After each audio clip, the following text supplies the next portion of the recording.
Hey, everybody, what's happening?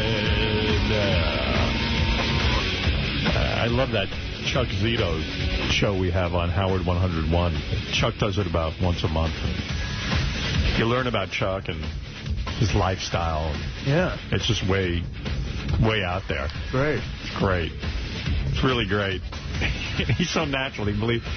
He just tells these stories like it's nothing. I'm listening to his story, Chuck. This is the Chuck Zito show last night, Robin. Okay. I'm listening to a story where Chuck decided to go see Aerosmith and Joan Jett concert with a bunch of his buddies on their bikes. Uh-huh. And then there's some confusion in the parking lot. Uh-oh. And how Chuck was disrespected. It's amazing. Like... everywhere he goes, I bet you he gets disrespected. Well, yeah. In a second or two. And if he does, he straightens it out. You got to hear it. The thing's 3 minutes long, but it really is incredible. In that scenario, you don't want to be the guy disrespecting him. No. You got to listen to it. If you didn't hear the Chuck Zito show last night, it's just really good. And he's got a bunch of guys who sit in with him, and they're real good, too, because everybody shares the same logic on the show. Right. They're all men. Yeah, and there's no voice of reason or anything. It's just like, nobody argues with Chuck. It's like, oh, man. Right. This makes sense in Chuck world. Yeah, the story actually ends up where Chuck was going to beat the shit out of some guy, and like, I'm sitting there thinking, boy, that was an overreaction, Sometimes you just got to be a regular person, accept the rules. And the other guy's like, I can't believe you didn't fucking beat this guy's ass. Like, Chuck, what's wrong with you? Chuck, what the fuck? You're slipping. Yeah. All right, listen to this. This is the greatest show ever. I think Chuck's show is the best show. On radio? On radio, period. The last show, we were saying we were on our way to Orchard Beach to go see Joan Jett and Aerosmith. We went out there and... Jones Beach. Yeah. We went to Jones Beach. And we all rode out there, and on our motorcycles, we had a nice little ride. There was, 9 of us, I think. Yeah, 9, yeah. And we got there, and I've never, in 30 years of going out there, I've never had a problem. And I usually just go out, and I just pull in through the main gates. They know who I am. They always open up the gates, and they're respectful, so we go out there. And they did that, so we get in the back. And we parked the bikes where the buses are, where Aerosmith and Joan Jett's buses. And then some guys yelling, you can't park here. I said, look, I always park here. There's no problem. Next thing you know, all the security comes out, and this fat lady comes out with this other guy, had a badge and a gun and everything, right? And she goes, you're going to have to get your bikes out of here. And I said, hey, we don't take our bikes. We're going to stay right here. And then somebody from this Live Nation guy comes over, and he had this, all the credentials with all access and everything else. And he goes, well, you're going to have to get the bikes out of here. We want you out of here. And I said, you're taking it upon yourself in order to throw me out? He goes, well, I'm asking you to go out. I said, well, you're throwing me out. And what happened was we left, and I even asked him politely. I said, do me a favor. I said, Rondell's a friend of mine. He's like the biggest promoter in New York for years. And I said, just walk me over there. Everybody else will stay out here. And it would have been a simple request. It would have been very smooth. He said, no, I can't do that. So he wanted to be a prick. I said, okay, me and you are going to see each other. So we went out. We brought all our bikes. We went out to the main gate, and where everybody else was, we had to park and look like a bunch of jerk-offs because now the guy disrespected me. He embarrassed me in front of my friends and insulted me. So I made a phone call. I had to make a call to, I actually called Danny Provenzano, right, in Jersey, because we did a movie with Aerosmith. He made one phone call. They found out I was out there. They sent tickets out there. I went back in. I got 10 more tickets from Joan Jett. And then I went and I saw Mr. Delsner, and I said, Ron, we have to talk. And he told me, I told him what happened, and he got all the presidents and everybody from this Live Nation. I met them. I said, now I want to see this guy who threw me out. Oh. They said, well, no, we'll take care of it. No, I want to see him. So after a few minutes, then they get him in a room. Then he looks and he just says, seen me and seen everybody. He says, it looks like the lamb's going to slaughter. I said, fucking right. I said, now you want to be a tough guy? There's no cops in here. I said, now you tell me to my face that you want to. Well, no, it's just. I said, no, now you want to be my friend. I said, the only reason why you're not getting knocked the fuck out is because I have so much respect for Ron Delsner and also Elliot Saltzman, who is Joan Jett's manager, right, road manager. And I said, all right, I'll knock you the fuck out. I don't care who's here and everything else. So it turned into a big fiasco, but everybody else gave me their numbers. That'll never happen again. And we went on, and I called up my friend Kevin, and I says, look, start the bikes up. We're going back in and everything else. And what happened was the cops said, these guys are thrown out. They'll never come back. They come back, they're getting arrested. And we just rolled right by everybody, went back VIP area again, and it was great. But, yo, man, I'm surprised you didn't crack this dude. I almost did, man, but I gave him the respect, and not him. I mean, I gave Ron Delson the respect because it was in his office, and I wouldn't do that. But he almost got cracked because Joan was there with who else? The beautiful Carmen Electra. Smoking. Smoking. Yeah, she looked good that night. Yeah. So we had a good time anyway. Chuck should have just had sex with Carmen Electra, like demanded. Yeah, why does he ever stop doing anything he wants to do? What stops him? Joan showed me the proper respect. She gave me Carmen Electra to fuck. What a great show. Oh, that's a real man. God. What a day he must have. Imagine that poor guy who stopped Chuck. Like, now he's just doing his job, and he's shitting in his pants, you know. You're not going to hear a story like that on the Andy Dick Show. No. No, Andy got cracked by the guy who threw him out. But Chuck's a good storyteller. He is. He really is. Jim, you're on the air. Well, every story ends the same way. Yeah, but that's you just wonder who he's going to hit. No, you feel like you're listening to the Goodfellas or something. His stories are all great, and they all end one of two ways. Either he beats the fuck out of somebody, or he fucks the shit out of a girl. Go ahead, Jim. Morning, guys. Hey. Zito's show is so good. That guy can tell a story like nobody else. He's good, and they're all real. I mean, he's not bullshitting you. And that's the best part. He's a man's man. Telling I like that. First of all, stories. I like that 9 guys pull up to the Joan Jett concert on their motorcycles. With no tickets, nothing. And just park like the thing right next to the tour bus. Right. They're inside next to the performer's truck. And I've actually been told, like, I've gone to concerts where, like, some promoter will tell me, don't worry, you just pull your car down by the tour buses and then they throw me out. Right. And I never think, well, I've been disrespected, you know. I just go, they don't know, and I'm going where they tell me to go. Somehow I tell people, I'm going to meet up with you later, and they laugh. You know, just to get that all access, pull in unannounced, and then get insulted when they tell you to leave. That's the most amazing thing. He doesn't have one credential. He doesn't have a ticket. He doesn't have anything. Did you hear the part, Jim, when Chuck was talking about getting laid in Vegas? No, I missed that part. Okay, I gotta play this for you. I was just listening to it. Artie and I were laughing at it. All right, thanks. I mean, not laughing at Chuck, mind you. Never laughing. Laughing with. Laughing with. Big difference. All right, thanks, Jim. All right. Here's Chuck talking about Vegas and why he loves it. I told you, I always loved Vegas, right? Yeah.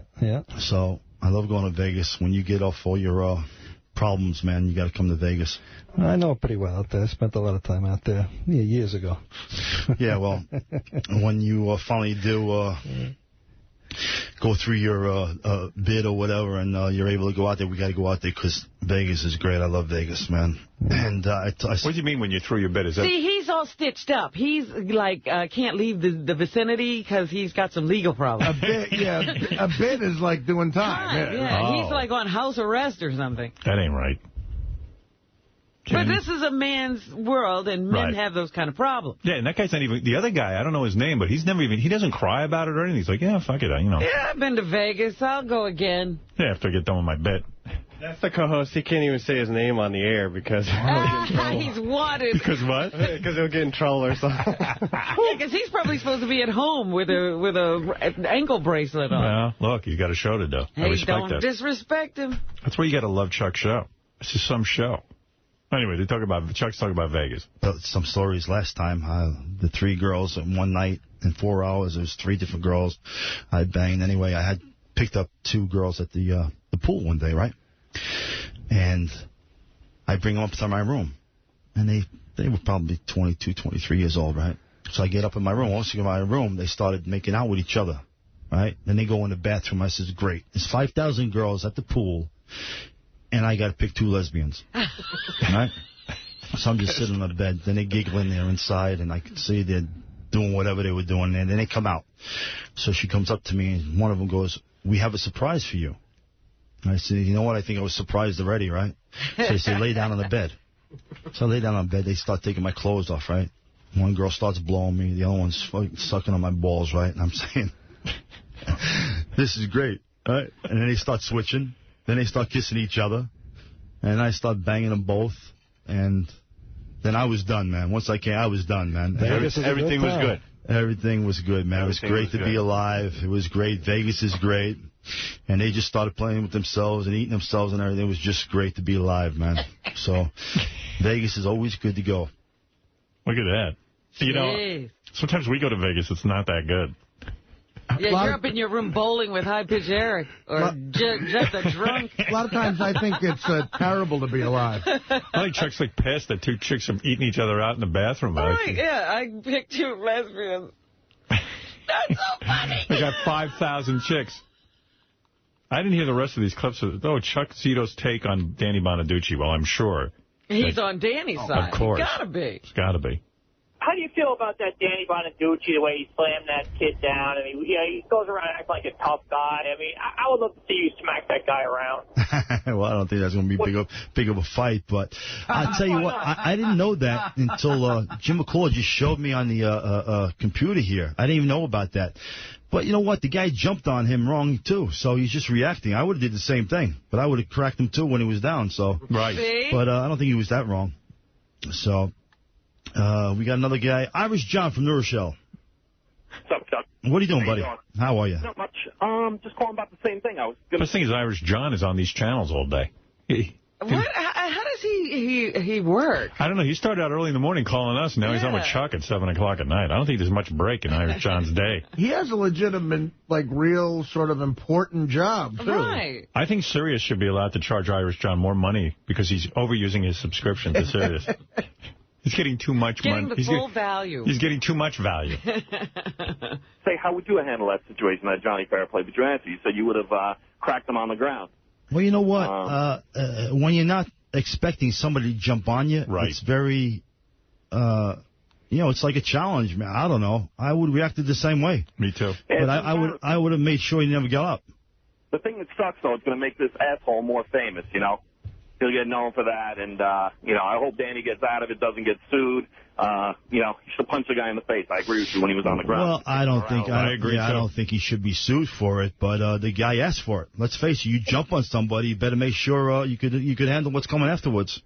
Right. Now you understand, Fred? Yeah, Fred. Now that it's been explained so now you're quoting. Now let me understand, Robin. You're quoting Chuck Zito as the barometer. Well, absolutely. Hey! Why are you disrespecting Chuck? What are you saying? And Chuck, you're trying to start something that I'm not going to even go near. Fred's disrespecting you. If there's anybody disrespecting Chuck, it's you. You're being disrespectful. You're trying to play Chuck for a chump, and I know Chuck is no chump. Well, are you saying Chuck is a chump? No. You think he's going to fall for this? No. I don't think so. What is he carrying on about? Look at Fred. What am I carrying on about? Trying to deflect. What am I disagreed with Chuck? He realizes. Actually, it's between Robin and Howard is trying to fuck with Chuck. No. We just you two. Yeah, why don't you go see Chuck and talk to him about your thoughts on it? I would agree with Chuck 100%. Well, you'd better. I agree with anyone. Here's Chuck talking. Now, I haven't heard these clips, but they're fun to listen to. This is Chuck last night talking some more about Vegas and banging chicks. All right. Another time I was in Vegas, right? One of the Super Bowls. So my friend, Johnny C, our friends. Yes. And Johnny C, I'm with Johnny C and my friend Vinny and everybody else from Crazy Horse, and we're like in Mandalay Bay. They had this big room set up, and there's all couches, and everybody's watching this big screen, the Super Bowl. So next thing I see everybody looking like behind me. So I turn around, and you see this gorgeous girl walk in. She had to be maybe 21, long blonde hair, bigger tits than Pamela Anderson, like a 40 double D, and she's with this older guy. The guy had to be, I don't know what, 60s or something. So I'm saying this girl has to be a call girl, because no way this guy's getting her. So we start making eye contact. Right? Uh-oh. So the guy is watching the fucking show, and all my friends are watching the show. We make eye contact. So I walk out, make out I'm going to the bathroom outside, and then next thing you know, she comes walking out, and we start talking. One thing led to another. I take her upstairs in the guy's fucking suite, and I bang the shit out of her. And we go back downstairs. She goes sit with the guy, and I go sit with my friends. Oh. So Vegas is great, man. Vegas is great. And almost the same. They call it Sin City. Sin City is right, man. They got the right city, because there's a lot of sin going on there. I wonder what happens if, like, a woman disrespects Chuck. What does he have to do? Like, He hits her guy anyway. Right. That's why you can't let your woman get you into trouble. Right. Women are trouble. All right, here's Chuck in Vegas. And another one about banging. Good Lord. He's banged a lot of chicks. And I always do good in Vegas because the same with when I was at one of the UFC fights, right? Yeah. I'm walking over there, and people come up to me all the time. Hey, can I have a picture? Sure, I take pictures. I take everything, sign autographs. So one girl yells out, can I get a picture with you? So I turn around and says, yeah, I guess. So I look over there, and there was a girl, looked like, you know who Eva Mendes is? Sure. Like an 18-year-old Eva Mendes. Smoking, man. Beautiful. One thing led to another. Same thing, man. I said, who you here with? She goes, well, I'm just here with some guys, no boyfriend, but he flew me out here. I said, oh, cool. I go out. After the first fight, I go out. She follows me out there. Same thing. We start swapping spits. I get her, and I find a room over there. We're in a room, and I got her against the wall. And the next thing I know, same thing. I take this girl after the fight. She meets me now in my hotel room, and we had a great time. Great time. Good night. Another good night in Vegas. Boy. He gets to fuck girls like... You know what? Thank goodness all these guys with the private planes are flying these women into Vegas. Yeah, for so Chuck. Chuck can have them. Chuck can fuck them behind their back. You should really fuck Chuck, just to show our respect. I don't think I could survive it. He is a big guy and big hands. He sticks a finger in you. You're going to know what's going on there. You're going to wake up. I don't know. I mean, and does he have any age limit? 18, 20? We'd make an exception. Everything is, somebody looks like somebody. She's an 18-year-old Eva Mendes. She's got bigger tits than Pamela Anderson. I don't know that he typically bangs a girl your age. I don't think so. That's considered a cougar to Chuck. Right. I don't bang cougars, but Rob and I would make an exception. He's got to keep it real. Right. Real young. Okay. What do you enjoy more, the stories where he's fucking or beating somebody I like up? when he's beating people up. I like when he's beating... Well, they're both good. Do you want to hear one where it says here, chick wanted to be fucked in the ass only? Yeah, that's good. That's great. They're all great. Does Chuck go there? What's the deal? I don't know. Let's find out. I got two more clips here. One is about how some chick wanted to be fucked in the ass, and the other one is his take on Oscar de la Hoya. All right. And I also even have a clip of Chuck telling jokes, but I don't know if we're going to get to that one. Yeah. We did a movie. We're out in California. And we did a movie a few months ago. What do you mean we? Is that like... I know. He's always saying we. We did this movie. We did that movie. I think he always travels in a group of people. Entourage. An entourage. I don't know. And find out the daughter of the guy who owns a mansion. Another girl, smoking, beautiful. So I go up to her and find out who it is, right? They tell me she's the girl. She's just, she lives here and everything else. So I go to her, and I just said, sweetheart, you're smoking. And that's she goes, what he says? Yeah, that's his line. Rap? Yeah. It doesn't take much. He's a physically impressive man. I say that girls are like, boy, you have no personality, and you're ugly, too. They kick in the shin. There's this homeless guy who sees me every day. I walk by in the street. Because, once in a while, I just want to walk on the street, Just take a walk. Just to feel what that's like again. Yeah. Feel the air. And most people in New York are very respectful, but there's this one fucking homeless guy. Every time he sees me, he goes, Mick Jagger, Mick Jagger. He started out doing Mick Jagger, okay? Really? And, I just kind of walk by. I don't say anything because I just don't want to get started with the motherfucker, And then I'm walking by, and now it's morphed into Mick Jagger. And he yells it, like he goes... But ugly Mick Jagger. Oh, no, he didn't. He didn't. Ugly Mick Jagger. He really said that? Yeah, and it's like, oh, my gosh, shit. It's like, just leave me alone. What luck. It's like, no, here's one guy who doesn't know who you are, but he mistakes you for another famous person. Yeah. And then he's like, and I'm with my friend Pat, Ugly Mick Jagger. And we walk. I'm always with Pat when I see this guy, and we always just kind of keep talking and ignore him. But I know Pat hears me being called Ugly Mick Jagger. He probably wants to laugh, Because, you kind of are Ugly Mick Jagger. This is the opposite of Chuck Zito. Yeah. Now, can you imagine if that guy yells anything at Chuck Zito? Oh, he'd be dead. It would be the end of the game. You'd never just hear from him again. There would be no ignoring. He'd be, I'm going to crack you. Ugly Mick Jagger, come here. We're going to see each other now. He's disrespecting me? If Chuck was with me, the guy would be keeping his mouth shut. What does a good-looking Mick Jagger look like? I've never seen that. I'm ugly Mick Jagger. The guy obviously has never seen Mick Jagger. Yeah, Mick Jagger. Mick Jagger. Ugly Mick Jagger. Ugly Mick Jagger. And, like, there's chicks around, you know, and it's just like, shit, fuck. You suck. Yeah, you're a homeless guy, and you got to ruin my day. Yeah, if I was Chuck, I'd crack you one. Smoke? I said, no, it's just a figure of speech. I said, wait. I don't smoke. So I go to her, and I just said, sweetheart, you're smoking. And she goes, I don't smoke. But she must have been a real idiot. That's how Chuck likes her. Perfect. Chuck was probably like, holy shit. Beautiful and You're dumb. smoking. She goes, no, I'm not smoking. I said, no, it's just a figure of speech. I said, smoking, you're hot, you're beautiful, you're smoking, right? That's how naive she was. She goes, I don't smoke, right? So now I tell her, I said, well, look, when we break for lunch, you want to come to lunch with me? She goes, well, lunch is in my house. So, you know, they had the whole basement set up for the whole crew. So, of course, we break for lunch. Now I'm talking to the girl, everything else. So, next thing you know, we wound up upstairs in her room, which is all mirror. Her whole room was all mirror. Oh, shit, a poor father. Next thing you know. Boy, next thing you know. Yeah, I'm wondering what this conversation is. You know, we were talking. Chuck's like a porno movie. He cuts right to the fucking bedroom scene. I can't imagine the conversation. She doesn't know the term smoking. He doesn't waste much time on bullshit. Yeah, there's not a lot of conversation, I don't think. Break for lunch and they're up in the bedroom already. Usually I'm like, I'm talking to a chick, and my next thing you know is I'm in front of the TV with a sandwich watching Biography. While she's upstairs fucking Chuck. Right. Next thing you know, I'm watching A&E. Big bed, everything. And then we start swapping spits, and next thing you know, I'm feeling her up, and she's grabbing me and everything. So then she goes to me, and she goes, you know, if we have sex, you have to, you know, fuck me in my ass. I said, why? She goes, because, you know, I'm saving my pussy for my husband. All right. I said, sweetheart, you don't have to twist my arm. That's for sure. So, last thing you know. And you know what? I didn't even use the bed. I had her on the floor. So I get behind her. We're both watching each other in the mirror, right? Now I'm banging her in the back, right? And she was insistent I have to bang her in the ass, right?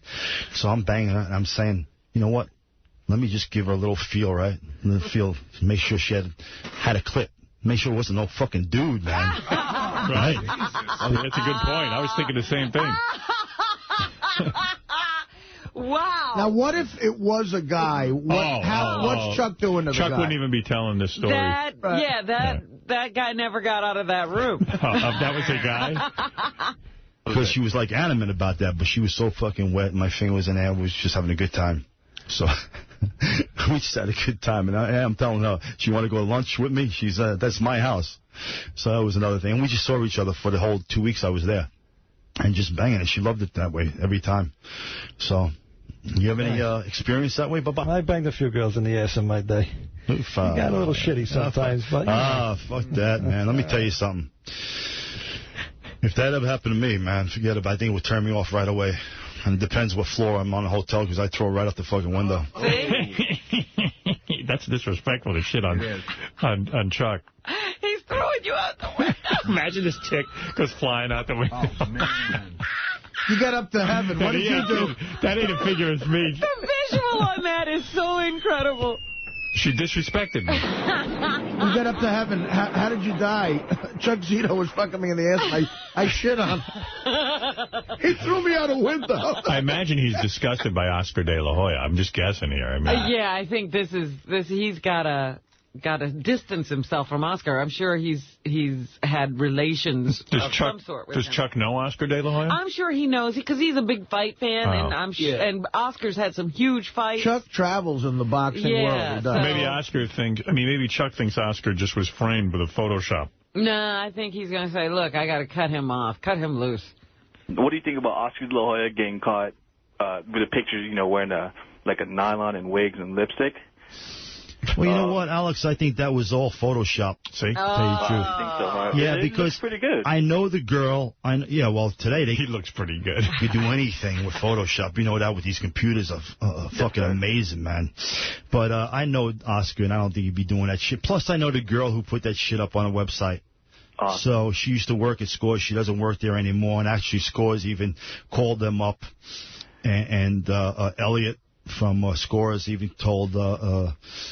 Oscar, that he'd stand him behind him 100%, that the girl was in trouble making everything else. So Score's just standing behind him. So yeah, because Oscar's such a good guy. I don't want him to get his reputation tarnished. Oscar's a great fighter. Like I said, he besides that, he writes music, he sings, he's like a model. He could do anything he wants. So, of course, somebody's just going to put him, and like I said, it was Photoshop, all made up in Photoshop.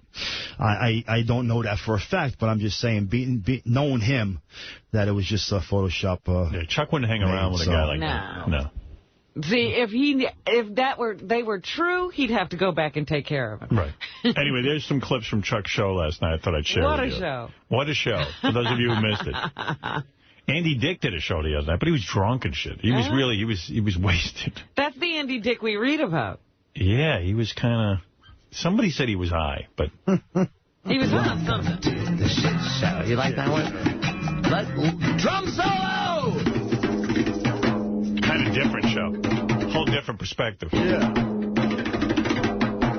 What do Andy beat up? I was going to say, well, we were just with a bunch of men. I don't know where we are right now. Girls. By the way, Andy, you can disrespect all you want. It's the direct opposite. It's next thing you know, a guy's beating the fuck out of me.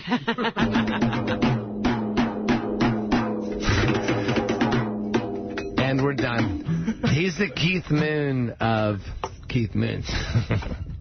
You like that? No, he really is. He's you know what? Maybe I shouldn't believe him, but he told me that people say to him that you're like Keith Moon. You're the Keith Moon of drummers. Wait, hang on a minute. Is there any other category with Keith Moon? You're the Keith Moon of drummers? It'd be like, you're the Keith Moon of checking out baggage in the... Exactly. It'd be like the Andy Dick of comedy. Thanks. You're the Keith Moon of drummers. What is that? He's gone. He's wasted, I think. I don't know. What is this? Guy came 8 times with Andy. A guy. Oh, this is a very different show. It's very different, yeah. While you were in Ohio, you also went to a gay bar called Axis. Do you remember this? Oh, God. Yes. Axis. That's a great name. And Axis... They'll tell you what, they did give me full access. Was the entrance in the rear? Let me tell you something. You know what? If you want to hear something nasty... I do. I did meet a guy, and we did... Was he Cuban? No, but he was cute. Cute. All night he came back, and he's in one of those pictures. I'm not going to tell you which one he is. I'm not going to tell you. Tank top. And he came back, and then in the morning he said, "Please stop. I already came 8 times." Wow. No, I already ate. You're the man. Way to go, Andy. I wish I had something to add. Andy 8 times. Oh, my. Imagine Chuck listening to this. You should put them on a show together. Oh, that'd be great. God. See Andy go flying out a window. Oh, so what's your story? The man came 8 times? Get the fuck out of here. You got shit on your dick? That guy Baba would have his way with him. He'd beat the shit out of him. Irish John, we were just talking about you. You really... I'm going to talk to Sirius today about increasing your subscription rate. Okay. You're going to have to pay double at least. You know, we got it on our store at work, everywhere. I stream it on my iPhone. When you were coming to Sirius, you said your goal was to get people to sit in front of their radio and be entertained. Well, you succeeded in that with me. Congratulations. Yeah, I just, you started out 6 in the morning, and then you're all the way on with Chuck Zito.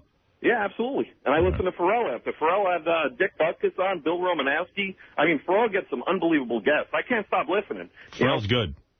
Yeah, he is. He's great. All right. Hey, thanks, Irish John. All right, Later. Irish John checking in. Actually, Pharrell had Dick Butkus on. I would love to hear him interview Dick Butkus. I want to check that out and get a tape of that. Pharrell's Iron Sheik interview was the best ever done on radio. We became enamored with Iron Sheik after Pharrell spoke to him. Because of the Pharrell interview, yeah. You know, the guys, a couple of the guys do stand-up, and they have Iron Sheik going around with them now ever since he was on the show. And Sal sent me a tape of Iron Sheik at the airport with them. He videotaped them. Every time they get on a plane with Iron Sheik gets frisked. And I mean, it's a thorough fucking body search. Really? Yeah, Just because of that getup he wears? Well, he's not even wearing the getup. That's the weird thing. Really? Yeah, he's not with the headdress and all that? No, but he just looks weird, I guess. He looks like a terrorist. So they completely frisk him. You know, maybe you get frisked once in a blue moon, but he gets every time. It's a whole full everything. As they're just streaming in, the Iron Sheik gets stopped every time. The Iron Sheik is Iranian. Yeah, but I'm just saying, they get to walk through. Nobody's looking at the rest of the crew. Sal and Richard, Levy, all of those guys go right through, and then the Iron Sheik, and they're prepared for it. They just wait. Now they videotape it. It's funny. I never saw him without the headdress. Yeah, I wouldn't recognize him. Has he ever gotten through the airport without the search? Every time. How thorough is it? Oh, man. It's almost like I'm surprised they don't drop his pants, just stick a finger up his ass with a glove on. And the guy's got a club foot. He can hardly move. Right. Is that what that is? Yeah, he's got a club foot. He can't even walk. What is a club foot exactly? I don't know what it is. Is it like those Chinese women who get their feet bound? It's something like that. His right foot or his left foot is turned the opposite way, and he never got the surgery. He damaged it while wrestling. But that's not a club foot. Not a club foot. Calls it. He says he has club foot. Well, that's not it. I have a club foot, you faggot. It's great because all the pressure's off me. Piece of shit. Club foot! It's a fucking club foot, you faggot! Sheik, that's not a club foot. Yes, it is! You are club foot! You are piece of shit! I'm no terrorist! Why you frisk me in the ass with my club foot? What about Brian Blair? You don't like Brian Blair. Brian Blair is a fag motherfucker, no good piece of shit. Because he go tell everybody he's tougher than Iron Sheik. He can beat all three of us. Brian Blair, you are a punk motherfucker piece of shit. You are a fucking fag. You are the reason you had a fucking job in WWF because you suck Hulk Hogan dick and you fucking suck Hulk Hogan ass, and that's because you have the job. Here's Randy Savage calling. Fuck the Randy Savage. Here we go, Randy. How are you? Oh, yes. Hello, my man. Let me just tell that cocksucking maggot one thing. How's it feel 15 years later after I pimp slapped you about 12 minutes in the ring there? He's talking about me? He's talking shit. No, he's talking about me? Yes. He's on the life? Dude. He said he beat your ass. Randy Savage, if you talk about me, you don't respect me. Fuck you. But I love her, Elizabeth. Elizabeth was a good lady. But you are Jew. You are Jew. Son of a bitch. Fuck you. Yeah, let me tell you something. Don't let me say nothing. You are no good son of a bitch. Anytime you need my cock, anytime you need my marijuana, anytime you need my coke, you come my room. You are Jew, cheap son of a bitch. Fuck you. I fuck your gay ass. You're fucking gay. You're fucking gay. Don't fuck with me. You're gay and faggot. Piece of shit. Son of a bitch. You're fucking gay. You're fucking gay. I'll break your back. I'll fuck your ass and have a sex from behind. And he didn't give the butcher. It's really something to see him go through the airport. They're going to throw that up on Howard TV, I think. Sal just videotapes everything that happens to that guy on the road. What does he do on stage? I don't even know. I was trying to ask Sal and Levy that recently, and they just say he goes out, he just yells at the crowd, I guess. I don't think he has an act. Does he do jokes, Sal? He doesn't do jokes. He just yells, right? He does what you just heard. Right. We could put a cardboard stand-up of him on stage and play those clips. Does he sing? He should get him singing, like, get a full band. Yeah, he could be the musical interlude. You're no good. You're no good. You're no good. You're no fucking good. Mother. It's weird, too. Before the show, him and Shuli, you know, they smoke up a little bit before the show. So you see Sheik in a wheelchair with the turban, smoking a joint, you know, drinking his coffee. He gets to the very end of the joint. He looks at it, and he puts it in his mouth. He chews on it and swallows the joint. Lit. Wow. Lit, yeah. What? The joint. He eats it like. How long does he go on stage for? He does about 10 minutes. He does? Yeah. Crowd like him? Yeah, they love him. He really does a great job, and now he mixes it up with the audience and stuff. How many acts are on the tour now? About 15, 16. Good Lord. You should stage like someone in the audience who gets into a fight with him. Levy does that now. He does? Yeah, but Levy just points out anybody. Levy will find the biggest nerd who's shitting in his pants, goes, "Hey, Sheik, look, this guy wants to kick your ass." So the guy's like, "Please, no." And Sheik's ready to dive off the stage, and now we have it where Shuli comes up, and Sheik takes the microphone stand and beats the shit out of Shuli with it. Wow. But he really does it. I mean, some show. Shuli's getting beaten up for real. Yeah, so Shuli goes, I need some pills or something. I go, why? He goes, my back is killing me. He smashed me in the back with that microphone stand. He just That's how it starts with the pills. Yeah. Because he's a wrestler. They really do take the chair and throw it at you. You know, Levy used to wrestle on amateur level or whatever, semi-pro, whatever the fuck it is, so he's good at this shit. Yeah, he's good at getting other people into fights. John, you're on the air. Hey, now. Hey, John. Hey, I just wanted to say how great the shows have been lately. I'm getting Howard TV hooked up tomorrow. Well, good, really looking forward to it. Yeah, we got a lot of big specials coming up on Howard TV, and I can't wait to see hear the history of Howard Stern. It's going to be awesome. That's coming up here on Sirius, the history of Howard Stern, and that airs in December. December is the, I think that's December, right, guys? Yeah, December 17th. Okay, good. Hey, anyway, I can get tickets for that premiere. Yeah, I've been yelled at. I don't have tickets yet. They're holding me back. Can you put me on the list? I don't have a list. If there's a list, there's no ticket yet. So just forgive me. I can't do it yet, John. Okay. All right. Hey, anybody want to hear from Eric the Midget? He claims he was invited to a Diana DeGarmo charity event. Oh, really? Yeah, Eric. Hello. Hi.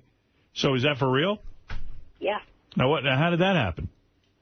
Well, while I was on my trip back in that area, 2 days into the trip, I get a text message on my phone from Susan saying that Diana's mom, Brenda, emailed her saying that I was invited to a charity event that Diana was going to be at on September the 27th. Only thing is that fell on the very same night that I was at my cousin's wedding, about a 6-hour car ride away from the charity event. So you never went? No, I had to decline. Wow. Can you imagine? Eric the Midget has nothing to do for years. And everything comes on the same day. And he finally gets invited to actually be in the same room with Diana DeGarmo. And then somebody has a wedding on the same night. I mean, he sits at home all the time. Your luck is really bad, Eric. You got shitty luck, Eric. You really do. Don't play the lottery. Not worse than the Yankees. Yeah, I got to talk about the Yankees. I know. Artie must be in mourning today. How are you, man?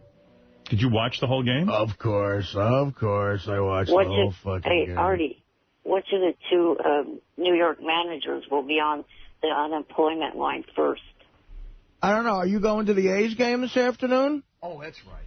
Eric, you going to be at the A's game? You little prick. I didn't have any hope that they would actually make it this year. They made two mistakes at the end of last season. One, firing Maka, and two, getting rid of Frank Thomas. How do you know so much shit about it? Well, meanwhile, Gary's got a whole bunch of stats to rub in your face. But I got the best stat of all. But how does a Met fan, I mean, the Yankees got They play 4 more days. That's what all the Met fans are saying. They go, big deal, 4 more days. Here's the thing. One team made the playoffs. One team made the playoffs, the other team didn't. Right, and now they're both playing golf. How much money do you think, since the Yankees won their last World Series in 2000, how much money do you think George Steinbrenner has spent trying to win another World Series? How much? $1.1 billion. Okay. Wow. That's What's a lot the of Met money. payroll? I don't know. I'll tell you the Mets haven't spent that much. It's a lot of money, though. I mean, And seriously, they still Artie, haven't won. do you think that paying Roger Clemens $22 million was worth it this year? That definitely with wasn't an ERA in the playoffs. What is his ERA here? Look at Gary whipping out stats. Look, he's got notes. Oh, there you go. Roger Clemens 11.57 was the ERA, but not nearly as good as Chin-Ming Wang with a 19 ERA. Is that who pitched last night? Yeah. Wang. He was. They took him out after the second inning. How come he's so fucking bad? He won 19 games this year, but then something happened. He had a good year. And he blew. Wang?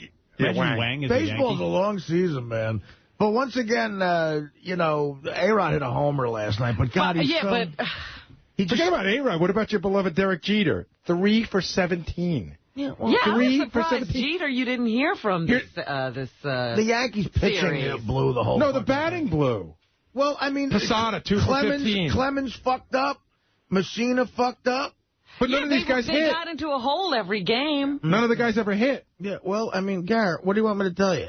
I don't know. Your masculine Yankees versus the gay Mets. They hit a lot last night, just not enough.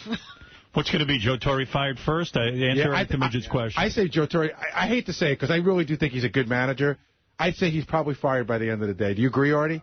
No, not today. Why? Today. No, I don't think they're not. Steinberg's not going to fire him today. When is he going to fire him then? Tomorrow. I mean, it might be like you might hear about it during, in like December they signed the deal with. I think he's going to. I think it's poised for Willie Randolph to come over to the major leagues now. He's got a contract already with a real team. I don't mean to cut the baseball talk short, but I'm thinking this Eric, the poor bastard has been fantasizing about Diana DeGarmo. What was the wedding? How important was the wedding? Whose wedding was it? It was my mom's sister's son.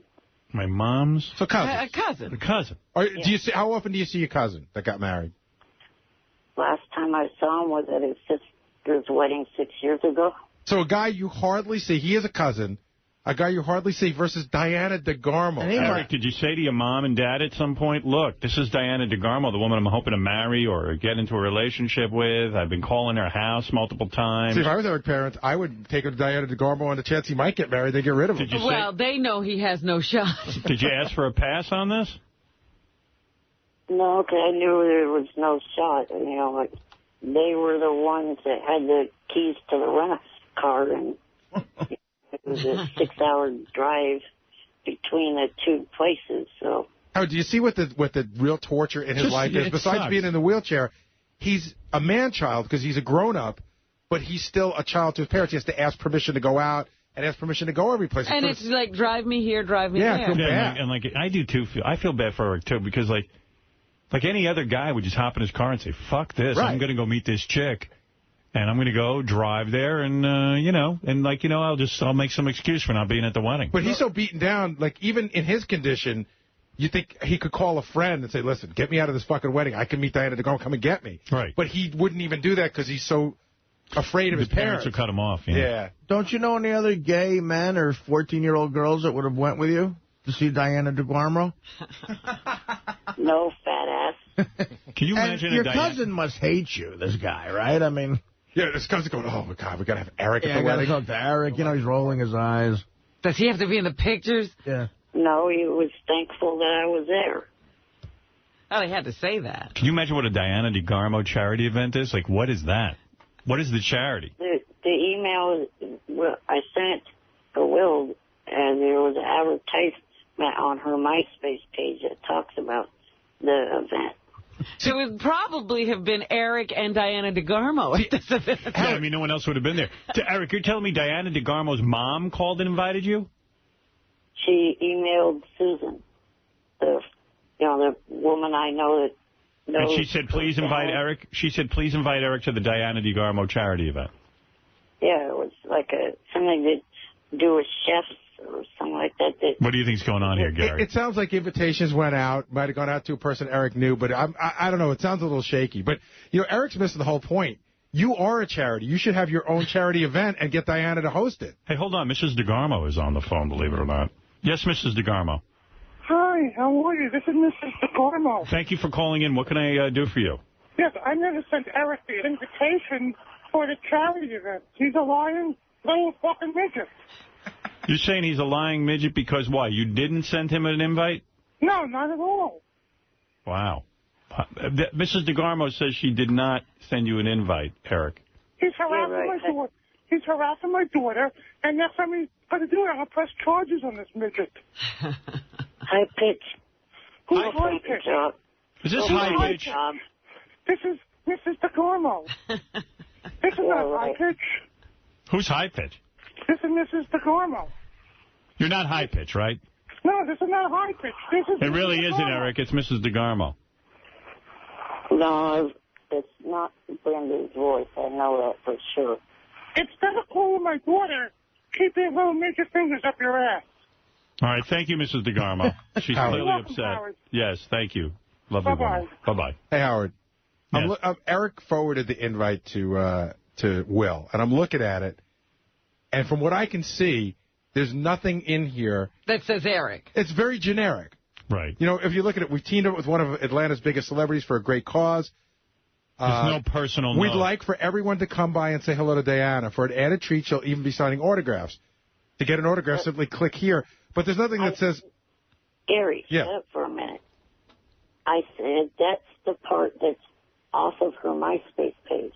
Oh. The text message, I copied the text message from my phone, word per word, and it's under that. Look at the bottom. It just says, Brenda emailed me, said, you are invited to Diana Benefit on 9/27, some chef show. Hope you're having a good time. But I don't know, Eric. It's not thin. It's a thin premise there that you were really invited. It seems like anybody could come. Yeah. No offense. I don't mean to rain on your parade, but it doesn't look good.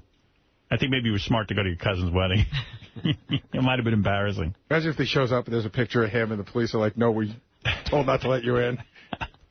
All right, Eric, but congratulations. You got close, and I'm sorry you couldn't be there. Right. Maybe next time. Maybe next time. Yeah, maybe next time the Yankees have a out at the World Series. Yes, Mr. Freeze, you're on with Eric. Eric. Yes? I love you. I love you, man. I'm not even embarrassed to say it. I love you. I want the world to know. Eric. Are you gay? Eric, I love you. Eric, what do you say to this? No, thank you. All right, Eric, we'll speak to you soon. All right, Thank bye. you. Bye. Well, you see, poor Eric. He couldn't go to the Diana DeGarmo charity event. That close to his idol. Yeah. And yet he couldn't make it. Gary the retard wants to say hi. And then I Hey, gotta... what's up, Howard? Hey. Hey, the camera guy did come down this weekend. He got to see my apartment, the whole thing. Oh, Yeah, they shot a Gary Cribs? Or Yeah, I think Howard TV's next big cribs is Gary the Retard's place, and we're going to get to see where he lives and how what his interests are and what his special things are that he likes to, you know, his special possessions. How many rooms you got over there, Eric? I mean, Gary. Just a one-bedroom apartment. Howard, what do you envision it looks like? Do you think it's, like, really messy? I think it's... No. I think it's one room. It's. You ever see the movie Charlie, Flowers for Algernon? Yeah. Okay. It's like one room. There's a chalkboard in the corner. I don't have no chalkboard in the corner. There's a little chair, like for Like little a baby kids. chair. Like a baby chair. And I got a computer, TV, and that's it. You got any art on the wall? No. No way. No way. Got a Picasso. Not me, brother. No. No. He doesn't really appreciate it. Gary, who's your favorite artist of all time? I don't know. Who's your favorite music? I like doing karaoke sometimes. You know, it'd be funny as a goof if we just put Gary in the Sultan of Brunei's palace, and it turns out that's where he lives. Chris from Howard TV is here. He produced the Gary special. He's here. Hi, Chris. Hey, come on in, Chris. He's going to come in. Yeah, I don't picture that place being rather, you know, homey. No festive decorations. It's just a utilitarian unit. Chris does a great job for Howard TV. So what happened? You went down there. Yeah, I went to his apartment, and it's like, it's maybe like 400 square feet. You walk in, and it's like... Morning, Chris. What's up, Gary? It's a living room / kitchen, and you turn around, and there's like a little bedroom, and that's it. There's nothing on the walls. It's so it's a 5-minute special. Yeah, that's what I'm afraid of. It's going to be really short. What color? Is everything like gray? It's just like it's just all white. There's no color. What kind of people live in that building? Does anybody have a bigger Oh, my God. What? Howard. Is it really like a low rent? it's like a lot of, like, the guy that was with Gary said it's all like druggies and... Oh, nice. It's really, it's just a creepy environment. You know? What would you say is the nicest thing in the apartment? The Sirius satellite radio. Right. I swear to God, it's the nicest thing in there. Is there any decorative... Not a thing. Nothing on the wall? Does anything match? Any plants? No, nothing. What's his bathroom like? That was actually clean. It was? Surprisingly, yeah. I don't know who cleaned it, but... Who cleaned your bathroom? I do. I clean everything in my apartment. Do you make your bed every day? Yes. When you went to, like, special ed, is that what they teach you, like how to clean your bathrooms? No, I did it on my own. Yeah. But don't you, like, throw shit around and stuff? No. No feces on the floor? No. You don't wipe shit on your face and jump around? No. Do you?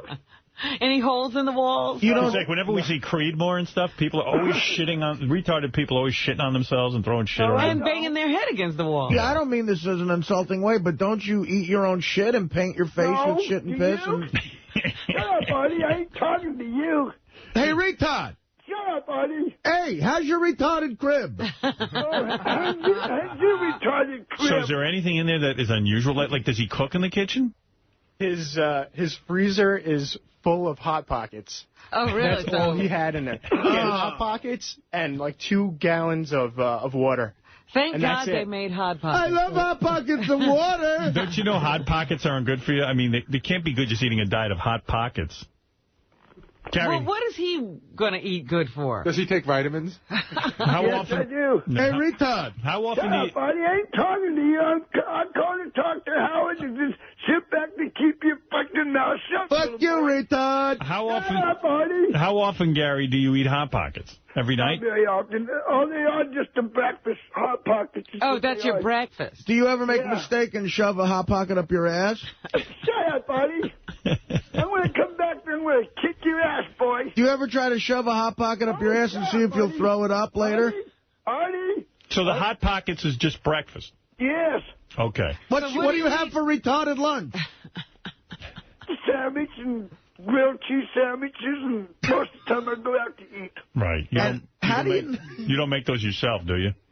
Yeah, I make them myself. That's your specialty, grilled cheese? What else they got there? I forgot, because he said grilled cheese. There was cheese, singles, like right. Just all over the refrigerator. It's like not in a pack. It's why don't you keep... Hey, Gary, why don't you keep the cheese singles in a pack? Why are they spread out all over the refrigerator? Because I use them a lot. No, because you're a retard. Shut up, Artie. Hey. I want to kick your ass, boy. Just try it. Artie? What, you going to get your crystal meth lab neighbor after me? Shut up, Artie. So Did you guys film him cooking at all? No, nothing. I didn't want to get hurt. Wouldn't you be nervous if you lived in that building and you know Gary the retard is cooking? Yeah, he's got control of an oven. Gary, did you ever, by mistake, cook your hand? So do you meet the neighbors and stuff, or is it like kind of no, like I just saw people going, in and out, but it was just shady type. Real shady. The whole town is just weird. The whole town it's something is out weird. of a movie. Is it like mostly white people or black people? Yeah, mostly white people, but you can tell there's like a big mental health problem around there. The whole community is a mental health institution. I could say at least half a dozen people that weren't all there. You live in Retardville. What is that, Gary? Chris, what time did you get home? I got home yesterday at 4. 4 in the morning? In the afternoon. What are you, writing a book? No, I didn't. Because he said after he got down here, he's going to go to Portland, get on the plane, and head back to New York. Does that chick still come over and rip you off? No. Oh, she called. She did? Did she come over and just take money from him? Yeah, the that guy girl still calls you? We hate that girl. Don't let her do that to you. I don't.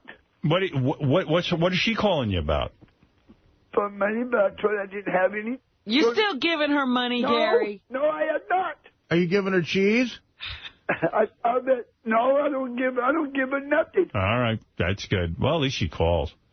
All right, Gary, I got to go. We look forward to that. When is that going to air? Do you have any idea when they're going to be putting that on Howard TV? I don't know. You'd have to ask Doug. All right. It's going to be part of our Retarded Tuesday. All right. Shut up, buddy. Thank you, Gary. That sounds interesting. Hey, Howard, have me back to New York to see Miss Howard Stern. No. All right. Yes. All right, Gary, I'll try and get you there. He should be at the premiere when we do. Ah, yes, a guest of honor. Hey, Before we go to commercial, I should tell you, we got Riley sitting out there. Yeah. Would you like to hear the fireworks? I mean, man, that guy's like a Tasmanian devil. The second he comes in, Riley coming in today. Here's what happened. Mad. Riley walks into the building. This is a building, finally working a building with tight security. Right. You have to have a photo ID to get in. Yeah, he doesn't have one with him. Okay. Did they give him one? No. So Ronnie goes down. In other words, he's got a driver's license. So he just didn't bring it with him. So Ronnie goes down to vouch for him, and they let him in, and that sets him off. I guess it's a Hispanic woman downstairs, and he starts screaming and yelling that, sure, you take the word of the white man, but you don't take the word of the black man. He's all pissed off, and he's yelling at her, and Ronnie's trying to calm him down. Is it going on right now? No, that ended. Wow. Because I get a mic right on that. You get that on tape? No. Oh, shit. As I was walking in, I caught the end of that, and I took the elevator up, but Riley, he was there. I ain't got no photo ID. I told Riley he wanted to stop by and let him promote his show. Oh. Real quick. Also, Jay Thomas will stop by later in the show. It's always good when Jay stops by and tells us what's So going Riley can come through the tunnel to promote his show, just not to do it. Yeah. He's busy. And Dee Snider will call in. I asked him to call in at 8 o'clock so that he could defend that email he sent out that he was only checking his email once a day. Well, from the way he and I were responding via email, he's only checking it once a day. Well, it was funny because I got an email after we talked about it, and he said, oh, I forgot who I was sending the email to. He sent it to me. He sent me an email that said, I'm only checking. It's a big announcement to a whole group of people, to anyone on his email list, that from now on, D will only be answering his email once a day. Because he's got to get the monkey off his back. He's got to get the email monkey off his back. Meanwhile, so he writes me a note, and he goes, oh, man, I can't believe, whatever he said about his email. I write him back. He responds immediately. So I go, hey, way to only be checking your email once a day. So goes, I guess he checks it once. It's just all day. Well, he will explain why he is checking his email once a day. Well, you got it too, Robin? Yeah. Gary, you got it too? I got it as well, yes. All right, we'll be back right after these words. Listen to this. In the email, everybody was raving about your Biggie Smalls impression, Artie. I really think we ought to submit an audition tape. Yeah. How funny would that be? Well, first of all, I might get my ass kicked. Some guy photoshopped a picture of Artie as Biggie Smalls, like in blackface, and he looked like Biggie Smalls. You really could play him. Artie doing the Notorious B.I.G. was freaking hilarious. Please bring back the Notorious F.A.T. They're calling you Notorious F.A.T. Oh, wow. See. Artie is on fire this morning. Artie Biggie Smalls is absolutely killing me. The news is so much better when Artie is not in a sugar crash-induced stupor. It always turns into a negative. I know. He reminds us how good he is, but then usually he's asleep. Please put Artie doing Biggie on Howard TV. Yes, that will be on Howard TV. Also, Gary the Retard Cribs, because it's like a 5-minute thing, it's going on tonight. It'll be on tonight. Just like a little... There was really not that much. There really is no big crib, Yeah, it's the life you expected. It is nothing. Right. Oh, no. Okay, we'll do that later. That is the great thing about Howard TV, as opposed to the old E! Show, that there's no time limit.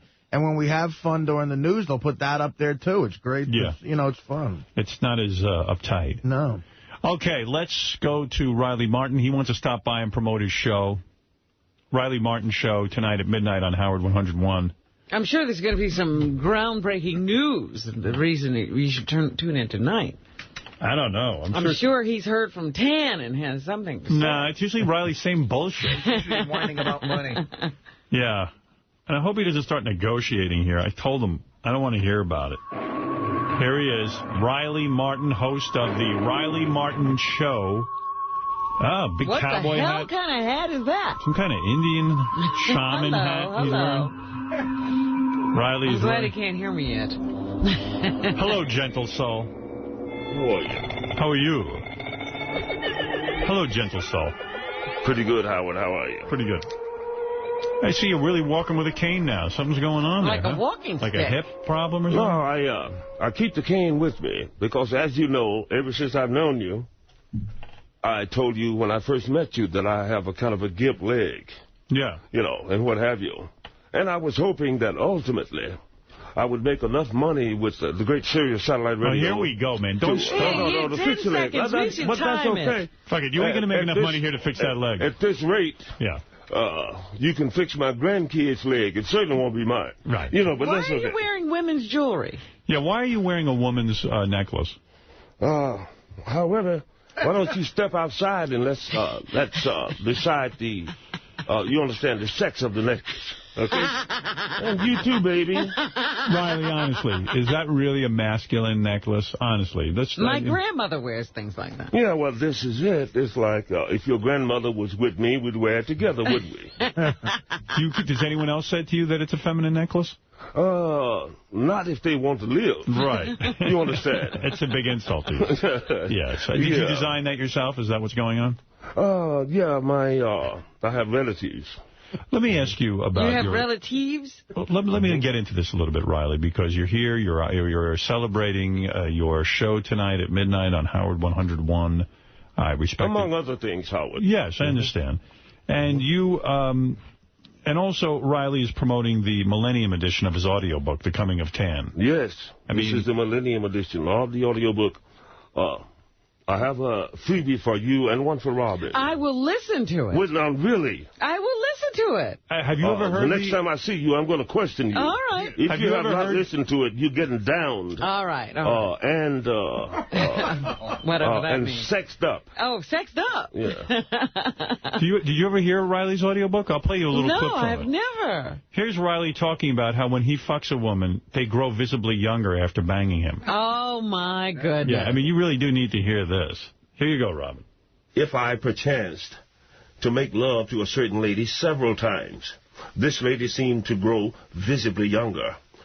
Really? This is Riley trying to pass himself off almost like a Jesus Christ type figure where he fucks a broad and something in his semen makes him younger. Here's Riley saying wrinkles disappear on women after he bangs them. I've had a number of women show and tell me of the disappearance of facial lines, wrinkles, and the renewal of youthful skin texture, as well as the inner knowledge of past youth, etc. Riley, isn't that the oldest scam in the world to tell a woman? Otherwise, you'd have to ask the women that, Howard. Yeah. Why don't you understand? Have the women? Robin, I would suggest that you partake. Yourself, yes, and then ultimately you can understand the truth or negativity of my words. Explain to Robin because she's a woman. Maybe she's considering having sex with you now that she's single. Do you come inside them and they get younger, or do you they come splatter on their, all over do you them? splatter on their face? No, inside, Howard. Inside. It's like I do not try to emulate XXX movies like you all do. Yeah, but you realize don't think you're doing anything unless you're shooting something on somebody's quilt. I think you're getting angry because even amateurish. If you're not going to get the feeling, should have stayed your ass at home. I think you're getting angry. No, I'm not angry. You're getting angry because you realize even how ridiculous this statement You're sounds. listening to it, and now you can hear how silly it is. My goodness. It's silly. A woman in love automatically feels younger. The juices within her flows. But wait a minute, so I got to fall in love with you? So I'm not claiming anything. I'm just saying the phenomena exists. You're claiming that your semen has some sort of powers. The phenomena exists. That your semen specifically makes a woman younger. Well, Howard, I can only attest to my own semen. I've not sampled others like you all have. But do you think it's because of your travels into outer space or something they did to you? I would think that I have, to some small extent, gained something that I necessarily did not learn in school. How come it doesn't do you any good? Yeah, why are you not younger? Well, nothing has done me any good, Howard, including the salary you pay me. So, otherwise, I'm going to grow old and shrivel, simply because I have no one to love me as I love you all. By the way, Riley announces that anal sex with Riley makes a woman smarter if he puts it in your ass. He's been told. I never said that, but that's an idea. Yeah. You understand? Yes. He's going to incorporate that. But Riley, you realize you lose credibility with the audience. Well, I understand that. Unless you can go to those ladies and observe for yourself. Who are these ladies? Can you give us some Even my own lady. They're all in jail. Yeah, even my own lady. Really? And observe that. And then and then, decide for yourself. Let me ask you a question, and if this seems unusual to you or embarrassing to you, don't answer. Okay. But I am getting some of these, what they call laugh lines. Could you give me some of that Riley come right on my face right now? Well, no, Howard, actually, does it not work for men? Actually, Howard, I would suggest you go back to the bathroom at the airport where you were the last time and pat your foot and look over the stall like that, and you'll get some action over there. I can't help you, son. I am so fascinated by your fashion, Riley. Now you're wearing suspenders and a belt. Yeah. Well, he really doesn't want those pants coming down. I was going to say, those pants aren't coming down. Why would you wear a belt and suspenders? Well, because I want a backup under all circumstances, Howard. Right. You understand? I appreciate that you put a lot of work into your show, and I know how hard you work on it to make sure. The show is quite magnificent, yes. And we understand that it's very popular, though I did not find that out from you or your crew. Right. It would be wonderful. Why would we tell you that? Then you would demand more money. If once every blue moon... Yeah. You guys would at least give me a little bit of advertisement or something of that nature. Well, here you don't do that. What you do is sit around for 24/7 talking about ruminating upon faggot situations and things of this nature. That is the extent of your career. Riley, maybe you should look into that. Huh? What do you mean, motherfucker? I'm more successful. I didn't say motherfucker. I said you fuck. I'm more successful than you, so maybe you ought to look at what I'm doing. Of course. And emulate that. However, Howard. Yes. Everybody cannot be Howard Stern. Right, of course. And thus I don't try. I respect I am that. Riley Martin. The work I was making the Millennium edition of the book is out, people. Yes, by the way, listen now, to how Riley. do you get that? Go to RileyMartin.com. All right. And get the Millennium edition of the book. The hard printed copy will be out shortly. Get if you want to listen to the entire book in my voice. That's what I want to hear. Yes. Then yes. Here's the copy for you, dear. I appreciate that, Riley. We got to get this book. Once I saw a family of hairy, ape-like upright creatures in the Hyborian garden, and upon inquiry was told that these creatures were genetic relatives of man, and that several races of them still live upon the earth. I consider myself open-minded, but I would not want to invite one of them to lunch. And I'll never forget the smell of those creatures. I can't wait to get my copy of this. Let me ask you, Riley, when you come to the building, you have to bring your ID. I have. What happened downstairs? I have a novel with my picture in it. I have a Social Security card. I have insurance cards. I have a bank card. You understand? But I have all of this. Plus, I do 3 shows in this janky area every week. Right. And thirdly, I'm on the list. What happened downstairs? What happened? No, every time I come, there seems to be a new set of security personnel. And they say, well, no, we need an ID. I said, well, do I sound like I'm from south of the border or somewhere, lady? Yeah, but I said, all you got to do is call upstairs. Yeah. I can give you all of this, unless I have waylaid and stolen the man's bank card, his credit card. But it would be so easy if you just brought your license with you. Then you'd be up here in 3 seconds. I don't drive. You have a license. You have no government-issued photo ID. No, not now, baby. Oh. It's been a while. It turns into a whole fiasco when he tries to get up here. But yeah. And so I am going to get that, though. So you can't drive? No, I can drive, but I don't drive. No, I have other individuals to do my driving for me. I was saying, he's got a very, very lavish lifestyle. He has other people who drive him. Right. Yeah. So the big controversy on your show right now, your co-host Enron is is very upset. Why is he upset? Because he feels Riley drinks too much during the show. During the show? Yes. Yes. Oh, no. You don't even know that Enron is upset? Oh, well, no, and I'm sure that I give a fuck, but no, I mean, otherwise... Where is Enron?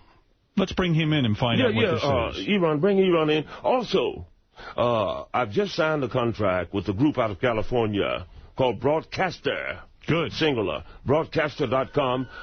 Singer Robinson, the CEO of that, is here. I'd like you to holler at him, man, before we go. You know what I mean? Well, I mean, I can't bring in your whole entourage. I know, I've got a big show to get Singer can explain to you what we're doing, man. Would your gardener like to come in? Eron, welcome. Hey, Howard, what's going on? What's going on with Riley's drinking? Let's have it out right now. As someone who works on the channel, we should know about You probably this. couldn't bring this up to Riley on your own. Well, Riley's impossible to talk to. No, I can bring up anything with him on my own. But yeah? at that particular time, I thought that it was not a time for me to go get him a beer. Mm-hmm. Right. So I said, man, come on. Right.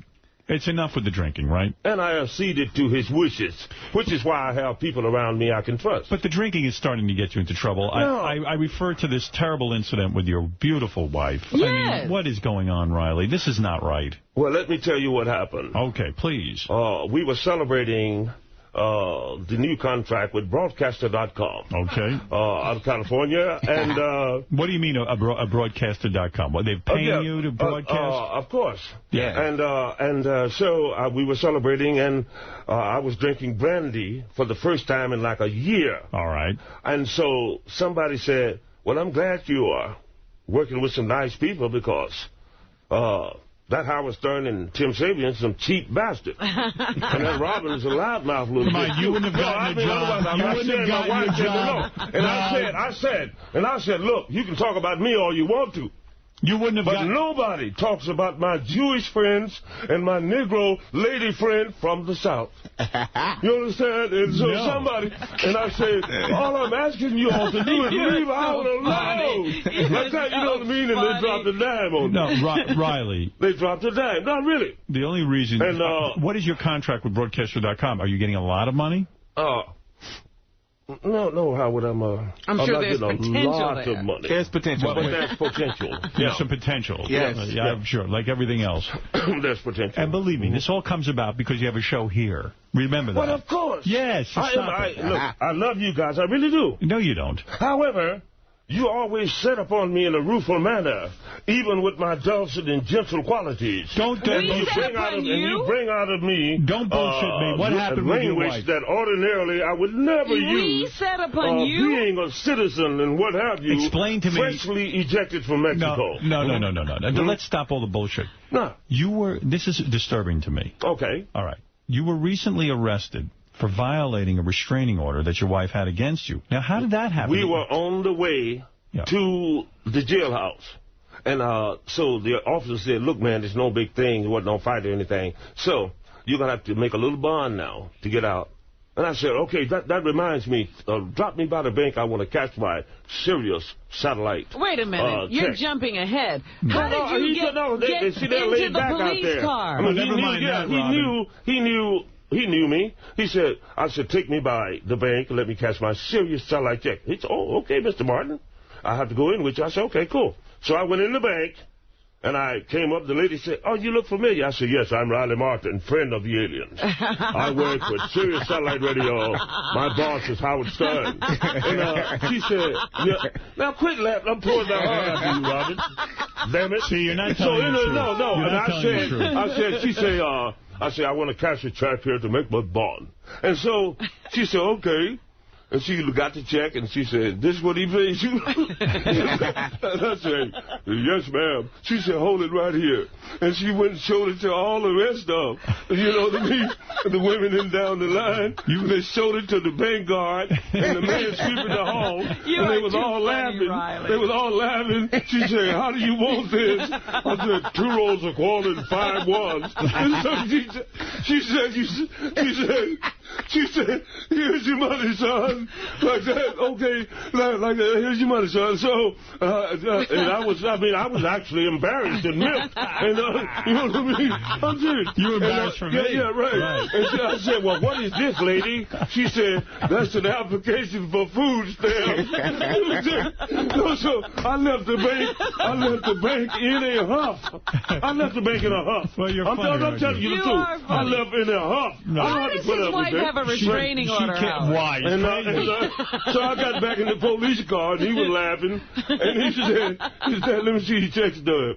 I showed it to him. He said, get out the car. I said, no, man, take me to jail. People will not besmirch my Jewish friends and my black Negro friend girl from the South. They will not do this. He said, get out the car. Riley, you're filibustering. You're not answering I'm serious. He said, get out the car. He said, you don't make enough money to be a criminal. criminal, get the fuck out the car. So when I got out, slammed the door, tell me what happened. I said, tell me, I said, stop. Take your taser and hook it to your nuts and have fun, copper. But see, he was out of sight by the time I said that because I hadn't thought of that retard before he left. I wish he'd have heard it. All right. And that's what happened, Howard. Now, when you tell me about all of your intimate affairs, we shall discuss this again. No. In the meantime, let us try to move on and stay serious like I am. No, but why does your wife have a restraining order against Don't you two live in the same house? How can she... Well, I'm asking a legal question. How can a woman have a restraining order against you if you live together? There is peace in the valley, Howard. If you call me now, it's at the same abode. Yep. Your electronic equipment is set up in the same house. We live in the same house. You're not following me. I'm talking about before the incident. No, right. Who has never signed a contract with broadcasters, got a little drunk, and showed his ass at one time or the other without violence, then, my goodness, I am guilty of that. No. I'm curious about something. You're not hearing me. I'm not trying to embarrass you, but I'm really trying to understand something. In other words, even before the police showed up and this incident happened, there was already a restraining order against you from your wife. How does a woman take out a restraining order against a guy that she lives with? It happens all the time, Howard. It does? Then explain to us, because we didn't know that.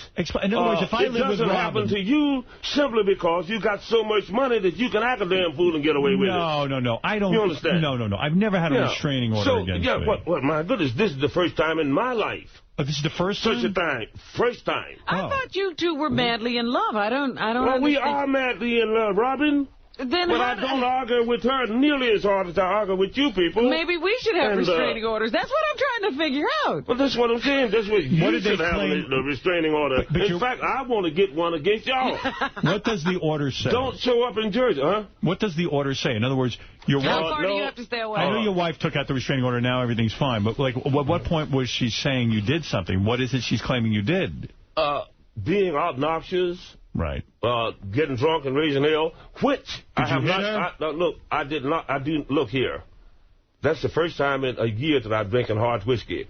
Actually, I don't handle hard whiskey well. Okay. And I was celebrating, and at the time, I wasn't the only one in the house imbibing, and things got a little out of hand. Kid. What did you do? What happened? Just talking shit. What did you say to her? I'm going to hit your ass? No. I don't fight women, Howard. Right. I have enough self-esteem as to where, even as old as I am, I believe that I could get a woman. What do you think wait a minute. What do you think? I'm trying to... So you're drinking, it's a celebration. Yeah. What happens? Are you a bad drunk? Do you turn nasty or angry? Some people have said... Yeah. That if I'm imbibing hard whiskey or something of that nature, that it is possible that on rare occasions I may become a little abrasive when set upon in the wrong manner. Does she think you hit her? No, she don't think I hit her. Were you breaking things in the house? No, I wasn't breaking things. Oh. I'm saying that all you got to do is say, okay, you call up 911. What's your emergency? My husband, is drunk and disorderly, and he's talking cash shit, and I think y'all ought to come out and talk to him. They said, well, take the yellow pages and keep turning, lady. Just keep turning till you get to the part where it says, somebody who cares. You know what I mean? So she said, well, let me put it like this. Let me put it like this. Yeah. He works for a bunch of New York Jews, and he's sassing out a white woman. You see what I mean? Wow! Helicopters, come on out there, boy. So what does the restraining order require you to do? Stay away from the house. But you're in the house. Until she invites me back. But, yeah, she was at work. I was coming over to get materials and what have you, and I don't think she's the one dropped the dime on that. May have been somebody else did it. Wow. And they had to take me in, even though there was no controversy or anything like that. But this is the only time this has ever happened to me anywhere on the face of the earth. I promise you, check my record. You understand? Right. And it shall not happen again, simply because I will not drink hard whiskey anymore. It's a lot of shenanigans. What do you usually drink? Is it beer or wine? Yeah, beer, Miller Lite. Yeah. Oh, Eron knows what he drinks. Well, then, Eron, he just drinks beer. Yeah. Does he drink too much, in your opinion? Be honest. on certain occasions, maybe at inappropriate timing. Right. But he just basically drinks beer. I see. And at that particular day, we were celebrating because I was there earlier and I was drinking too. And I left, and when I came back, the police were actually there. And I walked in on him, and I first thing I said was, he's all right, he's cool. And they say, whoa, get back. And they said, come on out there. Yeah, and I said, you'll never take me alive, copper. And I pushed him right out there. You had him like you skinned a squirrel. It sounds like a real circus. But when I come out, it wasn't that bad, Howard. They said, look out. He got an afro comb and a submarine sandwich. Well, Riley, I just want to say how exciting it is that you are here today. Yeah. I am proud that you are on the channels. I know you have a discrepancy about money and things like that. I think we know. At the end of the year, I think I would have proven myself enough as to where you will not be ashamed to at least give me a stipend enough as to where I may be able to pay my rent continually for at least 2 fucking months. With this new deal, maybe you won't even need us. Maybe you'll be gone. Well, maybe you'll be leaving here. Riley Martin shall not pass away. No, I meant not gone. I meant with the broadcast. I'm saying Riley Martin will not secede from the air waves one way or the other simply because the information is great enough until people want the information. Unfortunately, there are other elementals or mediums through which to go. But I love you. I think what Robin You're is the tops. I love you. Thank you. And I want to work with you. I think what Robin's trying to say, though, is maybe Broadcaster.com would want you exclusively. And I would understand. No. I can't stand in your way. Yes. It's like this. Oh. I would not break my word to you. Thank you. You understand, Howard? You can break I will not break my word nor my contract with you until such time as it ends and we renegotiate and hopefully come to terms. But you can count on me doing my absolute level best. Thank you. To entertain as well as to be informative to your people. I shall not tarry and mess around and simply fill in spaces. Well, I'm proud of you for that. Not only information for the people, but I believe for the healing of the nation. Dominic, you're on the air. Yeah, there's different orders of protection. He can have what's called, his wife could have a stay away, which means he has to stay out of the house, or she could simply have a do not arrest where he's allowed in the house.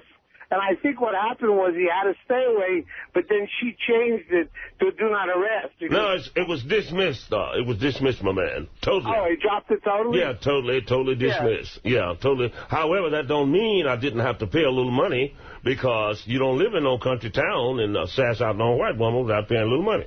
Right. She's a white woman, your wife. Yeah. Yes. Okay. Thank you, Dominic. Rob, go ahead. You're on the air in Chicago. Howard, I think I speak for all the Riley fans. Thank you for getting this guy on each and every week. I'm a hardcore Riley fan. I don't necessarily believe what he's saying, but at the end, it's entertaining. Yes. Right. I started out, I'm going to be honest, I used to prank Riley a lot, and I still do a lot of times, rile him up, but like I said, in the end, it's just all entertaining. And the more you can get this guy on, the better. That's what it's about. And I really encourage everyone to listen to the Riley Martin Show tonight at midnight on Howard 101. Howard 101. And let's make it clear, to purchase the Millennium Edition of the Coming Up Tan audiobook, go to RileyMartin.com. That's where it all happens. And you're going to be hearing about his new deal, Broadcaster.com, all this other stuff. He is on fire career-wise. I think everybody recognizes What will he be doing for Broadcaster.com? We're doing, what do you call that, a vidcast? It's actually a webcast. A webcast. A webcast. Yeah, it'll be a webcast. They can see me just like I see you on, Howard on Demand. Oh, look at that. In real time. All right, that sounds good. When will that start? It will start, I believe, this coming Thursday night, 6 p.m. Eastern. All right. And it's going to be called Down to Earth with Riley Martin, and they kind of want a little different take. They want him to wax on different things other than his appeal. Yes. What is he going to talk about? Current events? Current events. Things of this nature. Maybe even gossip. Maybe some personalities. Oh, be talking Britney Spears? Stuff like that. Yeah. Perhaps. What have you? Riley, will you mention Britney Spears, for example? The only thing I got to say to you, Howard, is leave Britney alone. Barker. Thank you, Riley. We'll all tune in tonight at midnight. Right, Thank you. Riley Martin and Iran, everybody. And we'll be back right after these words. Things on the planet, you know, I hate her. She really gets under your skin. Yeah, I hate her. I just hate the fuck. First of all, she thinks she's good looking and she's not. You know, she has long blonde hair. Yeah, but you give her that attention and she'll say, oh, that's why, because I'm beautiful. I guess you Donnie, can't handle it. I guess Donnie Deutsch still has his show on TV. Yes, he does. And he interviewed Ann Coulter. And again, she just made some outrageous fucking comment. But he was pretty good with her. He did a good job. But it is completely striking that at these huge mega churches, the idea that, you know, the more Christian you are, the less tolerant you would be. No, that's not my point, but you said we should just throw Judaism away and we should all be Christians then. Or, yeah. Really? Well, it's a lot easier. It's kind of a fast track. Really? You have to obey. You can't possibly believe that. You can't possibly. You're too educated. You can't. You're like my friend. Do you know what Christianity is? See, we believe your religion, but you have to obey. No, but we have the fast track program. Sure. We want to put you at the head of Iran. I mean, come on, you can't believe that. The head of Iran is not a Christian. No, but in fact, let's wipe Israel. Let's wipe Israel off the earth. I mean, no Jews? No, we just want Jews to be perfected, as they say. Wow, you didn't really say that, did you? Yeah, no, that's what Christianity is. We believe the Old Testament, but ours is more like Federal Express. You have to obey laws. In my old we know we're all sinners. When you say something absurd like that, there's no. What's absurd? Jews are going to be perfected. I'm going to go off and try and perfect myself. For Ann Coulter, author of If Democrats Had Any Brains, They'd Be Republicans, and if Ann Coulter had any brains, she would not say Jews need to be perfected. I'm offended by that personally. And when we have more big idea, when we come back. Wow. I mean, she's such a dumb cunt. I mean, really, just incredible. And that smug delivery. Well, we want Christians to be perfected. And, oh, don't you know he's not a Christian? We want... She, you know what? She's an asshole. John, the stutterer, has such the perfect take on her, because she is a truly stupid woman. Yeah. She breaks every rule of Christianity every day, and yet she wants somebody else to be perfected. Welcome back to The Big Idea. During the break, Ann said she wanted to explain her last comment, so I'm going to give her a chance. So you don't think that was offensive? No, I'm sorry. It is not intended to be. I don't think you should take it that way. But that is what Christians consider themselves, perfected Jews. We believe the Old Testament. As you know from the Old Testament, God was constantly getting fed up with humans for not being able to, live up to all of the laws. What Christians believe, this is just a statement of what the New Testament is that that's why Christ came and died for our sins. Christians believe the Old Testament. You don't believe our Testament. You said your exact words were, Jews need to be perfected. Those are words. No, I'm saying that's what a Christian is. Don't you see how hateful and anti-Semitic? No. And so, how do you not see you're an educated woman? That isn't hateful at all. Okay, but that's even a scarier thought. Okay. No. I don't want you being offended by this. This is what Christians consider themselves, because our Testament is the continuation of your Testament. You know that. So we think Jews go to heaven. I mean, Falwell himself said that. But you have to follow laws. Ours is Christ died for our sins. We consider ourselves perfected Christians. For me to say that for you to become a Christian is to become a perfected Christian is not offensive. Look, I would just take her and throw her out a window like Chuck Zito says. At all. We will let the audience decide then, won't we? Ann Coulter, new book. More Big Ideas straight ahead. Wow. She's just amazingly in love with the sound of her own voice. I am just amazed that people buy those books. I can't imagine. She's making a living. I can't imagine. Why would you want to read something that she says? That's the scary thing. I bet she sells a shitload of books. Hey, D wants to explain. I got him up on the ISDN. D, you there? Yeah, I'm here. Hey, look, this is working. That's great. Awesome. He's got How cool is this? Very. He's got the ISDN? He's got the ISDN. D. Snyder. D. Snyder. And wait a minute. You got to understand this. This is Howard's idea. Howard, remember you lived in Locust Valley? Yeah. You showed me around your house, and back then you had this big dream. You brought me to an empty attic. You said, one day, I'm going to put a studio in my attic right here, and I'm going to do my show from home. Right. He did. What happened was I realized that you kind of can't do it. Not the kind of show we do. We all need to be in the same room, and I don't know. But, I mean, it's just never perfect. But I know a lot of radio guys who are not in the same room together and do a show. And somebody convinced me the other day that we could do it. You could. We could all be in different places. But even you hear that little slappy echo. I know. See, like you can detect. It's not perfect. It's not perfect. We're not Christian. We're not perfected yet. No. No, but you could tweak it and get rid of the echo, and you can do it because after a while, because you guys know each other so well, you visualize yourself. The only problem, Howard, is you have a lot of in-studio guests. That's right. And the in-studio guests are weirded out by it. That doesn't work. Yeah, it doesn't work for me. Yeah, what studio do you bring them to? Plus, then after a while, you don't even get out of the house, and you're ready to kill yourself. Jump out the window. I don't mind. Getting out of the house isn't the problem. It's getting up early that's the problem. You know, once I'm up, I'll leave. Hey, but D, anyway, we wanted to just do this. We get a letter. We got a letter from D, an email. That basically announced to all of D's friends who were on his email list that D was giving up looking at his email. He put everyone. Stop expecting to hear from him right away on email. Yeah, it was a funny letter, I thought. So I said to Robin, why can't D check his email more than once a day? And D explains in this letter that there is an email monkey on his back. I never heard of the email monkey. D, you got to explain this. You know, I never did drugs, but I've been doing email. And I'm like, he's so anti-drug. And quite frankly, if D isn't going to check, like, I don't announce to people when I'm going to check my email. I just kind of get into a routine with it. I check it about once or twice a day. Yeah, whenever I'm near a computer, I take a look. But I've never, ever, I've sent a letter to people announcing that I would be checking my email once a day. Oh, can I explain myself? Yes, please. Okay, because you guys kill me. All right. All right, first of all, I realize, I'm just getting frustrated. I'm not getting projects finished. I'm working on some screenplays, things like that, and I don't know why I'm not getting these things done. Okay. And I read this article in Men's Health magazine about email and how much it takes you out of the focus zone. That's right. And for me, I realized this had happened. I had started to check my email more and more and more. And what I realized is unconsciously people become aware you're checking your email. So they realize that they have access to you. So now they're writing to me more with more things that need to be addressed more immediately. Not you guys, Robin and Howard so much, but we have other it under people. Control. Yeah, we don't email you that much. Yeah, I've never heard from you guys. No. I hear from you occasionally, but I didn't want to think if you did write to me and I didn't respond, how come Dee's not responding to me? So I just included you on this mass email. And I just said, okay, from now on I'm going to check it once a day. For the most part. Sometimes you have to. I checked it twice one day. I get an email from Howard. You're on twice today. Yeah.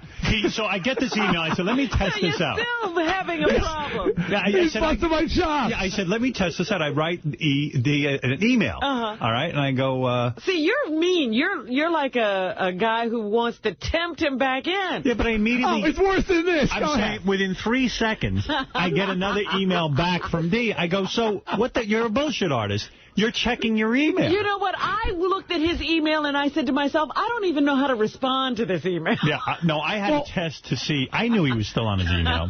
Let me tell you something. I read a book on organization many years ago, and it really helped me. Do you keep a date book? Do you keep a planner? No. Okay, that's your problem. See, I'm seeing more and more that I really need that. I double-booked myself all last week. I had such a mess going on last week. It was ridiculous. There is a website. I have a calendar, but I have a calendar. No, forget the calendar. There's a website called franklincovey.com. I recommend this to people. And it gets you to a level of organization in your life. And one of the things they teach you can even buy an audio tape on this, that if you are constantly checking email and doing all these other things, you cannot be productive. Right. So now when I check my email, which is about twice a day, I have my book open. And whenever there's something important included in the email, I write it down in the book on this page for the day. And then when I sit down, I schedule a half hour a day to make my schedule, and I don't spend all day on email. That's the part I'm missing, the half hour to actually work on the schedule. You have to do that. I'm telling you. Right, you have to do that, and then you feel empowered, and it's actually fun. You're actually making a blueprint for your life. Right. And I learned this on this website, and I am telling you it changed my life, and I feel much more in control, and I feel like... You know what you're doing. I know, and I know, like, if I make an appointment to do something for my kids, it gets done. It's that kind of thing. Now, but I never would send you an email telling you that I'm only going to check my email today. But I understand that because D is probably, I write people email and they get back to me immediately. I think that's wrong with those people. But don't look at it. You have to do, listen. I'm still checking the email while I was they're just being courteous. No, the rule is when you have to schedule an appointment, a time in your day that you're going to check email, and that's it. But I'm just saying, I already have the email under control. I'm not crazy with email. I'm just shocked that I answer an email and I get something back while I'm still looking at other emails. Well, there's people. While you're sitting there, the response comes back, right? Dee, now what has happened? You sent out this email that you are only checking your email once a day. Yes. Clearly, you are checking it more than once a day. How are you doing? No, I'm not. All right, I'm doing great. All right, let me say time something. of day? I want to interview about this. What time of day are you checking your email? There's no official time. It's in the afternoon. There should be an official time, shouldn't there? Yes, there should. But all right, in the afternoon, your email is checked. And then you do not look at it the rest of the day. Yes. What would happen if you looked at it the rest of the day? Like if you looked at it again. You know what happened with Howard that day? Okay, this is. I gotta give you the situation. I caught him. All right, wait a minute. Can I explain myself? All right. First of all, Howard says to me, Howard sends me an email, and I write back. He says, you guys. Oh, I hear you guys are talking about me. So I said, you dicks. I'm just trying to stop my email. Howard goes, hey, I think it's great you're taking control of the technology. I think you should come on the show and talk about it. I said, okay. D's going to wrestle technology. Right, yeah, he's going to bring it into submission. People wrestle alligators. I'm wrestling email. Now, has your life gotten better since you started checking your email? Yes, I finished the damn screenplay, and I'm so focused on this thing, that I couldn't. I've been working on this thing for over a year, and it was very close to completion. I got to tell you, I laughed so hard when it was like, he couldn't finish, writing music or email or doing anything because, or screenplays because of his email. I laughed. He's an addict. Like you can. And all you heroin addicts out there, I feel your pain. Right. All right, so wait a minute. Yes. So Howard says, come on the show. So I said, okay, great. Have Gary get in touch with me or whatever. And I sign off for the day. So now I sign off. I said, how am I supposed to find out when I'm supposed to be on the air? So you check your email? No, I said, you know what I'm going to do? I'm just going to call in the morning. I'm not going to go in the email. I'll just call in the morning and say, hey, when are we going to do this thing? So then something happened with I have a national radio show called The House of Hair, and I missed something. I had to download a script. So it comes to me in email. So I'm like, all right, I'll go get the script. I open up the script, and I see 2 emails from Howard and 1 from Gary. So I said, all right, I'm here. Let me check. So email 1 from Howard says, hey, I forwarded it to Gary. Gary will be in touch. Click on email 2. Hey, dude, you've been on email twice today. So this is it. D now is announcing to the world, and for anyone listening. This is official now. D. Snider is telling the world that he will accept more phone calls, but less email. But that's silly. Yes, that's the way it's going to work from now on. I have an assistant, though. So the calls go to the assistant. That's right. All right. So now the world knows, D. Thank you. Well, I just want to say one other thing. Yes. I got so many emails back from people saying, you go, boy, and you're an inspiration, and I wish I had that strength, and I was stunned by the responses. Well, you really are the man. I'm the man. So don't mess with me, email. You're a pioneer. And D, are you upset about what is going on in the music world with Britney Spears? Do you get involved in any of that? You don't care about that kind of pop music. Britney Spears, is that music to D? But D is in the music industry. While he does not perform that kind of music, it is the music industry. Is she bad for the music industry? Can I tell you this? Since I did mornings for a while, and one of the things I'm glad about not doing mornings is I don't have to pay attention to the entertainment world. It was the worst part, to sit there and really focus, because people want to hear about that. They want to talk about that. Right. I'm so glad not to have to think about Lindsay Lohan and Britney Spears and Pamela Anderson and her cardboard cake and her white denim miniskirt. I just thank God I don't have to focus on it. So I really don't care about Britney. So you're, from that aspect, you're glad to be not doing a morning radio show. Yeah, I mean, isn't there a certain minutia that... Do you feel these people are weak Even in some of your songs, you write about weak people. Would they be weak? Lindsay Lohan, they're handed a gift from God. They have a career. Now that I've had the email monkey on my back, I really don't feel comfortable pointing fingers. You're understanding much more about what people go through, aren't you? Next, D is going to work on moving his bowels only once a day. He has to go to a treatment center. Yeah. I'm horribly addicted to email. All right, D. Something they can give me. I'm proud of you with this email, and I want to Howard. please give us updates from time to time and tell us how it's going. But not via email. Right. Thanks. Can I just say one last thing? Yes. Yeah. Friday nights, Fangoria Radio, Sirius Channel 102. What 10 time? p.m. to 1 a.m., and a lot of your people are tuning in, which is kind of cool that they're listening. So it's Fangoria Radio, 10 Fangoria Radio. What channel is that on Sirius? Sirius Channel 102. There you go, D. Snyder. Sirius Channel 102, Fangoria. And Suzette said say hi to all you guys. Fred, Gary, Robin, Howard said say hi. Tell her I said hi. I will pass it back. Right. Okay, guys, take Bye. care. Take care, D. Bye. Yeah, you know, when D and I had our falling out, Suzette, his wife, She was still, in touch. she contacted me and said, this is silly.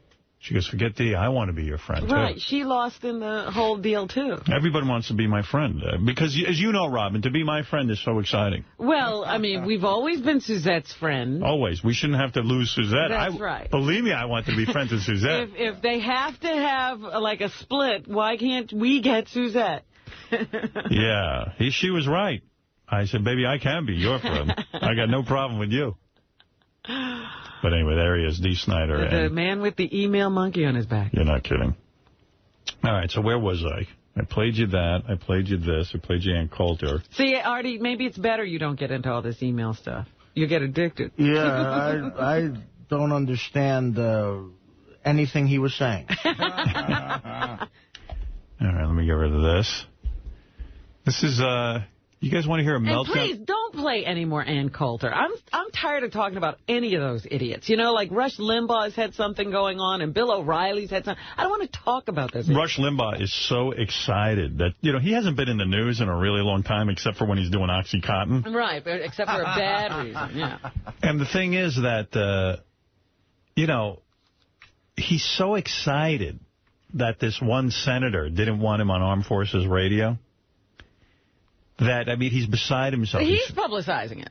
Because I don't really hear that much about Rush Limbaugh anymore. Yeah. See that article on Imus in the Daily News? The Daily News is really cranked They're up. pumping Imus. Heir apparent for Imus. Shock jock poised for December return to radio. Radio jock Don Imus is poised to return to the airwaves less than a year after he was fired for racist remarks about the Rutgers women's We're so baseball glad the racist is coming back. Yeah. The players he offended will be listening closely. If he shows signs of not having changed, we will register our displeasure, said the Reverend DeForest Soares. So he's going to have an entire black audience. This is good. Audience ever. Well, that's my point. That's the irony. I mean, it's like why Rush Limbaugh is all excited. Now Imus has somebody at least monitoring him. They don't like the show, but they'll monitor it. And he'll have to tweak them every once in a while just to keep things going. When you have a 1 rating like Imus, which statistically means he could have a 0 rating. Yeah. That means getting Reverend DeSoros to listen every day. This could double the size of his audience, theoretically. It's pretty amazing. It's a good strategy. But my question is, could they really be serious at ABC? Replacing Kuby and Curtis, or Curtis and Kuby with him? If I was Curtis and Kuby, I'd be pissed. Absolutely. They're hoping he'll use his expanded platform for good, said Reverend Soares, senior pastor of the First Baptist Church of Lincoln Gardens in Somerset, New Jersey. This has caused the Rutgers girls lots of problems. They are still working through it. I doubt that. I think that's a lot of horseshit. Those girls should be, they should have some help then. If that has put them in the situation of having to work on themselves, they were in bad shape in the first place. Yeah, I mean, you should be ashamed of the education they got. You know what? Nobody even remembers this. Yeah, I'm sure. Yeah, I mean, they'd have to remind you of why they're upset. I hate when people paint themselves as victims when they're really not, because that means real victims. Nothing happened. A guy walking through the South and getting hung from a tree. That's a victim. Yeah, let's concentrate on him. Imus ousted in April from his nationally syndicated WFAN show by CBS Radio will be on December 1st, reportedly, taking over the morning slot at WABC, occupied by Curtis Sliwa and Ron Kuby. They got to be feeling pretty bad this morning. Are they on the air? Reached by email at his New Mexico ranch, Imus declined to discuss his future plans, saying, "Ha ha, nice try." Yeah, because everyone has to know when Imus is returning. Boy, he really does have that beautiful lucky star over his head. I just don't understand it. I got to go talk to an astrologer or something and find out just what the hell the alignment of the stars were. A potential roadblock to Imus's return was cleared in August when he and CBS quietly settled a multi-million-dollar breach of contract suit his lawyer, Martin Grabass, had threatened to file. Grabass? Yeah. Imus reportedly got $20 million. That's bullshit. No, it ain't bullshit. He got $20 million. I'd stay at my ranch if that had happened. His contract was for $40 million, and he got half that amount. Wow. I don't think so. I got to believe that didn't happen. No, it's Otherwise, Imus. I'll have to throw myself out a window. Yeah, no, Imus has that lucky star over his head. I'm telling you. He's got the direct opposite of Scott, the engineer. You could tell David Hinckley wrote this because the next sentence is great. A radio revolutionary who pushed the envelope of propriety and taste with sometimes savage attacks on pop culture figures and powerful politicians. Imus was undone but when they go into the whole thing. Yeah, when did that happen? Yeah, he was a real revolutionary with that Moby Worm routine. Reached at Rutgers, the coach of the university's Scarlet Knights women's basketball team said yesterday, "I want to forget the issue and move on." Yeah, smart guy. Or woman, whoever you are. Let's see. Some people believe he should get his job back. Some people believe he shouldn't get his job back. I can't believe that he's getting his job back. Just based on his performance. Yeah, I mean, just on the ratings. Reaction was mixed on the Rutgers campus, where some students said Imus had been punished enough and others were far less forgiving, especially women. Women feel like you can't punish that idiot enough. The Reverend Al Sharpton, who helped lead the charge to get Imus fired, said he wants to know if there are any safeguards in his contract against his past behavior. If there aren't, then we may approach advertisers and say, how can they support this? Uh-oh. Sharpton isn't done with him. Well, that's what I'm saying. He will at least have that. Several reverends will be listening now. Charles McCord will be with Imus and Bernard McGurk. But Bernard, have they decided whether Bernard can open up his yap or not yet? I don't know. Let's only hope, because he evidently is the energy behind the show. He's crucial. Yeah, he's crucial to that big success story. Maron. Boy, if I had a ranch and $20 million in the bank, why would you want to renew your contract anyway, especially when you have no fucking listeners? Melrose, you're on the air. Howard. Hey, by the way, I read a story or something about Melrose. Some guy was praising Melrose Larry, an author. I know what it is. I asked J.D. to pull this clip, actually.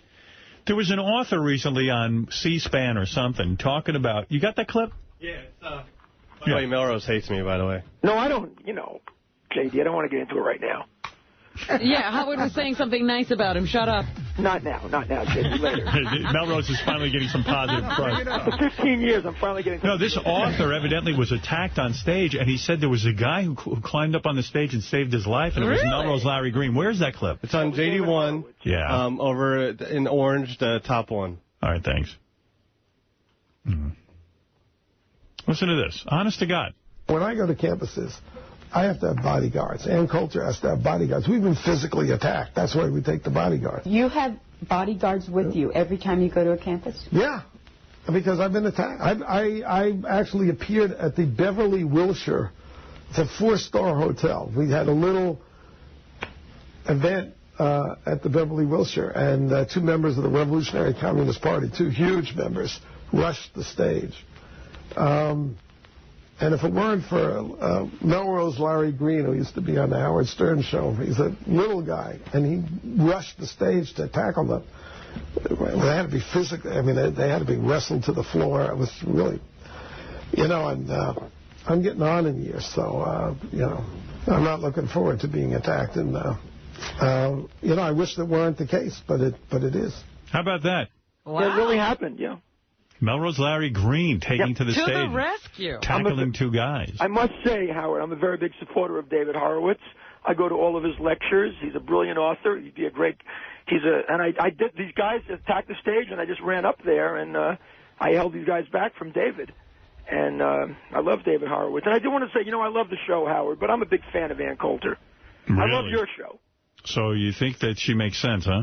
Well, she's a satirist. No, I don't take everything she says literally. I don't agree with her comments about Jews. You know, I'm Jewish, but she's a very brilliant woman, and I've met her, and she's, in fact, a fan of the show. All right, well, good. I mean, I don't blame her for being a fan of our show, but I couldn't be a fan of hers. Well, I just find her despicable. You don't know Ann like I do. I'm not even sure I could fuck her. I don't know, like that whole attitude. It's like that. Like I don't know. The whole persona is repulsive to me. I know where you're coming from. And you know, Howard, you're the king of all media, and I think Ann really wants to be you. Yeah, well, who wouldn't want to be me? Look how much fun I'm having. All right, thank you, Melrose. Thank you. Howard, one more thing. Yeah. Do you remember that guy? Remember Kendra Jade? Sure. You know who she's married to? Who? Lucas Rossi from Supernova. No. Yeah, I heard she was dating a rock star. I swear to God, I saw them Saturday night, and I said to her, can I tell Howard that I ran into? She said, of course. Wow. That's she snagged one. All Lucas right. gave me an autograph. Thank you. He's a big fan of the show, too. Thank you. Thank you, Howard. Who would know that Melrose Larry Green is a fan of Ann Coulter? Supernova. Rockstar Supernova. So that's the Imus update. Where this clamoring is coming from, I mean, wow. I do not know. I don't know why Fareed Suleiman, who I happen to know, I don't know why he would hire Imus, unless he thinks he can make... I know Fareed. If he believes he can make a lot of money with Imus, so that's what he's doing. Yeah. I mean, Fareed ain't doing this for his health. It's not love. Yeah. I just know the guys that Imus is replacing got much higher ratings than Imus his entire career. And I don't understand, but... And these were two guys who, you know, they didn't come up in radio. Yeah, they're not even radio. I mean, honestly, I know Curtis Lee. One's a lawyer, and the other one was the Guardian Angels founder. Most times, I don't even know what Curtis Lee was talking about. But I know more of what he's talking about than Imus. I don't understand a thing Imus says. I don't understand. There's never any humor. There's nothing funny going on. The fucking idiots on his show aren't funny. I mean, anything he touches isn't funny. There's nothing funny or witty or sad. There's no satire. There's nothing compelling. There's nothing shocking. There's nothing. There's nothing.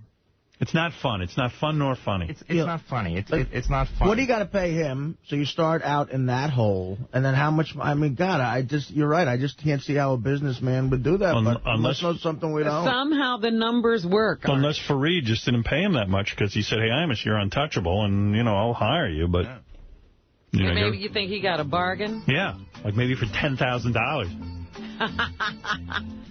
And then at that point, how psychologically damaged do you have to be to then go and work for that money when you got that money in the bank? Right. And enough already. Enough. Hey, I got a great clip I got to play for you. I've been sitting on this one for a couple of days. This is on the Internet, but I don't know if anybody's heard it. There's a newscaster. It's a newscaster team, man and woman, Paul Moyer and Ann Martin. I think they either broadcast in the Bay Area or somewhere in California. It's at Southern California. Southern California news team. Oh, okay. So these two, I don't even know how a clip like this gets out anymore. But these two are arguing, right? You know, when before they go on the air? You know when the anchors sit down at the desk? And, like, you see this in movies all the time? They're arguing, and then they get... This is for real. Wow. This is Paul Moyer arguing with Ann Martin, according to the Internet, where I got this from. First segment. It's done that way all the time. It frequently is. It frequently is. Well, then we better talk about it. Do you hear me complaining about it? Then we better talk about it. Tonight I'm complaining because tonight I said... Then we better talk about it because I think you've got a problem. I think we've got a problem, all right? If that's what you think, then we'll talk about it after the show, and we'll talk about it with Roger Bell. Because I'm not going to sit here night after night and put up with this shit. Okay? Night after night? Night after night? Well, it looks to me like that's the way it's going to go, I'll take the ante up a little higher than that, even. You're not only wrong, you're way out of line. Let me tell you something. You started it, pal. You want Harold Green, you might get him. It's fine with me. Fine is it really? Me. Good old Harold Green. Okay. Okay. You want to start dealing with shit? Go ahead. That's what you want. You just might get it. You go home and have a couple of shooters, and I don't know what the fuck happens, but when you come back, you're not the same lady. That's not true. Some nights it is, Ann. When news happens, you see it happen on Channel 7. The #1 station for news and information in Southern California. Now, Paul Moyer, Ann Martin, Johnny Mountain Weather, and Todd Donahoe Sport. This is Eyewitness News Tonight. 3 men dead tonight in an execution-style murder in Los Angeles. Good evening, all. It's now the 11 o'clock hour. How's that? Wow. They're really going on it. Our show is just the opposite. What the hell are they arguing about? That's what I want. I know. Our show is the opposite. We argue on the air, and then during the breaks, we're like fake nice to each other. Are you consider it fake nice? Jeez, Oh, yeah. I was really being nice because Oh, really? Yeah. Oh, yeah, me too. Yeah. You know what I love about that clip? I don't know if you noticed, but right when, he tells her that she has a couple of shooters and she comes back a different woman and she goes, that's wrong, and he goes, some days it's true, Ann. You hear the producer in the back go, 10 seconds. Really, I always am amazed how that stuff gets out, Like, how does that get out? Yeah, in this day and age. Clearly some staffer who has access to the microphones and the tapes gets a hold of it and puts it on the Internet, but he's almost undoing his own job in a way. He's risking his job to post that on the Internet. Yeah, but, the allure of YouTube and all that stuff is so great these days. I know. This is another great clip, as long as I got the clips out here. And then I'll take some phone calls, and also Jay Thomas is going to stop by. We'll say hi to him. This is Oklahoma State coach Mike Gundy. You know him, Artie? Mike Gundy? He's the brother of... Mahatma Gandhi. Mahatma Gandhi? Do you know Mike Gundy? Yeah. He had a meltdown. Do you know about this? No. He was unhappy with some newspaper article I was listening to. I thought it was pretty good. Was this the one who was complaining about what was being said about his team or something? I think he was upset that the paper criticized one of the guys playing. Yeah, I did hear that. Yeah. I'm not going to talk about football today. I'm not going to take a question on this game. I'm going to talk about this article right here. If anybody hasn't read this article, I don't read it. This was brought to me by a mother of children. I think this is worth reading. Let me tell you why I'm talking about this article. 3/4 of this is inaccurate. It's fiction. And this article embarrasses me to be involved with athletics tremendously. And that article had to have been written by a person that doesn't have a child and has never had a child that's had their heart broken and come home upset and had to deal with the child when he is upset and kick a person when he's down. Here's all that kid did. He goes to class. He's respectful to the media. He's respectful to the public. And he's a good kid. And he's not a professional athlete. And he doesn't deserve to be kicked when he's down. If you have a child someday, you'll understand how it feels. But you obviously don't have a child. I do. If your child goes down the street and somebody makes fun of him because he dropped a pass in a pickup game, or says he's fat, and he comes home crying to his mom, you'd understand. But you haven't had that. But someday you will. And when your child comes home, you'll understand. If you want to go after an athlete, one of my athletes, you go after one that doesn't do the right things. You don't downgrade him because he does everything right and may not play as well on Saturday. And you let us make that decision. This guy's a fucking asshole. You know what? I mean, really. This was a lecture to the reporter. I mean, you're not talking about an 8-year-old kid. He's in college sports. And guess what? Reporters are going to criticize. What you should know, the setup was that it's a woman who wrote the article. And the article is the kid played really bad in the game. And she wrote an article and she said, the kid's soft. And then she started writing stuff like his mother brings his food to the dorm room. And she started goofing on him about stuff like that. So that's why he got all freaked out. I see. But, generally, it's the coach saying those kind of things to the... Right. I don't read the newspaper because it's garbage. And the editor that let it come out is garbage. Attacking an amateur athlete for doing everything right. And then you want to write articles about guys that don't do things right and downgrade them, the ones that do make plays. Are you kidding me? Where are we at in society today? Come after me! Uh-oh, don't invite that. They will go after you. So with this guy thinking he's never called a player anything bad, right? Well, maybe. I don't know. Maybe he's a saint. Maybe he's that kind of coach, like a buddy. Yeah. I got a whole bunch of meltdowns. I got Brett Myers yelling at a reporter. Goose Gossage. Goose Gossage. That must be old. Yeah. I got it. It's from YouTube. They got them all on there. A million sports guys just having fucking meltdowns. You could do a whole show on just that. It's from, like, when he was a player, Gossage, yelling at somebody? Yeah. Everybody. The way they boo fucking Griffey and everybody else. And you motherfuckers, all you motherfuckers with a fucking pen and a fucking tape recorder, you can fucking turn it on and take it upstairs to the fat man. Okay? Because I'm fucking sick of this fucking shit. A negative fucking bullshit. You got it? Everything that you guys write, these motherfuckers read, these dumb motherfuckers in the seats. Yeah, you turn it on. Turn it on, you greasy cocksuckers. They read everything that you fucking write. And we hear the same fucking lines. You know what I mean? Nice. Fucking negative motherfuckers. No wonder you're fucking carrying a pad and a fucking paper around. You ain't worth a fucking shit to do anything else. Motherfuckers. No wonder you write.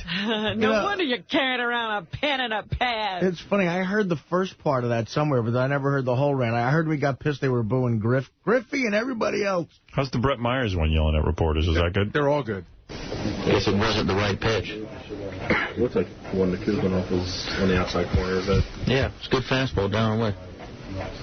And then Sledge, I looked at it on tape, looked like he didn't even see where it went. You thought they were both for pop-ups? Yeah, didn't you? Do you think they crushed him? First one I thought was the outside corner. Yeah, because you're a retard. You don't know shit about fucking baseball. You're filling in for somebody. How do you spell retard? You know how to spell it. It's in your fucking vocabulary. I'm sure you know. Hey. You are classy, I'll tell you. All right, go on. Out of here, you fucking idiot. Go. Greg, no, you're the fucking... Hey, you point at me, motherfucker? I tell you what, dude, I will knock you motherfucking out. Come on, it's called you. You're tough when fucking people stand in front of you, aren't you, you piece of shit? You fucking idiot. Yeah, you're tough when fucking people are standing in front of you. I love all that. Yeah, that's right, you are. You're a fucking idiot. As long as I'm not in it. Fucking question. Hey, Oh, no, don't be a tough guy. Oh, well. This whole game, you got a fucking job. There they go. I'm not even sure what he did. Walk away. There's something about finger pointing that sometimes set people off. Yes, Jessica Hahn. Howard, I got to tell you, those two newscasters that were on Channel 7 here in Los Angeles, Howard, Robin, they're known to be the most conservative, judgmental. Whenever they do a story on Howard or you guys, they roll their eyes. They're always talking about how you guys aren't role models. They're always talking about, like... No, we're not. No, we don't want to be. Kidding. I know. You just, exactly. But, like, that's exactly right. But they sit and talk about you guys, but they're known as, like, the most Christian conservative people. See, it's all bullshit. She does a couple of shooters when she goes home. That's right. I can't believe that's huge. That's so amazing. I was shocked. How to get it out there. Thank you, Jessica. Okay, baby. All right. Bye-bye. Bye. Jessica all worked up. Yeah, that meant a lot to her. Siobhan the transsexual, you're on the air. Oh, haven't heard from her in a while. Hi, Howard. How are you? Honey, can you, sir, get on the phone. Can you get on the phone? We can barely hear you. Hear me? I mean, the phone. Where are you calling from? It's like this. Is that better? Hi, I have a cat in my face. I don't know. I had to get a new blowing a cat. My cat knocked my other phone into the water dish. So well, I'll tell you what. Whatever you just did, it's 190% better. So whenever you make a phone call to me or anyone else, what did you do to change the quality of your phone call? I took the headset off. Oh, you had a headset. Yeah. He's so busy, he needs a headset. Being an executive. Actually, I'm so busy doing nothing, I got to wear a headset. I just slept for the first time in 24 hours. You know, I've seen people who have, real jobs, pressure jobs where they need their hands constantly because... Pressure jobs? They wear Come headsets. here, and I'll give you a pressure job. I'm saying they wear headsets. There's no reason for Siobhan to be calling in with a headset. You don't think she has pressure? No, not that kind of pressure. I mean, he has pressure to pay his bills because I don't think he works. You know so little about me, Howard. It's not truth of the situation. We know everything about it. We know enough. We know all we need to know. You know, he used to have a dick. Yeah, like that has anything to do with anything. It has everything to do with it. No. Anyway, Siobhan, what can I do for you? Go ahead. Hey, I was wondering, like, since you finally got money to, that you paid Sal and Christine $20,000 for their segment, I was wondering... 10? Yeah. Okay, I was wondering if you could pay me for my segment now. No. No, they negotiated before. Well, why would I pay you for your segment? Huh? Why would I pay? You called me up and said, can you find a guy to fuck me? I found a guy to fuck you. Why would I pay you? That was your payment. There's your payment. You got fucked. In every way. What do you mean, no? What part of that do I have wrong? God, how do I explain that? You can't even. I was like looking for something nice to happen, and that was something ugly. But what do you mean that's ugly? We can't determine the outcome. You wanted to do it. You wanted the I'm up for it. Value of it. Sure. I did it, regardless of feeling that way because I, thought you would be good for the money.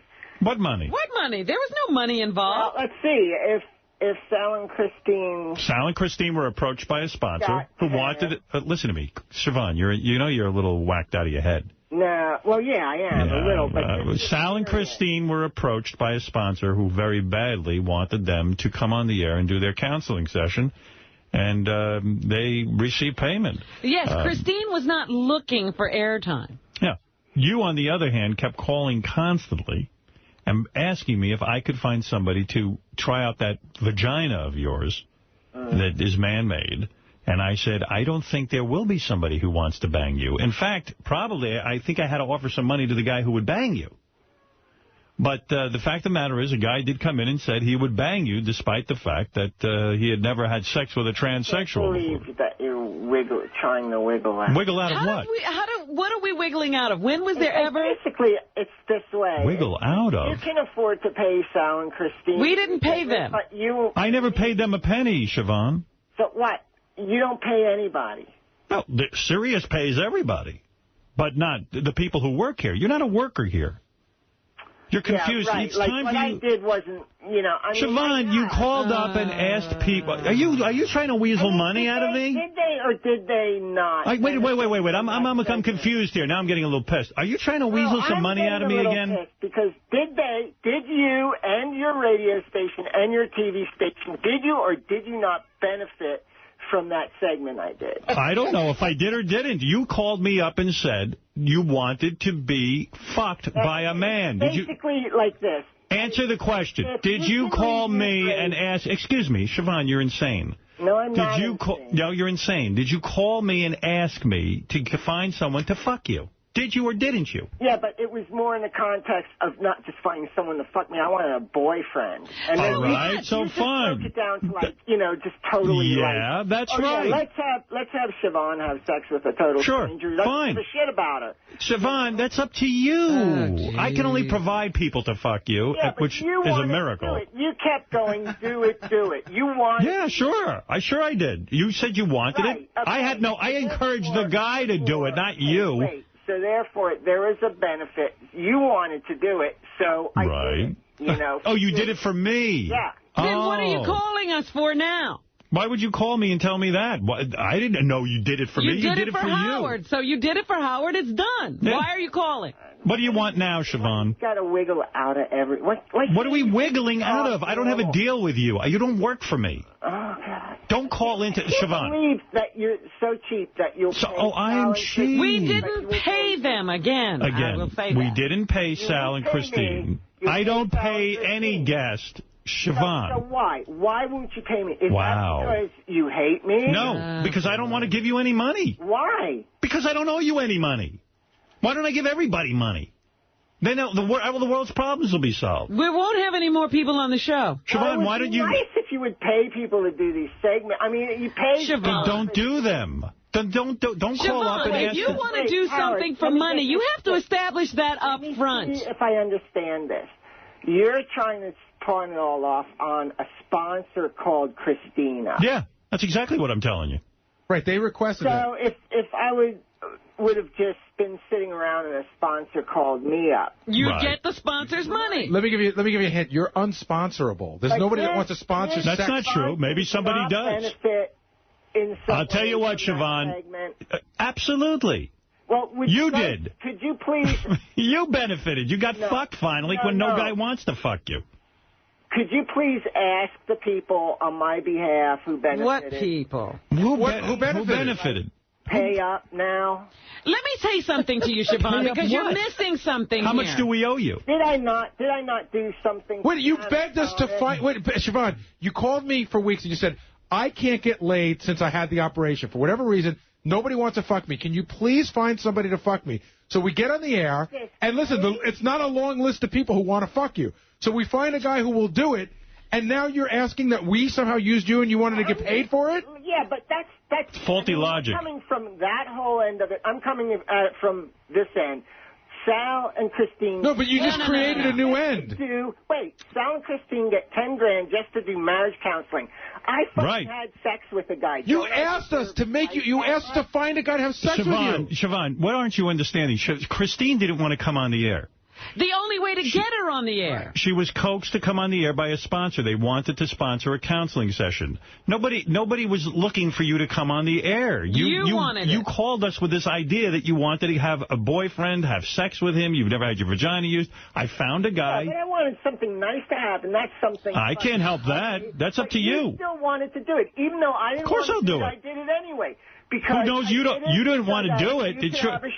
Why did you do it if you didn't want to do it? Siobhan, did you say... Everybody set up to do the segment, and then... Well, then don't do it. Not to happen. So don't do it. That's the answer. But you can't call in after the fact and say now you're owed some money, because money was never involved in this. It would be nice. Everything would be nice.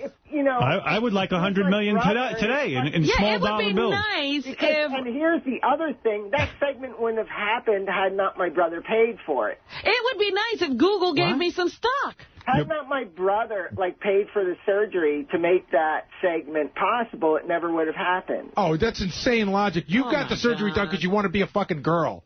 Now you're saying that... yeah, but... You got the surgery for us? Your show benefited. You're out of your mind. Siobhan, you're really desperate, aren't you? You're saying now you got this operation for our benefit? Wait, I can't hear... My brother needs that fucking money, and I have no way Siobhan, you knew that when you borrowed the money from your brother, you never were going to pay him back. You knew that. Now you're guilty, and now you want to sit and badger people. You're in the hole. Come on, Howard, you're paying people now to fucking do something. I'm not paying anybody. Siobhan, sponsors occasionally approach us. For example, a sponsor... Could you at least ask fucking Panasonic to pay me for the whole mic thing I did? I will ask Panasonic. Wait. What does he want to ask Panasonic? Remember when High Pitch Mike won the Panasonic TV by letting Siobhan squat on his face? Yeah. He wants me to go back to Panasonic now and ask for some money. Give my brother his money so he doesn't lose his... No, you got to go out and work. Your brother's money. Siobhan, I am fucking working. Doing what? Crazy people. What are you doing? Oh, God. Why don't you come over here and switch places with me? I will. You know what, Siobhan? Here's the thing. I would never put you to... Not in a million years. But go ahead. Hold on. Siobhan, I would never put myself in that position. I would never borrow money like that and cut my penis off and all that other shit. And then talk to me. You fuck up your life and then you're yelling at us? I'm not yelling at you. You're yelling at me. You created the life that you have. All I wanted to do was just ask. Siobhan, how did you get to the life that you have? Siobhan, how did you get to where you are? I don't. That's all I knew this wouldn't be a pleasant call. And you're call. the ones who are yelling at me. Siobhan's in big trouble. It's like you're so freaked out about... Okay, you want to know what Siobhan needs the money for? I got a list. Go ahead. Siobhan has to sheetrock her apartment. Siobhan has to sheetrock her apartment. She has crippling arthritis. Right. How's she going to sheetrock? And they're going to double her rent soon. Now, I don't understand doubling the rent. I thought that she's been squatting in this place for years for the purpose of owning it. Yeah, but they finally turned it into some kind of a co-op or something. Now she has to pay something for it. So what was all that work that she just did? Explain it to you.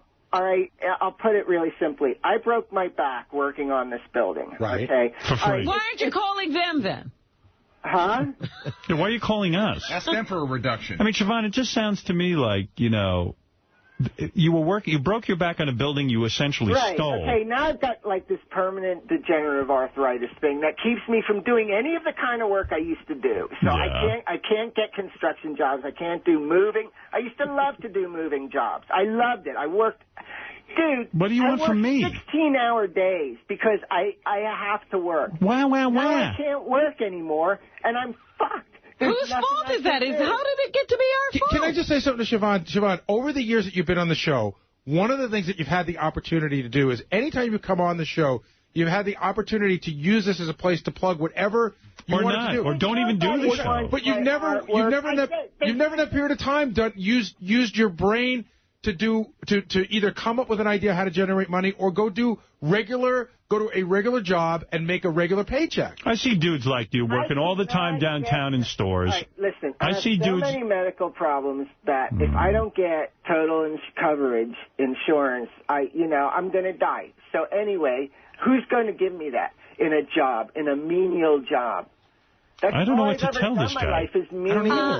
I knew that this was going to be this kind, because we don't hear from her anymore. What happened to stand-up? Aren't you doing stand-up? But Siobhan shouldn't contact us. I wanted to do stand-up. I asked you guys, take me on some of your gigs. I asked you guys. It's not up to us. Again. I never hear from you. It's like, okay. But Siobhan, we're not in the Siobhan business. Huh? We're not in the Siobhan business. You are.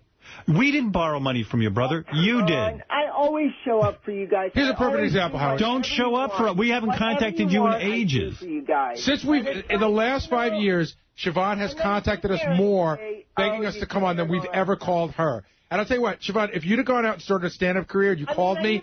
Hold on, stop talking.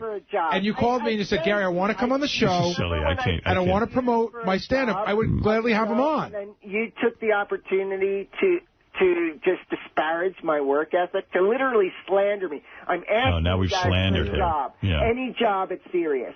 And you take the opportunity to slander my Siobhan, we don't have a job for you at Sirius. I don't know why you're berating us. We don't have a job for you. Not even in sales. No. Sales? I don't control that. There is a line a mile long of seasoned salespeople. The industry is getting so hard that can't get a job here. I understand. You have no experience in sales. At least, see, you let me ask you a question. I'm going to do you a big favor. What? Right now. I'm going to ask you a question. Okay. Can you walk? Barely. I have to take a lot of... Can you walk? Yes or no? Can you walk? Okay. You can easily make a living in New York City walking dogs. There's my idea. I can't, not with my back. Well, then you can't work. She's unemployable. I can't sit, and I just barely... Why can't you do phone work? If you want to be a salesperson, why can't you do phone sales? You get on a phone and do phone sales. You seem to be yapping a lot on the phone to us. Why don't you get a sales job on the phone? Good idea. When was the last time you pulled out the New York Times for real or the Village Voice and went through the classifieds and actually circled jobs, Siobhan? I do that every fucking Monday. And there's then no what phone happens job. by Friday? Huh? Nothing. Because I can't find anything. There's ads every week in the paper, do phone sales from your home. In order for me to go off disability, I need to get the medical insurance. Well, listen, this is a very complicated situation, Siobhan, and I'm being honest with you. Answers. We really don't have answers for you. I can't spend an entire radio show trying to come up with an answer. As far as you go, I'm just going to give you... You had the money to pay Sal and Christine. No, I don't have the money to pay Sal and Christine. A sponsor put up that money, and if a sponsor contacts me and says they want Siobhan for a bit, I will call you immediately. How is that? Yeah, that would be nice if I got paid the next time. Good. All right. Next time, if somebody wants you... And by the way, when you call a show and say you want something done... Yeah? I would suggest you clear that in your mind ahead of time, that you are calling and asking a favor of the show. We're not asking you to do anything. This wasn't our idea. Okay, it's your idea. It's just also, Howard, a lot of the fans think you paid me for all that stuff. Well, now they know we didn't. When I have to tell them that you didn't. You absolutely were not paid. Feel free to tell them. When they start calling you names, I just start feeling crazy. You're sounding a little like Riley Martin. He just said basically the same thing. Right. Siobhan, I like you very much. I think you're a good person. I really do hope that things happen for you. I hope one of our sponsors decides to have a Siobhan segment. No, and I don't even want the sponsor to pay me. I want them to just pay my fucking brother. Just well, they can't do that. If you work for somebody, they'll pay you. Any fans who really want to help out, and this is serious, send money to the station. To send it to Gary. No. Don't send it to me, Siobhan. We don't want any money. We can't accept money. If someone wants to pay you, that's between you and somebody else. Then send it to my P.O. box. Can I say that? Sure. You can say anything you want. All right. P.O. Box 20801, New York, New York, 10009. All right, Siobhan. I know you're up against... Make it out to Pep Girls, PEPGIRLZ, or else cash. Yeah, so I can send it to my brother. Or give her the check to a cop and just tell him to follow the stench of cats to where you are. No, now see, that's another thing you guys get me in trouble. My cats are well taken care of.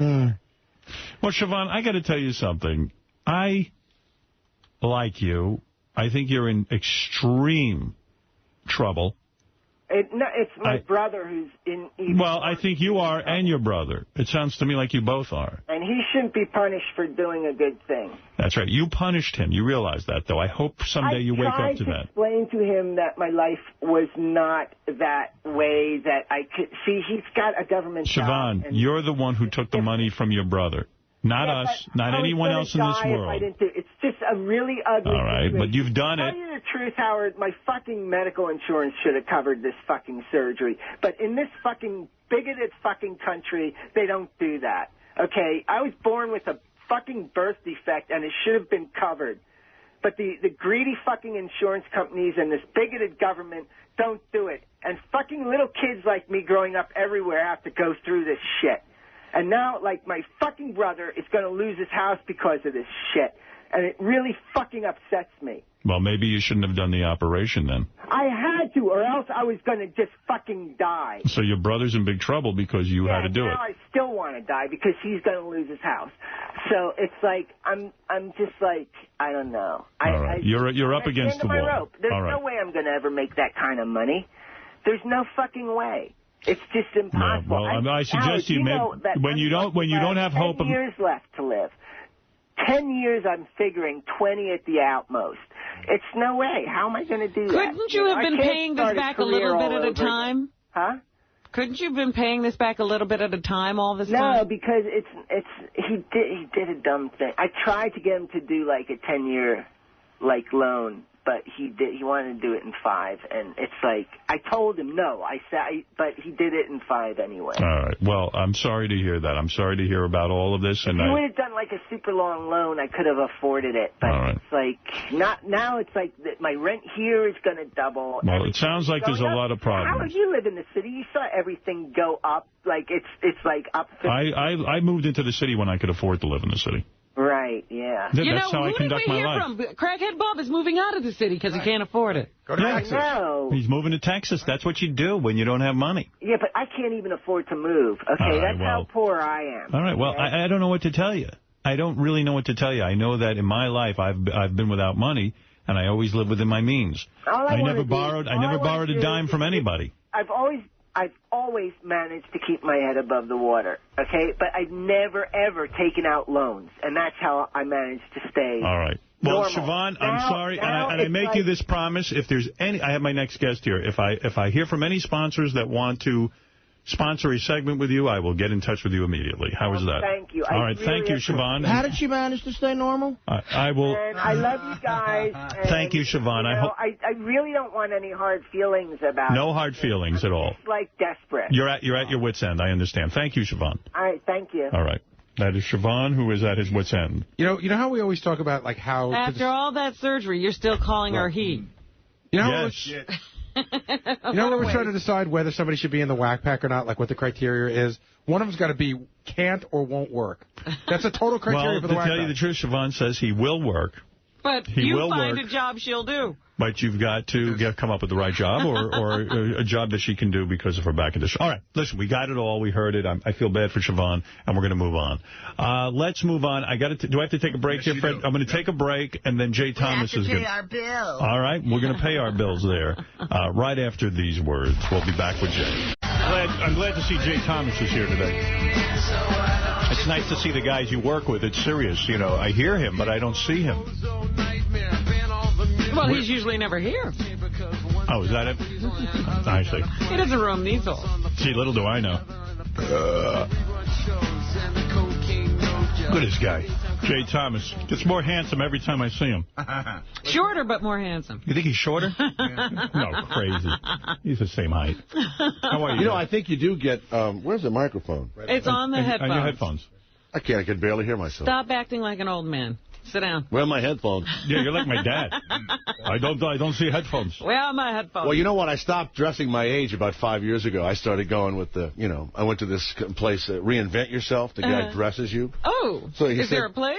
Yeah, he listens to the show all the time. It's in Brentwood, California. But I said, so what do? You know, you start getting a little heavy in the middle. He goes, well, you never tuck your shirt in again. That's right, never. I learned that years ago. Well, I didn't know that. And so he says, you know, and you see people with their shirt tucked in, and it makes their... When's the last time you tucked in your shirt, Artie?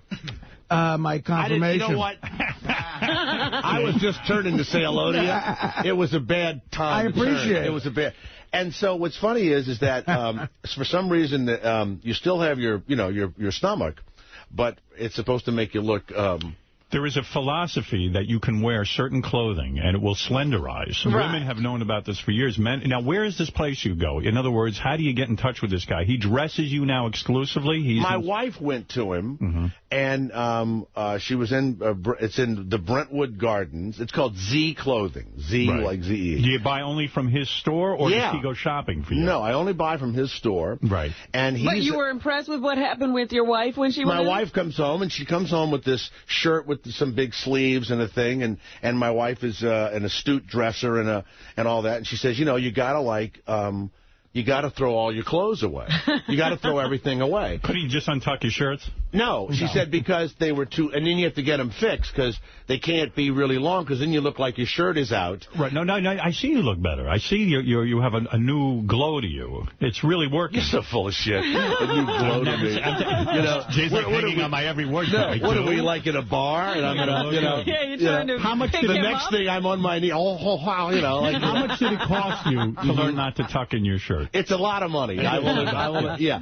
And I noticed that when I'll buy shoes and stuff, you know, and then I'll come to New York and I'll buy shoes from him for like $400, and I'll see that they're like, you know, $95 in New York, and I go, wait. Do you still really care anymore about how you look? You do. You do care how you look. You know, I have to tell you, I realized this, and what's funny is, you know, I lived hating people who were more successful than me my entire life. In fact, Howard, you drove me for years. Right. And I am motivated by fear, and I am motivated by jealousy. Yes. And yet I've had a great life and a great career and everything else, and I've made a lot of money making fun of myself not being a superstar. So if I'd been a superstar, I would have wouldn't have an act. But you'll be pleased to know that Howard Stern, spent many years being jealous of you. When I remember... That's impossible. No, I'll tell you why.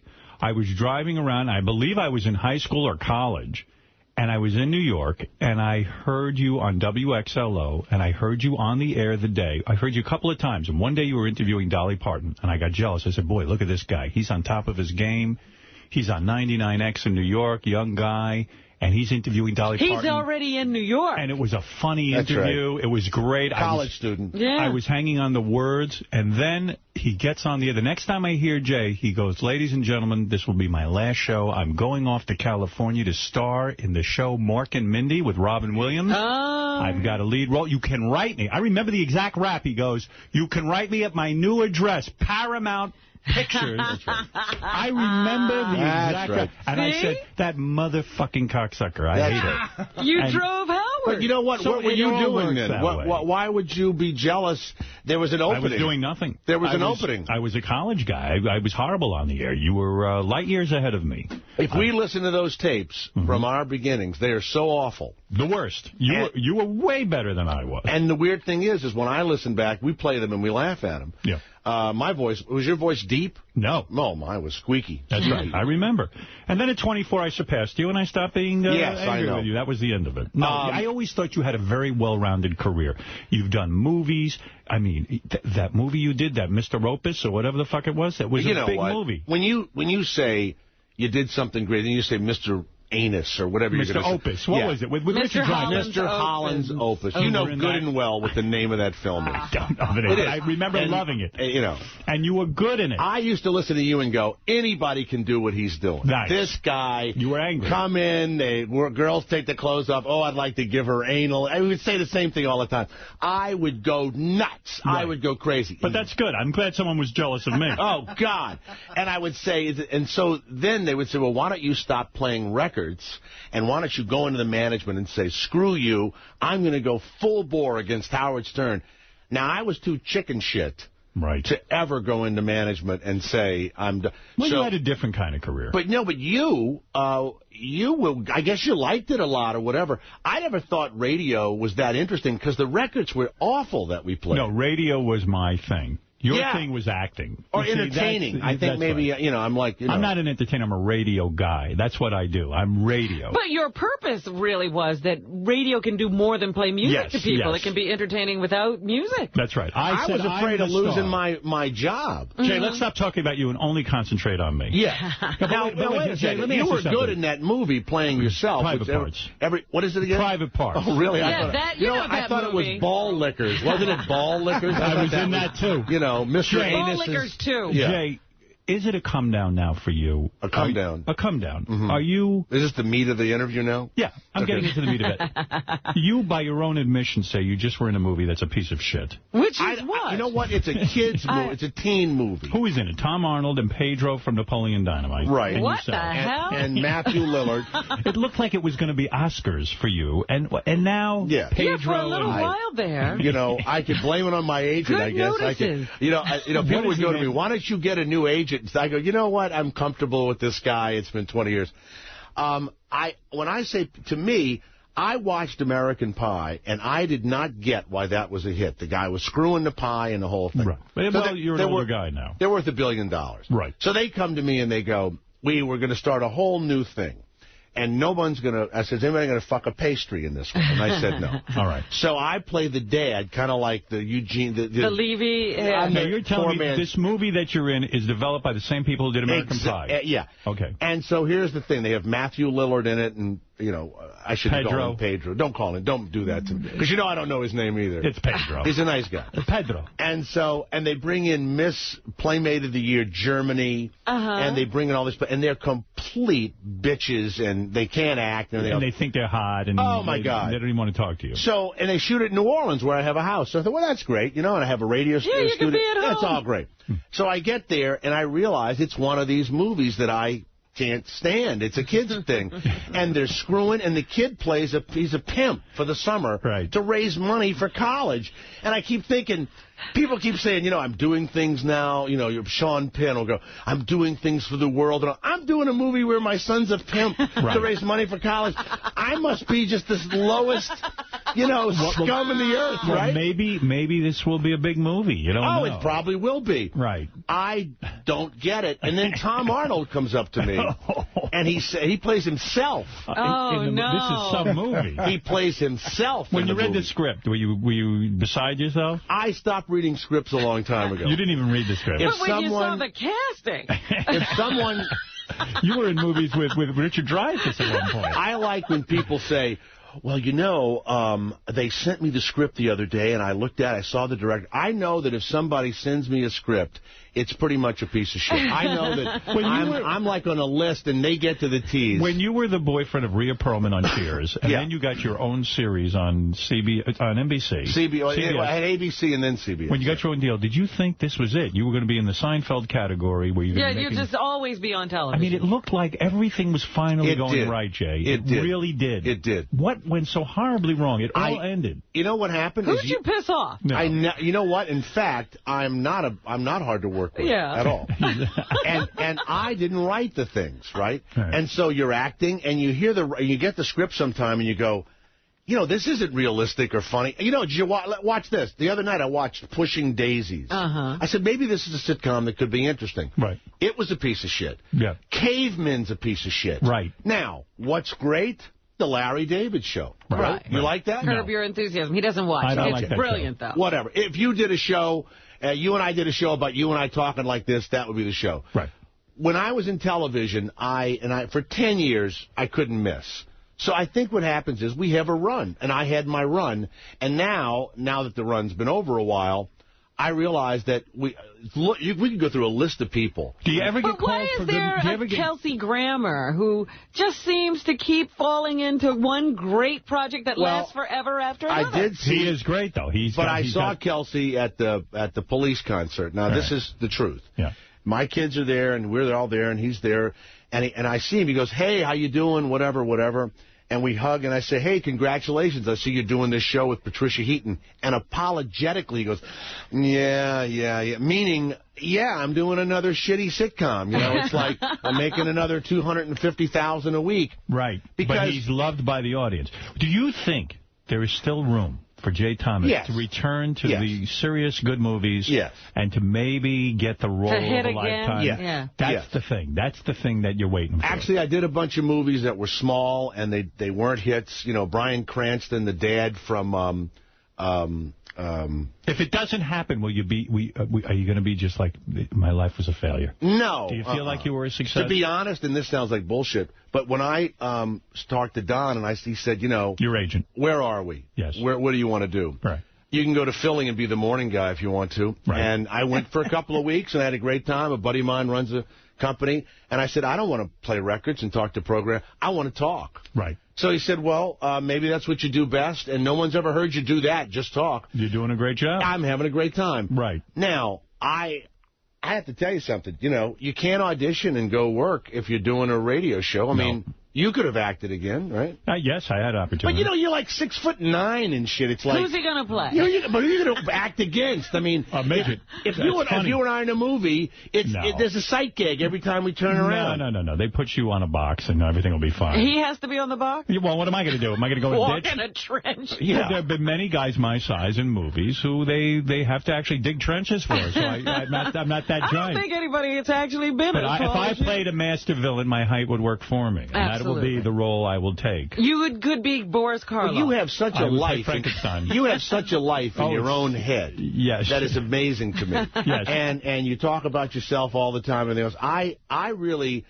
really work with actors, and I did a play for Woody Allen. I do these independents and all. They just aren't hits. No. And so, well, whose fault is that? It's nobody's fault. Is it you picking the projects? Are you the No, bad? fuck no. I'm not picking anything. They call up and they go, Woody Allen would like to read you for the... Well, what am I going to say? No. Yeah, I'm going to go in there and read for him. Who do you have a better career than? I mean, are there people that you look at... Eddie Munster. All right, Eddie Munster. So far. Who's better? Eddie Munster. You or Tom Arnold at this point? You know what? Tom Arnold gets lots of good movies. In fact, he did 2 or 3 good ones. Now, whether they're going to be hits or not... So he has a better career than you? I have no idea. I don't know. You don't know? I think the radio is a stabilizing influence. Yes. Now, will you continue to be on the radio with Sirius? Are you going to stick with this company? Are they treating you right? They are. They're treating me in a way. Yeah. They're treating you certain ways. Yes. They are treating you. They're treating me. We're in treatment. We're in a negotiation on how I like to be treated. How I want to really be treated. Well, I can only hope you stay. I think you're doing a great job. I will Sirius 102, by the way. That's Sirius Stars. Let me tell you what I don't miss. I don't miss going into a room and it's me and 5 really terrific actors that you've seen on TV and won every award. You know who Colin Meaney is? You know that? Yeah. Okay. No. Yeah, well, he was on Star Trek. He did one of those, but he does great movies, yeah. So I go in a room and there's Colin Meaney, and there'll be like 3 or 4 other character actors who we all recognize, and I'm in there with them, and it's like we're all good, right? And we're reading for some piece of shit, right? and we're all laughing about it, and you know... You are a good actor. But you know what? It is a world filled with people you've known. My kids could get more work than I could in Hollywood. Wow. Are you trained as an actor? Absolutely. You took lessons? Totally trained. Where did you go take lessons? I studied with a guy named Warren Robertson, who was on 44th Street. He taught the Primal Scream. And what he would do is he would get these models who couldn't act sick if you gave them fucking poison. And they were gorgeous, right?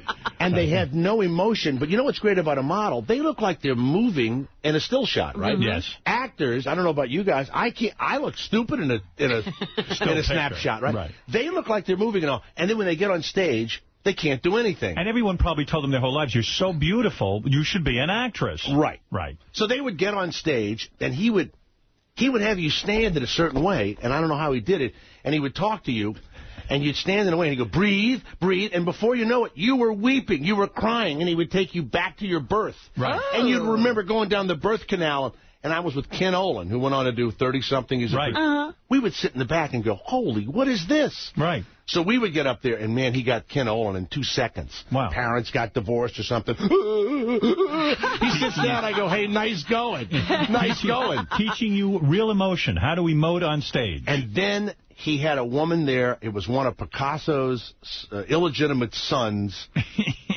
wife. Her name was Sarah, I guess. Right. She worked as a receptionist. She never acted, but she couldn't audition. Gorgeous, though, right? She was cute. Right.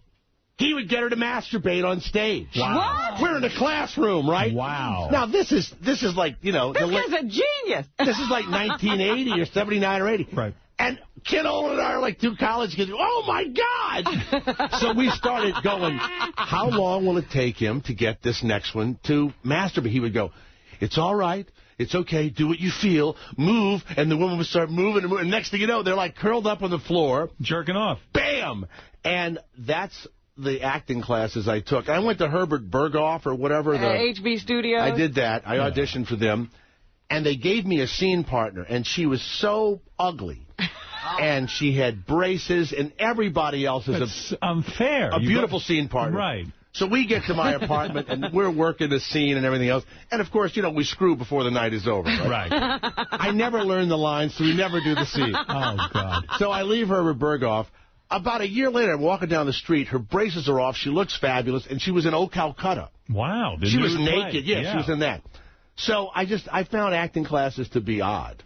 You know, I took one acting class, and the guy says to me, now you need to suck my cock. And I thought you just had to do it. So it was so you did it. Yeah, right.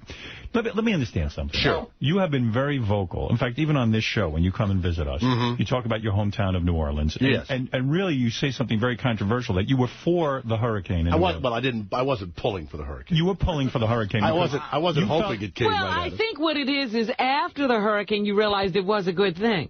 Yes, thank you. You said it cleaned out a lot of people you didn't want there. I said that to Larry King, you know, after the thing was over, because I'm from New Orleans. You told Larry King that? Yeah. And I thought his suspenders were going to, like, turn to shade of... You know, he doesn't pay attention to you. How did you end up on Larry King? They knew you were from New Orleans? Oh, I did all the shows. I did Fox, and I still do all... It was the best thing for your career, though, Hurricane. I'm doing Fox again this week. He's working Katrina. And, of course, I told my publicist, you know, tell him I'm from New Orleans and I've been devastated by the story. Immediately get on the horn to anyone who cares. I'm from New Orleans, and I want to be... been devastated by this horrible event. You actually, I've heard, have called for a second hurricane. Yes.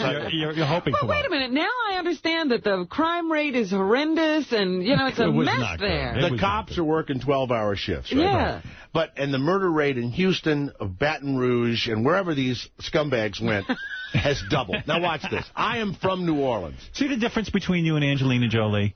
And Brad Pitt. They live in New Orleans now. That's right. They get upset about this stuff. You call for another hurricane. I didn't call for another hurricane. Okay. Go watch this. Like he has powers. And so I didn't do it. So they say they blew up. The white people blew up the levee. And I'm thinking, it was 190-mile-an-hour winds. How did you light the match to light the bomb to get the thing to blow up? Was there a submarine? You don't feel the white people did. No. You God, know they have those electric switches now. Give me a break. You know, there's a play. There's a play called Breach, and it's terrific. And they do the play, and they're standing in water. I went the other night. And they're talking about how the white people blew the levee up. So when I watched television and I saw everybody at the Superdome, I said, look at these people. Look at them. This is my hometown, you know? And they were yelling and screaming, and the helicopter would come in, look at him, and leave. And I would think, well, I wouldn't land either, you know? It was a very trying time. Horrible. So now they all leave, and I go back in and I remodel, excuse me, this beautiful home that I have, and it's in the Uptown section, and it's pretty quiet. And you drive through the bad sections, which are rich people, poor people that are they're trying to be rebuilt. And I look around and I go, you know, these houses were pretty shitty looking to begin with. Right. You know, right. I'm not unhappy they're gone. It actually, you felt might increase you. It beautified the neighborhood. And then they keep saying, well, you know, this is a low-lying area, and every time it rains, it flooded anyway. Well, close it. Okay, close it. Right. But you weren't for 9/11. I mean, you... No, I was not for 9/11. Do you think that area has been improved as well? No, there's nothing there. They built these little colorful little... Harry Connick goes down there, and they put these trombone players in these little houses. Yeah. And there's like 7 of them. And there's no grocery store. And in the middle of all the devastation, I swear to God, there's a Starbucks, a brand new Starbucks. Wow, they get those up fast. So the way I look at it is, New Orleans is a place, white and black, filled with you know, kind of criminals, right? Kind of criminal kind of people, right? And a lot of them are now gone. And a lot of them are now gone. And and the shuckers and the drivers, they don't know who to steal from right now, right? Right. And the bad people are really killing each other. I think we ought to... Leave it alone? Absolutely leave it alone. Wow. Let them just work it out. Shoot each other. The cops are working 12-hour shifts, and the mayor completely disappeared. Yeah. You know, he's no place. Right. He's gone. He can't live there. There's nothing there. Now, meanwhile, my neighborhood... on TV all the time. My neighborhood is fabulous. Right. I live in the uptown section. The wind is blowing. Everything's back together. How old are your kids now? I have a 26-year-old son. I have 16 and 14. And do you say to the kids, you know, I was a very big star at some point? You got to understand. You play them your tapes? Yeah, do you play them the movies and things that you were in? We were going to go to see The Police. And my wife loves The Police. And so I got great tickets. And my son, my 14-year-old, has been talking to this little girl on the phone from L.A., right? Right. And so that's a true story.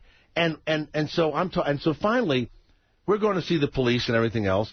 And suddenly, he says to my wife, he goes, hey, y'all are going to go see The Police. You know, my friend Sophie's dad I think, works with them or something. I go, what do you mean? What's your last name? Copeland. Oh, geez. Oh. I said, works with them. He's the drummer. Right. He's the drummer. That's the guy, the drummer in The Police. Not Stewart. I said, call her immediately, and we're going to go backstage and see him. He goes, oh, gee, I'm not going to do that. I go, call her up. So he calls her up, and I told her we want to go backstage. Right. So she doesn't want us to go. You're using your son to get something. I said to him, He says, why are you doing this? I said, look, your mother would really like to meet him, okay? Right. Suppose somebody came to you and they said, listen, we want to meet your dad. He would say, yeah, like that's going to happen, right? They realized that whatever I did, it already happened. Do the kids think you're a has-been? Yeah. They do. Absolutely. They do. And I say that word all the time. You say you're a has-been. And I used to buy these giant houses to prove I wasn't a has-been. Right. So that when people pulled in through the open gates, you know, and I'd hire a guy like to park the car for the day. Right, right. He would go, man, you know, I guess he made a lot of money even though he doesn't work much anymore. I almost went broke trying to prove I wasn't a has-been. Really? Just to have the live stuff? Yes! Have any of the kids' friends ever tried to meet you, or does it never even happen? They love a movie called My Date with the President's Daughter on Disney. And you're on that movie? I'm in that. I'm the dad. So you still have some pull. Wouldn't it be a nice thing if I hired a few kids to come over and try and meet you or invade your house so that the kids would understand? And when I'm in the Easter Bunny costume from the Easter... Oh, the kids love me. Do you ever walk around with the kids and hope that someone will come up and recognize you? People do recognize me. All right. And sometimes they recognize me as Tim Allen. Oh. I don't even know why that would be. That sucks, doesn't it? It's stupid, because I don't even want to look like him, you know. Do you ever complain about the paparazzi, even though the paparazzi never bother you? Do you ever say to the kids, oh, these paparazzi? I mean... or do you try to get into the tabloids? I try to get into the tabloids. Do you want me to follow you around with a camera so the kids think you're important? The other day, one of my sons was in my office, and there's these pictures, and it says, Jay Thomas reveals lie that his wife didn't know about. And I remember that happened, and I was so happy that we were in the magazine. Someone told me you called TMZ, the website, all the time, telling them where you're going to be. Exactly. In case and all of that stuff. Right. Jay, this is exciting. When you're here, all of show business rejoices. Thank you. I think your show is fantastic on Stars Channel 102. Right. And I'm glad you work at Sirius. I'm glad I'm here, too. And you can hear the show for yourself weekdays from 3 to 6. Now, wait a minute. I'm on American Dad. My career's not over yet. I'm about to say that. I have a big animated thing starting. Jay is going to be on an animated show, American Dad, this Sunday night at 9:30 on Fox. Now, what is this American Dad? It comes on after Family Guy. Everything in my career is just a little bit, it's not The Simpsons. It's not Family Guy. It's I would American do the Johnsons. Dad. It wouldn't be the you Johnsons. play a voice on a cartoon. Are you a guest? You're not a regular. I'm becoming a regular. I'm the best friend of the lead. Is it your voice, or do you put on a character voice? No, it's my voice. It's your voice. It's my voice, and I play a right-wing atheist. I see, a right-wing atheist. And what do you do? Do you get into a studio with all the other actors and you all perform together? No, you just go in, and they have the script, and you stand at a microphone, and nobody's there. I'm surprised. My dad used to make cartoons, and the thing is that he would get all the actors. I would watch them record, and they all were required to be in the same room so they could play off each other. Sometimes they do that for some reason, and it may be me. I don't know. You think the other actors don't want to work with you? I don't know. I think they're all used to each other, Would you throw them off? I think he would. I mean this, and I'll tell you this right now. You asked me if I read scripts and stuff. Right. I don't need to read a script. I don't care what the movie's about.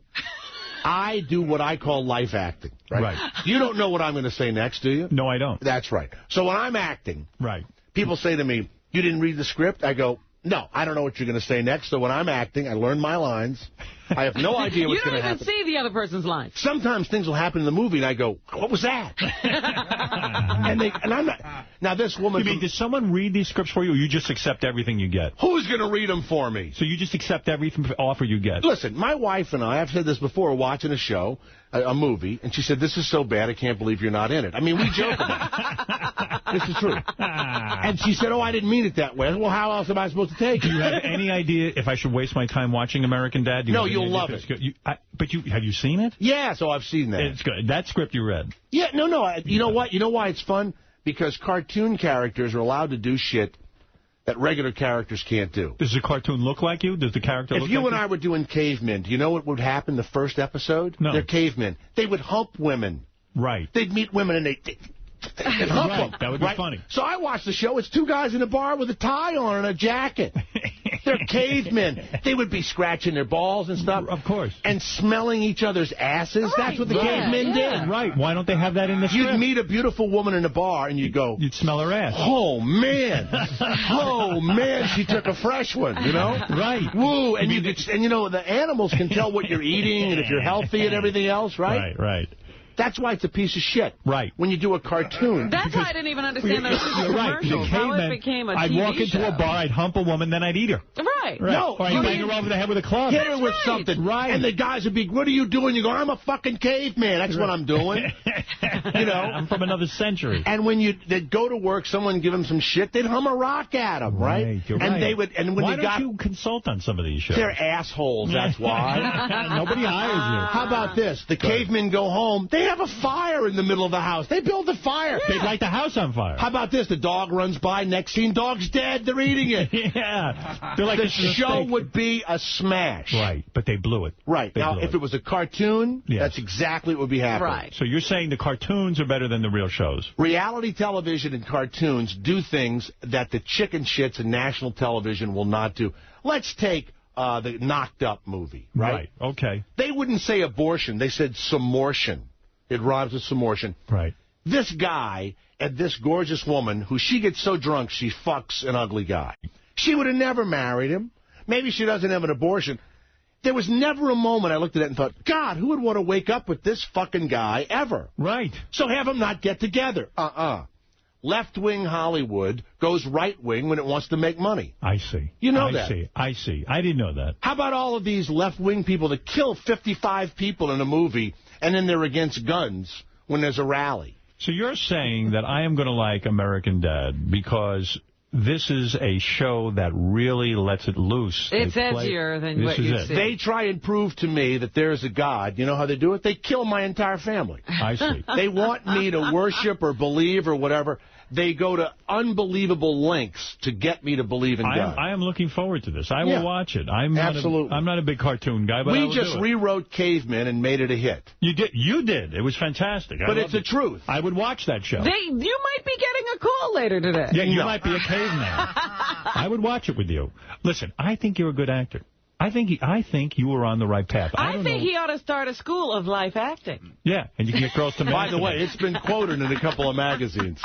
That's how dumb they are. You got to check out Jay for yourself. If you liked what Jay said today, you could have him for 3 hours a day. Have this kind of fun every day. Now, let me say that now that everyone has left New Orleans that was causing us trouble, and now that I have this gorgeous home that I'm collecting rent on, I want no more hurricanes to strike New Orleans. When you told Larry King how you felt about the hurricane, was he shocked? He was. He said... Now, Jay, I think that a lot of Illinois, hold on. I think that it's mostly the poor that are being I go, Larry, it's not mostly the poor. And I said the people that didn't leave don't have a car or a credit card. They shouldn't be there anyway, okay?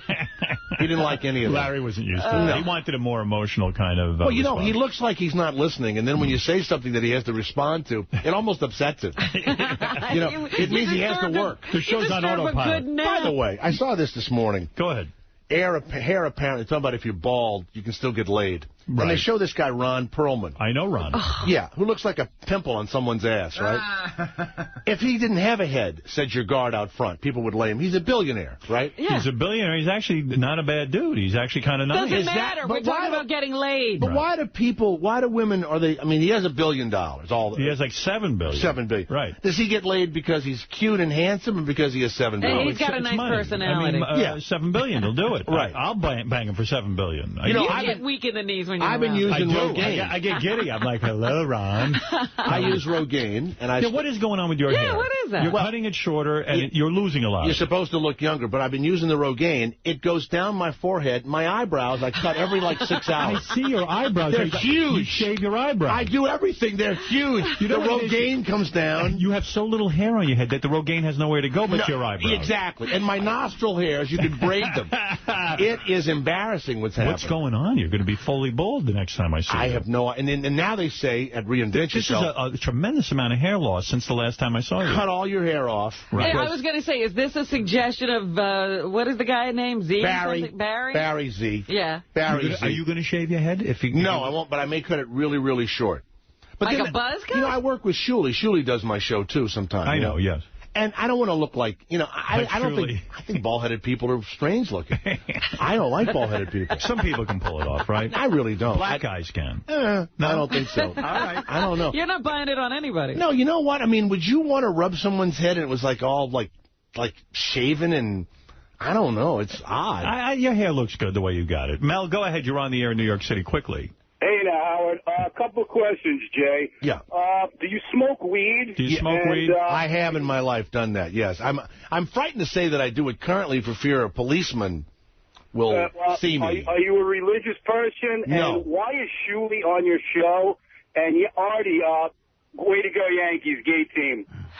All right, there it is, a little rub again. Is this one of your main listeners? This is my only listener. Yeah, right this now. is good. Listen, we call him phone call. By the way, I find Shuli and this woman, Madison, who work here at Sirius, they go on my show. They're great. Yeah, Shuli's There's a ton of talent in this building. There really is. Now, this is like animated or cable radio. I have a theory about why you have Shuli on your show. You wanted someone with less hair than you. And not quite as funny. Not quite as funny. Check out Jay Thomas weekdays from 3 to 6 on Sirius Stars Channel 102. Jay's going to be on American Dad this Sunday night at 9:30 on Fox. This is a cartoon, an animated series, American Dad, Sunday nights, 9:30 on Fox. We'll be back right after this. Robin, do the news, blah, blah, blah, blah, blah. Jay, thank you. Hey, buddy, thank you. All right, we'll be back right after this. Fox Business. Ah, yes. Boy, that Fox, they're spreading all over the place. They had the Fox News channel. Now they've got a Fox Business channel. I mean, it's unbelievable. Soon every channel will be Fox. If you care about making money, And if you care about your family finances, why not get a second opinion? That's where the Fox Business Network comes in. Starting October 15th, the team who brought you the most powerful name in news, the Fox News Channel, is bringing you Fox Business. 11 years ago, they changed the way news is delivered. They really did. Fox is the #1 news channel. What's the matter, man? You falling asleep? You don't want to... What's going on with you today? Yesterday, you were all full of piss and vinegar. You were up watching the Yankee game. What an asshole I am. I didn't figure that out.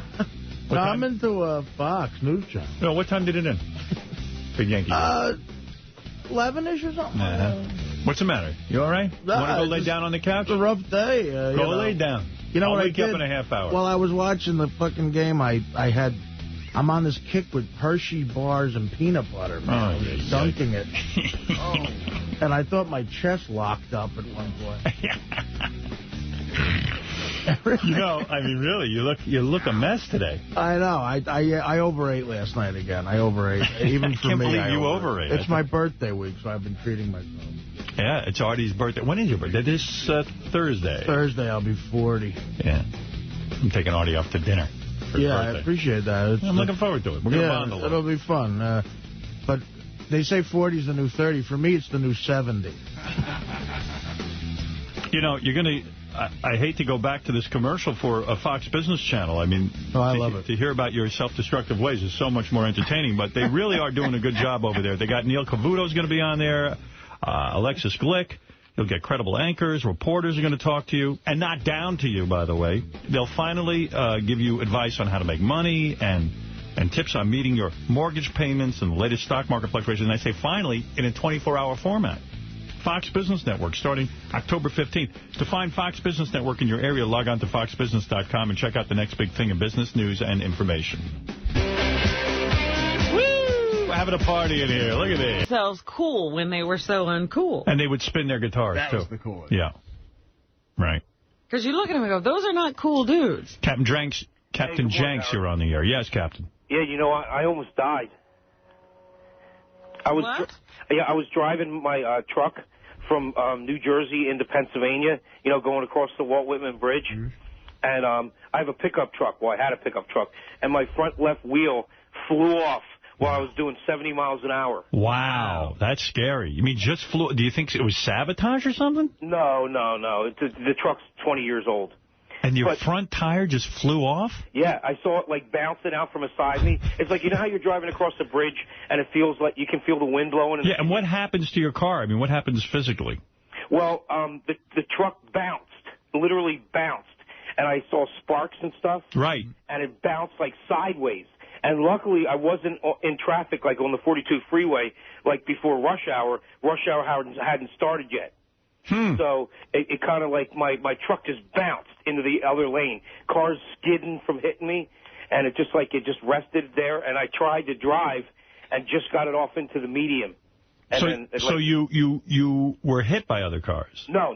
Almost hit. The car almost hit. Yeah, if it would have been rush hour, I definitely would have been hit by other cars. 70 miles an hour, your tire flies off. That's got to be pretty freaky. I was doing about 70 at the time. And is it hard to control the car once the tire flies off? I mean, is it completely out of your control, or can you steer a little bit? It's pretty much out of your control. I slammed on the emergency brake, and the right one worked, and that's the only way that I stopped. You had the wherewithal to slam on the emergency brake? Yes, I couldn't believe it. I mean, I reacted pretty well. But I mean, if I had gone another quarter of a mile, I would have been on the bridge. Is it impossible to brake the normal way when you have your tire fly off? Oh, yeah. It just nothing happens. Imagine driving 70 miles an hour, slamming your foot on the brake, and nothing happening. Oh. Well, if I would have been a half a mile ahead of that, I would have been on the bridge, and I could have fell off the bridge. Well, there you have it, Robin. What happens when you're driving and your car is going 70 miles an hour and your tire flies off? Captain Jenks lived. That's a recipe for disaster. Captain Jenks living to tell the story. Thank you, Captain. Yeah, you know, I'm booked to come on up there on the 24th of October. You would have had to find somebody else to fill my spot. I know, and that I would have been really pissed. Yeah. All right, thank you, Captain. How can he be replaced? Yeah. All right. There's Captain Jenks. Actually, I think I saw a guy wearing a Fox News jacket with a tire iron by Jenks' house yesterday. I think they finally got him back for all those phony phone calls. Could you imagine the news story? Imagine Jenks calls up and goes, you know, after this accident, I've come to a whole new way of life, and I'm reforming, and I'm no longer... I'm doing it by work to charity. Yeah, I'm never making another phony phone call. I'm not going to be mean to anybody. Kathy Lee Gifford loosened his tire. I'm going to dig up Dennis James and apologize. Steve Langford's here. He has an update for us from the Howard 100 News team. John Hein with the wrap-up show update. So we have a lot to get to. Let's get over to Steve Langford. Steve? Just some of the stories we're working on in the Howard 100 newsroom. Artie Lang sticking around on the Stern Show for another year. That big announcement practically sneaking under the radar on the wrap-up show yesterday.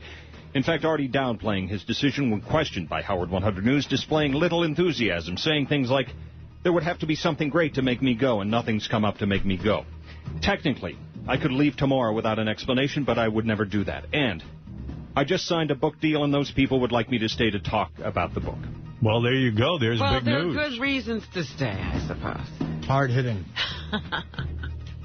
Meanwhile, you know how the people in Italy would be upset if Artie left the show, because he plans to go there and take a vow of silence and live with monks. This is my day now. Steve is in the elevator with me while I'm passed out asleep with a microphone in front of me. Are you starting to work on the book? Yeah, I started, yeah. How many pages did you write that? Half a page. Yeah. I finished the dedication. Yeah? I hope the dedication... You're starting from the front, working your way back. All right, Steve, what else do you have? She just puts a mic in your face after the show and goes, Artie, Italy? I'm like, what are you talking about? I don't know what you're talking about. And then I just, I yell at him. Steve, what else do you have in the news? Also today, Scott Farrell doing the play-by-play of his life. Howard 100 News with the audio of Farrell in the delivery room as his wife gives birth to their newborn daughter, McKenna. We hear Farrell calling the delivery as it happens. Oh, that poor Then kid. McKenna's first cries, Scott's first words to his daughter, followed by interviews with the doctor and nurses. Excellent radio. That's all on the radio? Yes. All right, very good. What else, Steve? Beth O continuing to advance her domination in the media, guest hosting on Yahoo entertainment news program The Nine yesterday. Also today in Howard history, 23 years ago today, a woman first took off all her clothes in the Stern Show studio. Philadelphia area recording artist Maria Morellino took it all off at WNBC October 9th, 1984. This legendary appearance, part of the history of Howard Stern premiering December 17th.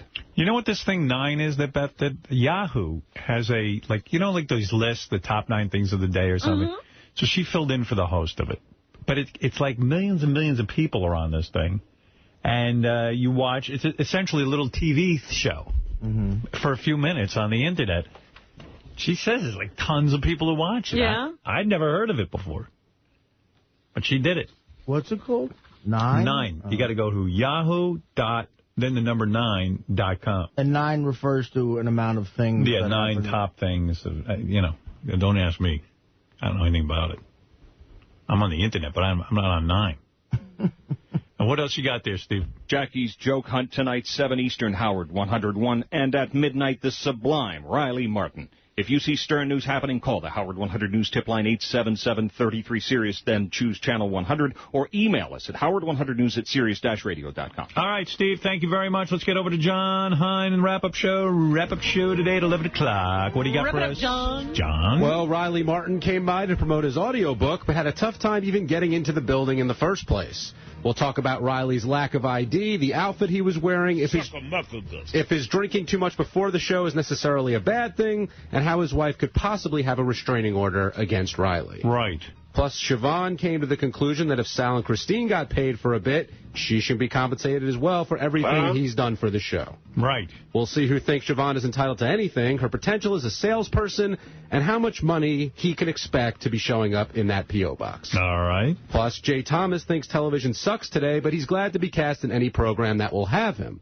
We'll talk about Jay's history with Howard, his advice on tucking in shirts, acting classes, and hurricanes, and whether cartoons and reality shows are the only programs taking chances and worth watching on TV these days. Right. Plus, I noticed that you don't tuck in your shirt. I do not. No, John Hein's a fashion plate. Far from it. And everything else that happened on today's show we'll cover on the wrap-up show. All right, Johnny boy, John Hein, wrap-up show, 11 o'clock. Check it out. Shake it out. Shake it out. Robin, it's time for news. I have not. Look, I did not. I didn't look here. What? What's going on over there, Fred? I was just trying to do something cute, but it didn't work, I guess. All right, feel free. Big old titties and a nice round can. Robin Quiver's pussy can please any man.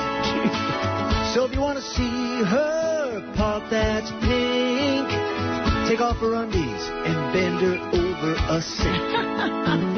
Oh yeah, I think Robin's hot, sticking meats and vegetables into her twat. Oh yeah, I just wanna see her face when I shove a zucchini into her back place. Wow, that's a nice song. I'll bet you that guy is on that Blender list. That's one of the more... Of worst lyrics. What are you talking about? That guy could sing. That's one of the more graphic ones, too, isn't it? Really? I think that's Mike Morse, I believe. But he's taking some really broad liberties with those rhymes. Get her where it's pink. Hot and twat. Are you pink inside, Robin?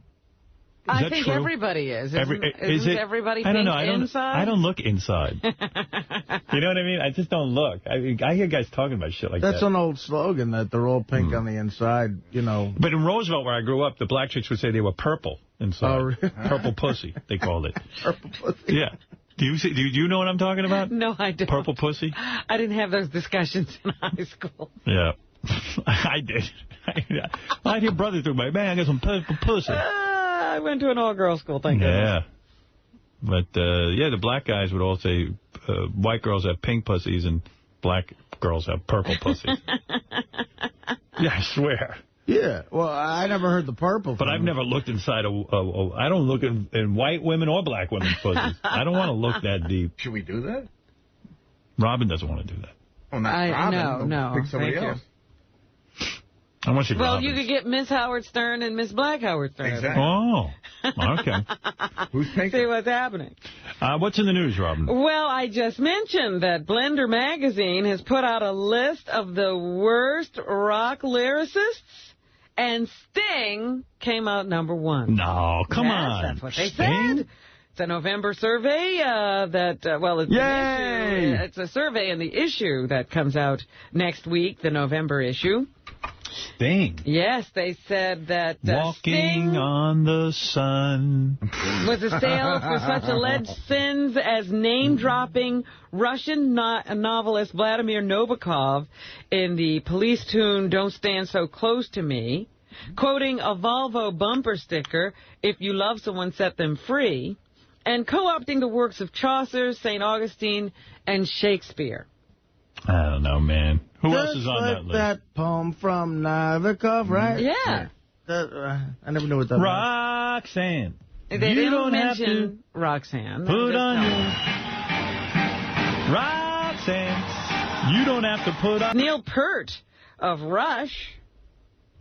Oh. What? Did he write a lot of the Rush songs? I didn't know that. Yeah. They say Peart's lyrics are richly awful tapestries of fantasy and science. Who even listens to the lyrics? What, are they kidding? Monday warrior and me side face Honestly, I don't. Let me who could tell what these motherfuckers Scott State was #3 of, what is that band? Creed. Then they also... I like some of those Creed songs. I know he's a douche, but...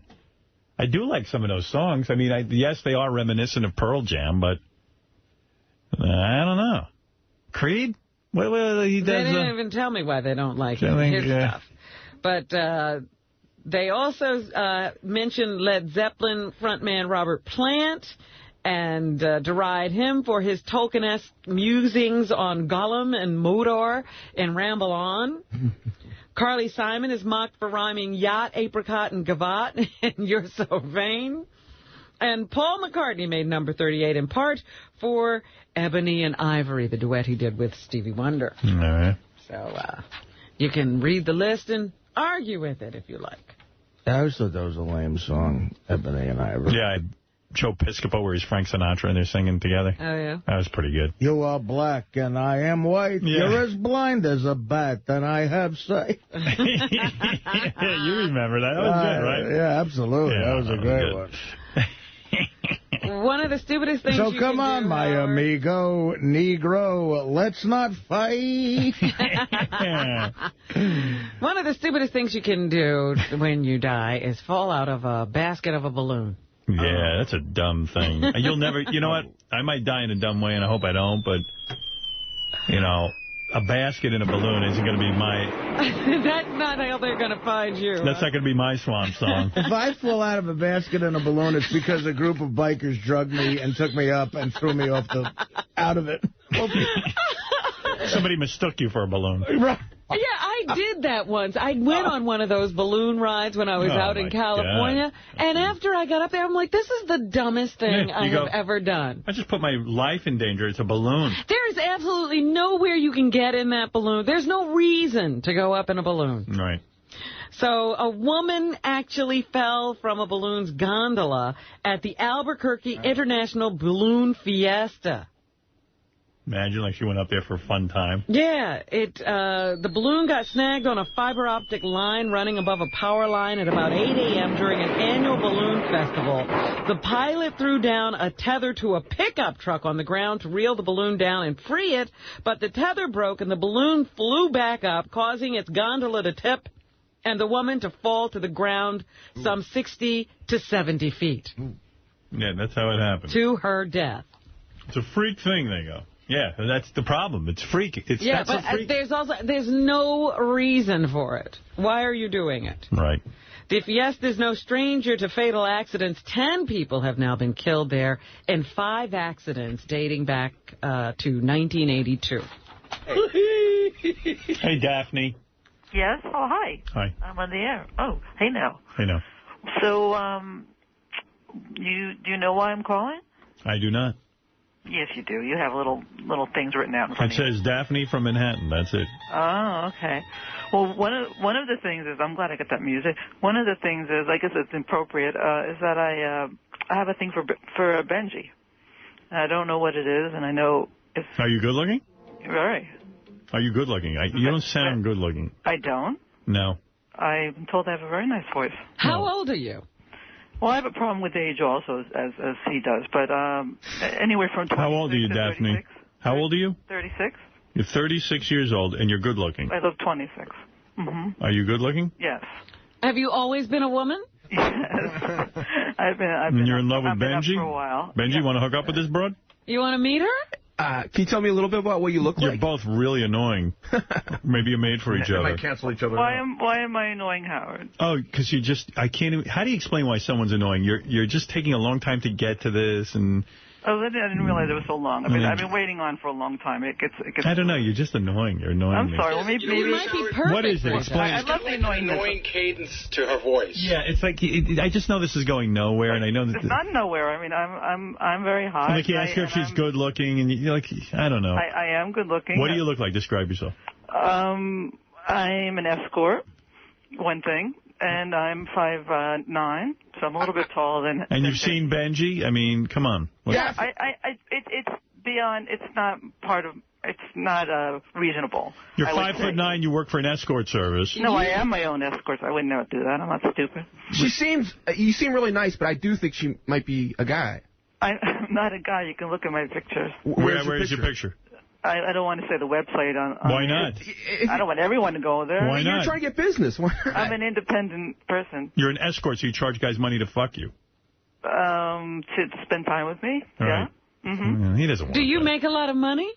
I can if I want. I'm my own boss. How much does a guy pay you to bang you? Normally it's about $400. That's unbelievable in New York. For an hour? Yeah, I have good rates. You have to be extremely hot for New York. No. That's $375 to, depends how long they want me. You do anal? Yep. No kidding. Yeah, very. Would you date a whore? It's not my top choice. Yeah. What about a whore copy editor? Well, that's cool. Yeah, I'm very smart. What do you look like? I'm brunette, 5'9", about 135. I really think this might be... How often does your period come? How often does what? Your period come. Every 28 days. How about yours? But what are your titties like? 36C natural. Well, I'd love to see your picture. Yeah, I mean, I don't see why you can't tell us your website. I don't want it to crash. Well, why don't you just tell the guy? Yeah. Can you just get me off for a second? All right, hold on. We'll get some pictures. Hold on. You're a whore. Gary, put her back on so we can look at her pictures and be honest with her. Hold on. All right. She's back on hold. They can get the number. I bet she looks like me. Get the website. Would you really date someone who's an escort? Why not? If I absolutely fell in love with a girl, I mean, no, it's not, no, it wouldn't. You don't have to fall in love. It wouldn't, no. I don't know, man. I'd have a trouble with that. Like, you know, that's hardcore. Somebody's got to date these girls. Yeah. Don't they deserve love? That's hardcore fucked up shit, man. Oh, goodbye, honey. Have a good day at work. Well, I mean, not an active one. Could I date one that ever was in her life? Nah, I wouldn't want that. Oh, Artie, could you date? You did. Yeah, he has. He has no problem with it. Well, I mean, it's not. I have some issues with it. I mean, they're obviously mentally off. I disagree with that, but... Why? If a girl sits there in charge... I mean, come on, man. In our society, she has no feeling. She has no feeling for the dude, and she's just taking money and fucking him. I mean, come on. I wish I could. The chick who lived with me for a couple weeks in L.A., I wish I could tell you the great story she told me about a celebrity that she banged. Oh, really? I could tell you off the air, but it was so funny. It's an older celebrity, like an iconic guy. Ooh. Hey, Gary. All right, so we have pictures. I have the website, right? Go ahead. I can put it up for you, but I can tell you right now that the weird thing about it is that you can't really see her face in any of the pictures, but I think it's definitely a chick. Let me see. Wow, that's a chick. Oh, she's got a nice body. She could lose 10 pounds. But, I mean, it's not horrible. She's extremely hot. What line is she on? If that's her, I mean, maybe she just found a good What website. line is she on? That's nice. Wow, look at that. She's got a great body. Oh, come on. You got to do that, Benj. I love that. I love tan lines. I know people think they're cheesy, but... Hi, you know, you could lose weight. I know, every day, yeah, well, Let me see more me and pictures. Benji both. I just can't believe that. Can't believe what? That I'm a girl? If that's your body, I mean, you still could be a guy, but if you're a guy, you have a beautiful body. She's not a guy. That's not a guy. I'm saying the girl on the... No, it's all real. I have no work done. What's your ethnicity? Is it you look real Asian? Eastern European. Oh. But I'm born in New York. And they're paying you $400? I mean, your body isn't in that great a shape for $400. Look at the gut. You're pretty hot if you lost 20 pounds. I know. Well, Benji and I can run together. I think she has an incredible curvy body. If that's I don't think she needs to lose anything. Is there any pictures of her in clothes? I know that sounds like a weird request, but... You want her dress? No, Howard, she told us to go to this website and click on a particular button, and that's all we have. Why can't we see your face in these pictures? Well, because it's, like my discretion and my anonymity. Do you have a phone number on your website? What was that word? I emailed it to you. Your Amber what? Anonymity. Oh, okay. Thank you. She got it. I am a copy editor. I'm very smart, and I don't do it all the time. I mean, I think a hot girl would be stupid not to do it. Don't you, Howard? So Benji, if you want to hook up with her, we'll pass this on to you. Yeah, I like the copy editor reply.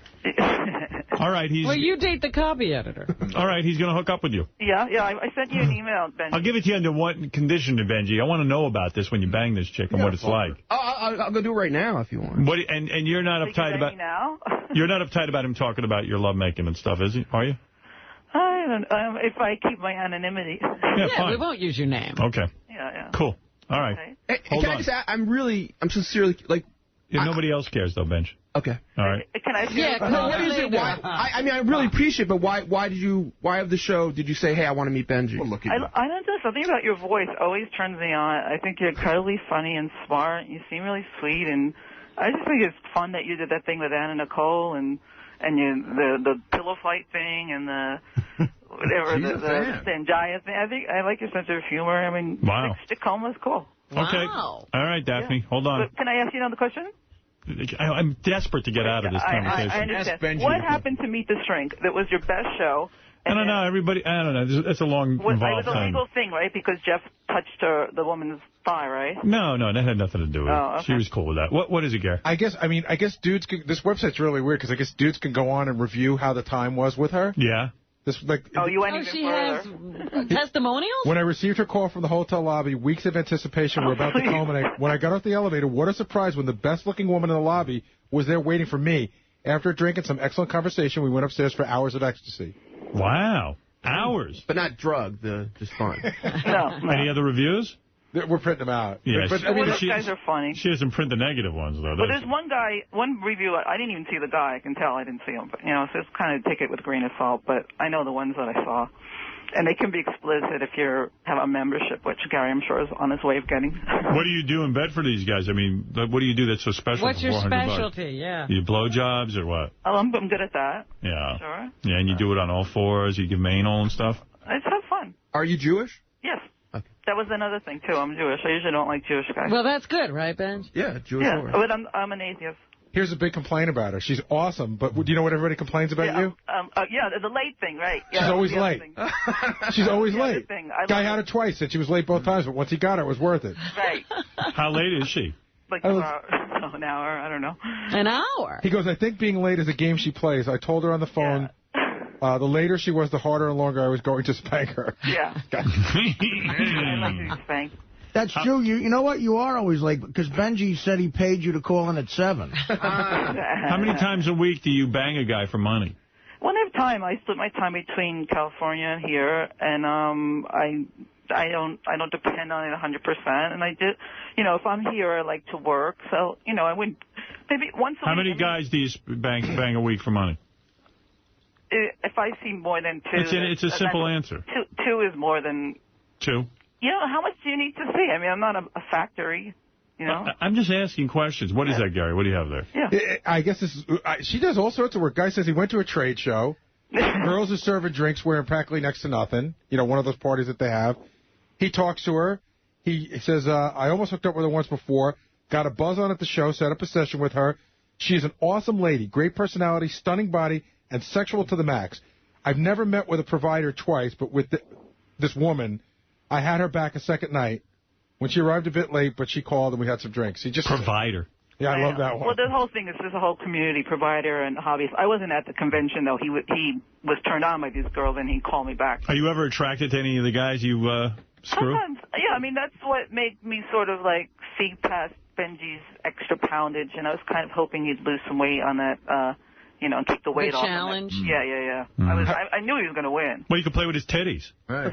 Howard, one more review, because this one's making me laugh. Oh, God. She's one of the best ladies that I've ever spent time with anywhere. She's also, without a doubt, one of the best in New York City. She's absolutely fantastic. Very real, intelligent, friendly, charming, energetic, and spirited. She cares about what she does. Hey, Howard. And she's very, very good at what she does. She also does not seem to know the word no. What happened? What happens? You're going to be jealous of Benji's sex life. What happens when you show up and a guy's really, really gross? Do you leave?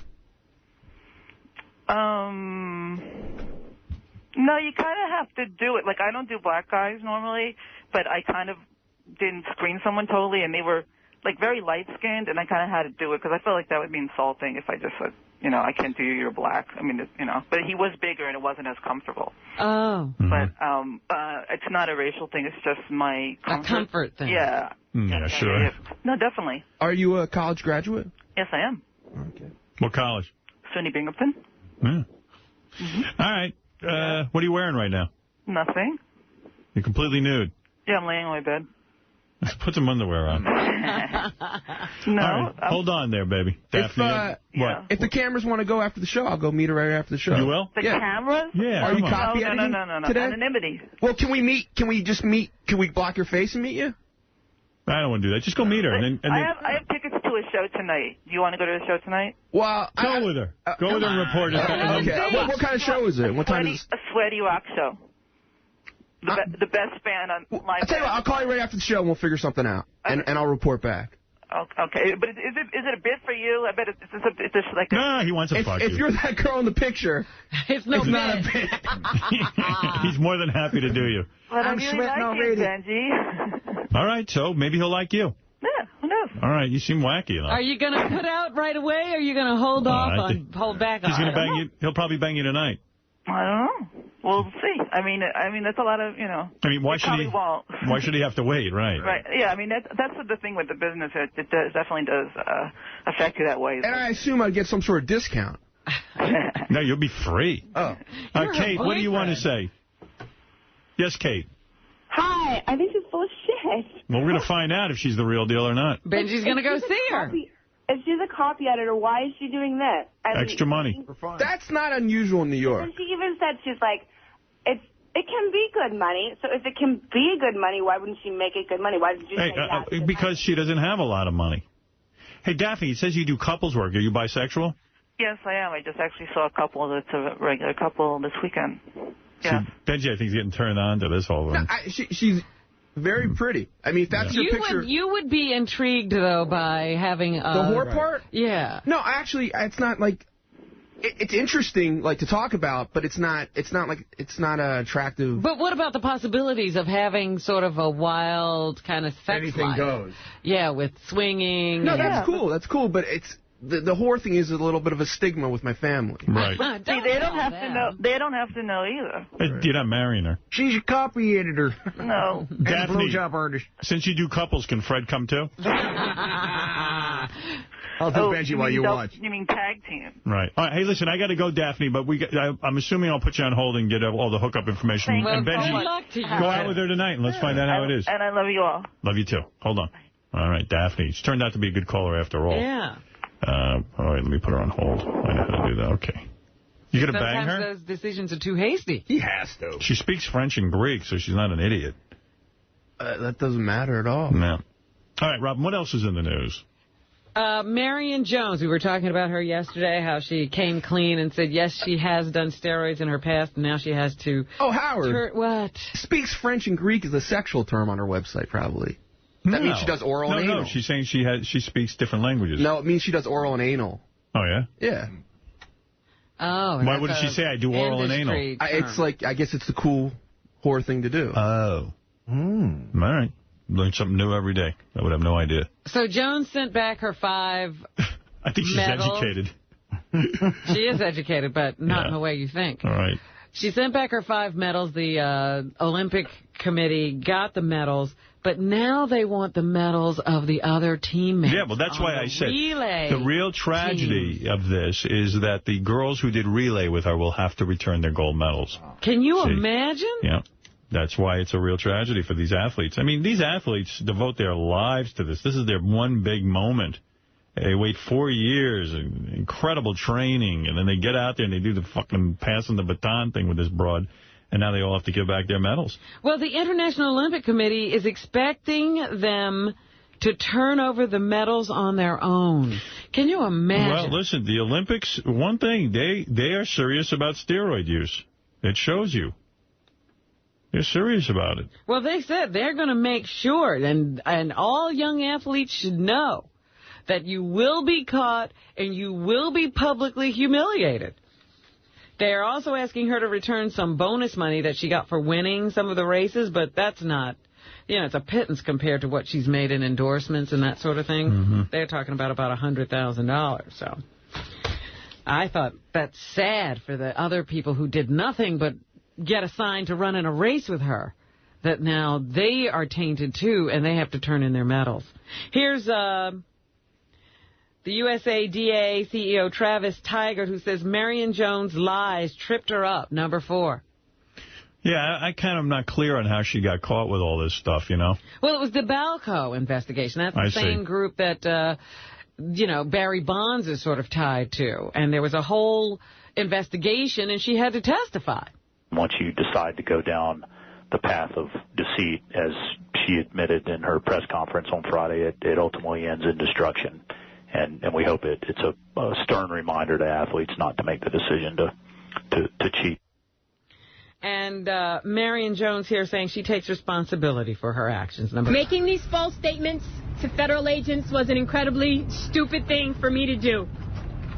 And I am responsible fully for my actions. I have no one to blame but myself for what I've done. Wow.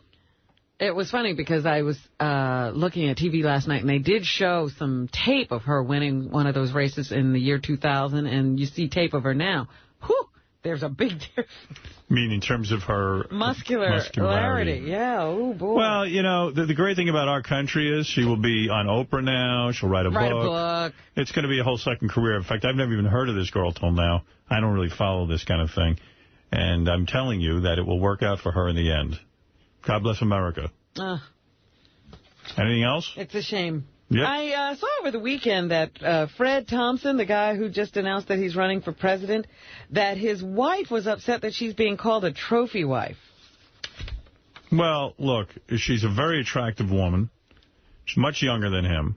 And that's the typical definition of a trophy wife. I mean, how else would you decide what she was? I mean, she looks like a trophy wife, doesn't she? Yes. Yeah. In fact, wear that proudly. Trophy wives are hot. I think it's a compliment. But, yeah, and one of the funniest things is this dude really looks old, and he's talking about the young children he has running around the house. It's kind of funny. He's an actor in Hollywood. But it's funny. He's like a conservative, but he has that sort of wild California lifestyle, you know. The Law and Order guy? Yeah. I told you. You know what? I have decided that most conservatives still have a wild life. Yeah, they get busted on way more scandals than liberals. Yeah, it's just ridiculous. They might as well stop all that crap because they can't live by their rules either. The girl who put that ad on Craigslist apparently has pulled it down. Did we ever make contact? Are we going to find this girl? Gary's working on it. She got 40 responses before removing the ad. A lot of them were kind of negative, calling her names. And, of course, you read the one that was the real dressing down about her depreciating assets. Mm-hmm. So I would love to interview her. See this girl, see what she's all about. She says she's stunningly beautiful. I would love to. I told you the headline in the Onion newspaper was Fred Thompson is afraid that he's going to be typecast as a politician and not be able to get other work. There you go. Also, this headline, Bush makes surprise visit to work. And I'm reading that article currently. The former pizza parlor manager who kidnapped 2 boys was given a life sentence in prison yesterday for kidnapping one of the 2 boys whom the authorities said he held captive and sexually abused in his apartment. So Michael Devlin has at least 1 life sentence staring at him now, and more to come. Here's the father of the convicted kidnapper, Michael Devlin. Just imagine that's your son. Your son becomes famous, and he's famous for kidnapping boys and raping them. He says he has no feeling about his son. Number 3. I just no feelings for that person. Wow. So you just got to completely be devoid of feeling and divorce yourself from him completely. Or you could be the parents of the guy who shot and killed 6 people in Wisconsin this weekend. Here's his pastor, Bill Farr. He's reading a statement from the family of the deputy who killed 6. Number 1. Our hearts go out to the victims, their families, and their friends. We are grieving for your losses. We are very sorry for what has happened. Yeah, I mean, what are you going to do? They say he was set off when, he was rejected by a former girlfriend and the other people around called him a worthless pig. That'll do it. Here's the police chief who says one of the deputy's victims was an old girlfriend. Number 2. They were in a relationship for a few years. They had broken up and were back and forth. So he got 1. Guys do get pissed off, huh? Yeah. We got to take a break. We'll finish up the news right after these words. All right, Robin. Yes, thank you. What else is in the news? Well, all of these things sort of fall into the same category. People who worry about neighborhood crime tend to suffer worse physical and mental health than those less concerned about being victimized, according to a new research report.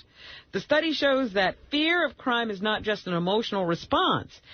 One of the researchers says in the November issue of the American Journal of Public Health that the fearful aren't necessarily at greater risk of being victimized, but are less likely to exercise or socialize, 2 of the keys of good health. Now, you are kind of a fearful person, but you socialize and I socialize somewhat. And exercise. I do, but I'm very fearful. Yeah? Yes. Yes, I am, Robin. That's a shame. I am filled with fear every day. What are you afraid of? Everything. As soon as I wake up in the morning, I have complete anxiety and I'm full of fear. The world is a harmful, ugly place where people hurt each other. Is that because of the city, though, too? Do you think you'd be different? I don't know if you put me in the country or the city. It's actually, nice of you to wake up and throw that in, Artie. You can put me in an island, and I would feel that way. Doesn't matter. It's my view of the world, and it's horrible.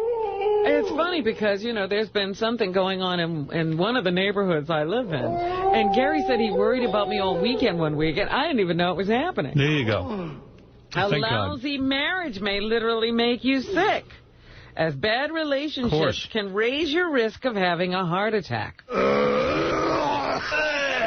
When When you're in a horrible relationship, you've got to get out. What it likely boils down to is stress, a contributor to health problems as well as a potential problem or a potential byproduct of troubled relationships.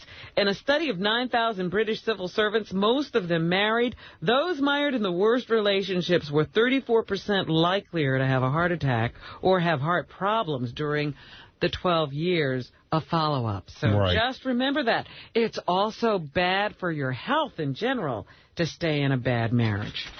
That's right. Now, this is going to freak you out. I know we just talked about how fearful you are, but I got to tell you, because I'm thinking about it too. Don't give your children cell phones because using them an hour a day for more than 10 years increases the risk of brain tumors. Of course, it's got to be. According to Swedish scientists. Got to be. And my kids, they're on that cell phone. They don't even have regular phones anymore. Whole generation's going to drop dead of fucking tumors. I keep telling them, I've told my kids forever, use a hardwired phone when you're on the phone in the house. No, we like the cell phone. Nah, nobody listens to me. In fact, they don't even want a real phone anymore. They just want the cell phone. That's right. That is right. Children have thinner skulls plus a developing nervous system, and that makes them more vulnerable to the tumors. I figure it can't be good for us either. No, it's not good for anyone. They said people who have used cell phones for a decade are twice as likely to be diagnosed with tumors on the side of their brain where they held the handset. Mm-hmm. See? Children are particularly vulnerable because of their thinner skulls. Yes. But adults also should exercise caution, according to the scientists.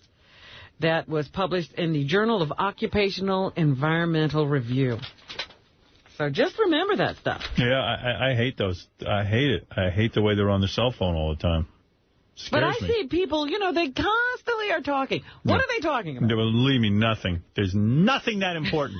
Name one conversation you remember on your cell phone. Oh, God. Right. Anything else, Robin? Yes, look at David Spade trying to get some good publicity. He donated $25,000 to the family of a slain Phoenix police officer. Where did he get $25,000? I don't know, but, you know, he's got those TV jobs. They pay good money. Is he 43? 43-year-old comedian. I don't think he admits to that. You think he's that old or younger? No, I think he's that old, but I think he tries to be like 35. Right? I'm going to be 40. I'm going to be 40, and I think he might be a bullshitter. Yeah? Yeah, I think so. Bullshit. What do you think, Howard? I think he's 43. You think he's 43? You think he's older? Yeah. Oh. That's what I think. Nah, I busted his balls. I think he got you by a few years, Artie, don't you think? Well, at least 4 if he's 43 now. The comedian said that after reading about Officer Nick Erfel's death last month, he was hit out of the blue by the shooting and the fact that Erfel had overcome cancer to return to duty. No, I mean, Spade is 43, and I think he tries to pretend he's like 35. Oh, right. Yeah. He's actually from Arizona, so he says he's always a little aware of what goes on there. And it just struck him as such a rough situation just because cops in general get kind of a bad rap lately and people forget it is the scariest job out there. Spade has decided that he would donate money, and he hopes Erfel's wife was able to use the money for the funeral or other expenses. I just thought I would throw something in the pile. So David Spade doing a nice thing. All right, Spade. Yankees fans are mourning this morning because there's no more baseball for them. It took 4 games to do it, but the Bombers are out in the first round again this year. Some fans exiting the Yankee Stadium are longing for the teams of the past. 2-2. 2-2? Isn't that what ballerinas wear? Through the 90s, we were spoiled with a great pitching staff and gutty hitters.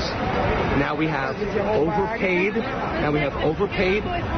egos on offense. Go Yankees! And we have a less than average pitching staff. All right, well, there you go. They really take it hard. Make that guy the coach. Guy's right. The question, of course, is will Joe Torre now lose his job? He was threatened by George Steinbrenner before the series was over that his job would be in jeopardy if they didn't go further in the playoffs this year. But this Yankee fan also questions the moves made by the manager during the game. 2-3. They called all wrong shots, man. I don't know what was Joe Torre thinking. Why Melky wasn't buying in the 3rd inning, man?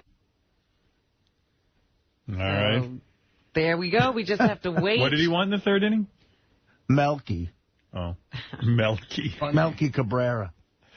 Would that have done the trick, Artie? Is that the rap? I don't know what he would think. Why don't you give us Melky Cabrera? All right, anything else? I'll get Melky in the third, fifth inning. The Dallas Cowboys survived to remain undefeated this year, 5-0, after like a final second field goal puts them over the Bills 25-24 last night. All right. After Tony Romo had a terrible evening, they still won the game. I didn't see a second of that game. It was all about the Yanks losing last night at my house. Also in the news, Google stock. Have you got any of that? It was a bargain at $80 when it first came out. It's now $600 a share. Wow. Well, it's so funny, and I thought about buying it at $400, and they were like, you know. It's topped out. $200. Wow. Yeah. Shit. $200 more. Fuck. It's the sixth record for the stock in the past 2 weeks. Shares are up 32% for the year. So there you go. Wow. Wonder why. I mean, really, is Google that great a company? It seems so. Wow. Now more money than a lot of longer established companies. Mm-hmm. Tiger Woods, does this mean something in his marriage? See, I look at something like this and I say, well, this marriage can't last.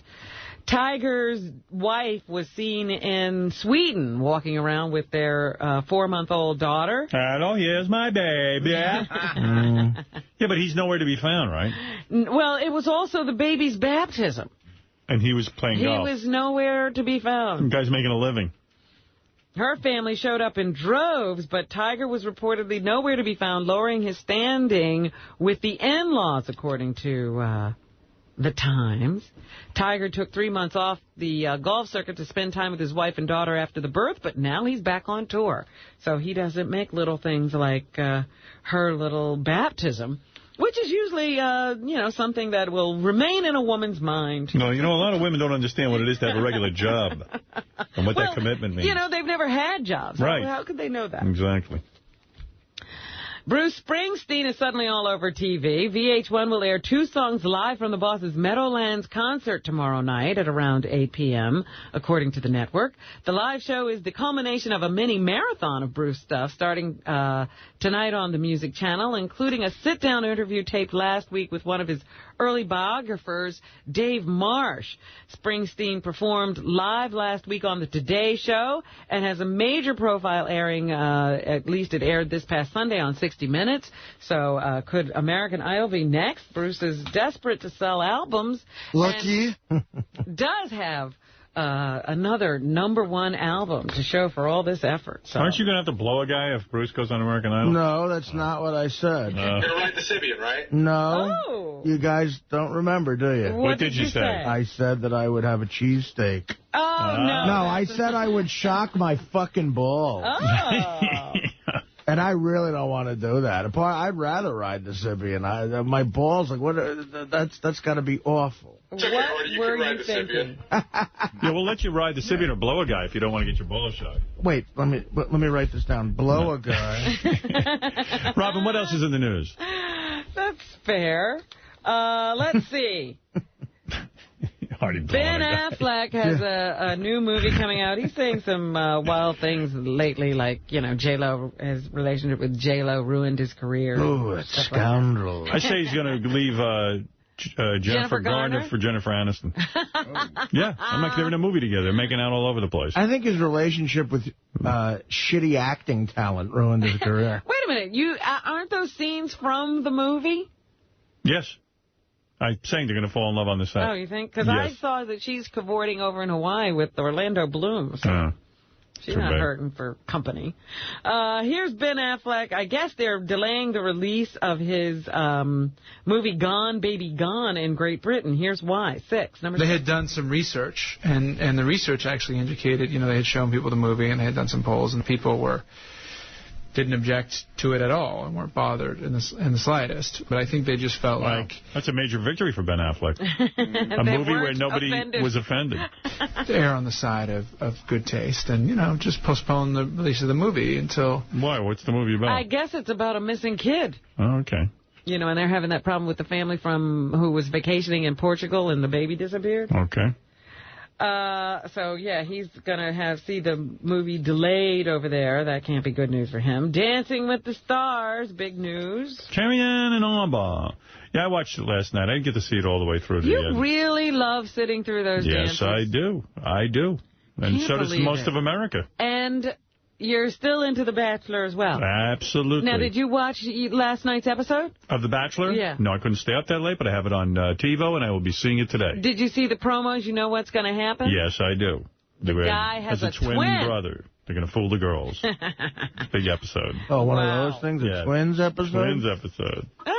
So here's from Dancing with the Stars last night, Carrie-Ann and Alba. I just witnessed one of the most special moments, and that was just beautiful to see you. Shut up. Yeah, she started crying. Yeah, she's getting teary-eyed. From Jane Seymour's dance. Is everybody on television crazy? Yes. Here's Carrie-Ann once again talking about Wayne Newton's awkward. There were a few awkward moments that kind of crept in there. I don't know how, but it felt at times that Cheryl was leading you. They're really kind to Wayne Newton. I think they're very grateful that he did it because he probably demanded that they say nice things. Yeah, because I mean the guy looks like he's a corpse when he dances, and they're being kind. And I understand Mark Cuban isn't much better. No, not much better. The guy who's really who's really a terrific dancer is the boxer, black guy. Mayweather, right? Isn't he good? He's getting hosed. He's getting hosed. I mean, why are they so cruel to him? Because he's black. Wayne Newton should have been gone 3 weeks ago. Wait, Floyd Mayweather's in it? Yes. Yep. And he's a good dancer. And he can move. Oh, he's the only guy in that show that can move.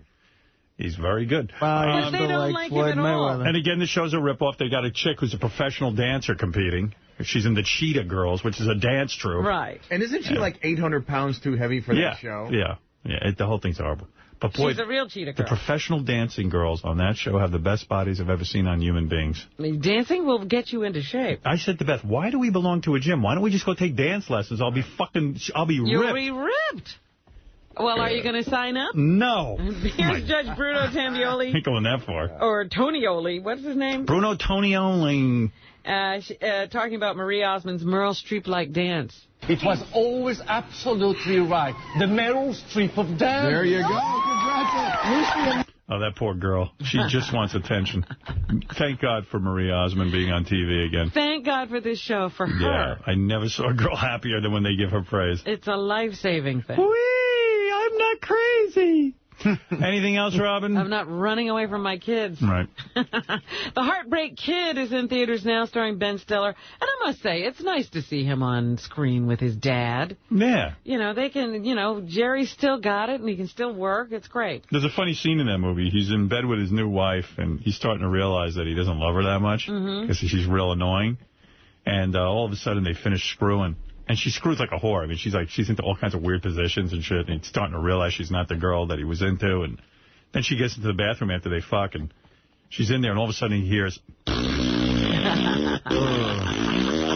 And she goes, honey, did you just hear something? And he goes, no. She goes, oh, good. I was afraid you heard. It's not what you think it was. I just let out the biggest queef. Queef. Queefing has made it into, on Sarah Silverman's show, one of the guys went crazy because his mother was an audible queefer whenever she walked when he was a kid in school. And he was teased about it. Queefing. Anything else, Robin? Here's Ben to discuss the story of the Heartbreak Kid. At first, she seems just like the perfect girl. She's beautiful. She seems to like me a lot. She just seems like the perfect girl. And I sort of go through the process of trying to figure out what could be wrong with her. And then once we tied... The original was with Charles Grodin, who was brilliant in it. You can say something nice about Charles Grodin. He was a great actor. I mean, he's a fucking asshole, but he's a great actor. And he was great in it. It was Charles Grodin, Elaine May played the chick who gets real ugly, and Sybil Shepherd was the hot chick on the beach. Yeah. Sybil Shepherd looks smoking in that movie. Oh, yes. Yes, sir. That movie is just really, funny. really great fun. Yeah. It's 1970s cinema at its finest. You bet. Carlos Mencia is in the movie. Here, Ben shares his thoughts. Carlos Mencia is hilarious, great stand-up comedian, and he's pretty funny. He's got an incredible wig in this movie and mustache. When he puts it up... Who cares? Michael Clayton, soon to be in theaters. I understand that David Letterman was raving about the film when he interviewed George Clooney. Here, Clooney describes the film. It is a genre film, but it's a genre film in the style of the films that we all like, that we all sort of appreciate. The films between, 65 and 75, and the... Oh, my God, I want to die. I just want to kill myself. That's some interview. Ay. I read that's good, too, though, that Michael Clayton. Yeah, I've seen the previews, and I never even heard good. of it. I don't even pay attention. Well, you don't go to the movies. No, I'm not going anymore. It's enough. I'm not going to sit there with people breathing on me. We were talking about Caveman earlier.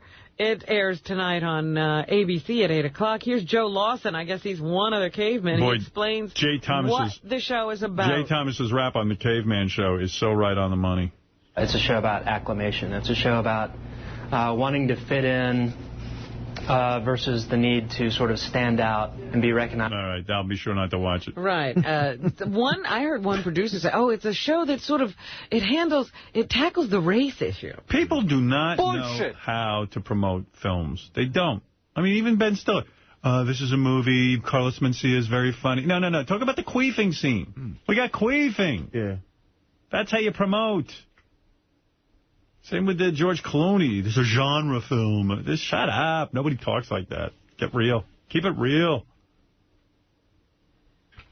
Carpoolers back on TV tonight on ABC at 8:30. That's the Jerry O'Connell sitcom. Here he talks Carlos Mencia wears a very funny wig. I'll run right out and see it. Jerry Let's keep it real because I'm keeping it real. And a mustache. Yeah, here's Jerry O'Connell. What's out there? It's not standard by any means necessary. It's very different along the lines of... Don't tell me it's different. Give me an example of how it's different. This is how you promote. Teach Howard. I've had it. I'm done. Boston Legal is back on TV. James Spader and William Shatner. Yeah, whenever I look at James Spader, I go, wow, he was a good-looking guy. Not good-looking anymore, Robin? No On a way. scale of 1 to 10, was he a 10 at one point? He was up there. He was like an 8 or a 9. And what is he now? A 4? Maybe. Ugly asshole! I've been a 3 most of my life, so I can imagine what a come-down that is for him. I can imagine he has difficulty with that. There was a point when I was about 5, I was a 6. But those were years and years and years ago. You weren't even aware of the scale at that time. Oh, no. No, I wasn't. All right, Robin. Here's James Spader sharing his thoughts on John Larroquette. He's so very funny. Of course. Shut the fuck up. Right, Eric. All right, Robin. Sounds like we're at the end of the rope. We're almost there. All right. Radiohead. You know that group? Yes, of course I know them. 3-3, Karma Police, for everybody who doesn't recognize the name. You want me to play Karma Police? Yeah.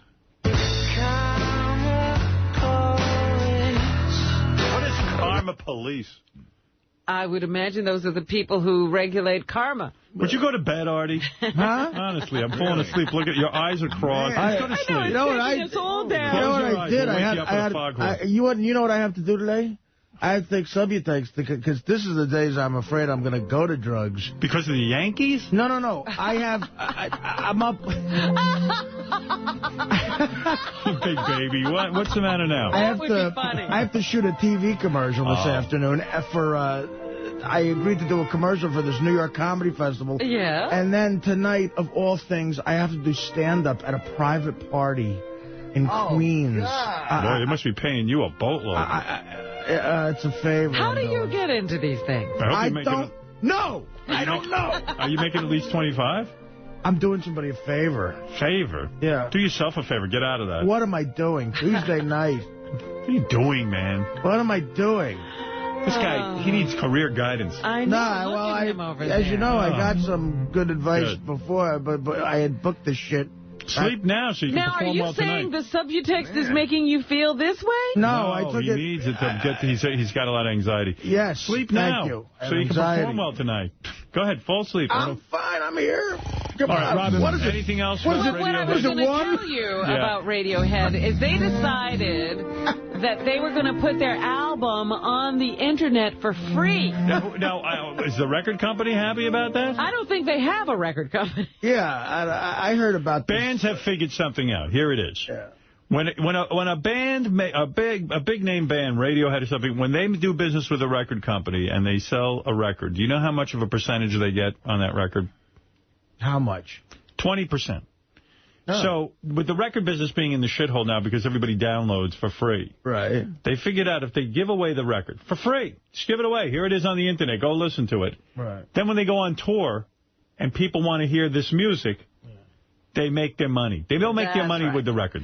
They are hoping to increase their fan base by exposing people to the music. Wow, it's come to that. But a record company would take their music and get it heard on radio, hopefully, you know, and this kind of thing. So some other artists are now looking at this because they had the most searched website last week. It was, you know, the most hits they ever got. Mm-hmm. And now Jamiroquai and who's that other band? Oasis are now investigating this portal to expose their music. And finally, it's the next phase of the Britney Spears musical comeback. People magazine reports that the video Gimme More slated to debut on MTV's TRL yesterday afternoon. So everybody was all excited about that. Footage from 2 separate video shoots were used to create the clip. Here is a little bit of Britney's hit song, 3. How much would you pay to cancel your gig tonight? In other words, the people who hired you. I love questions like this. I would pay him $10,000. $10,000. Yeah, I tell me that.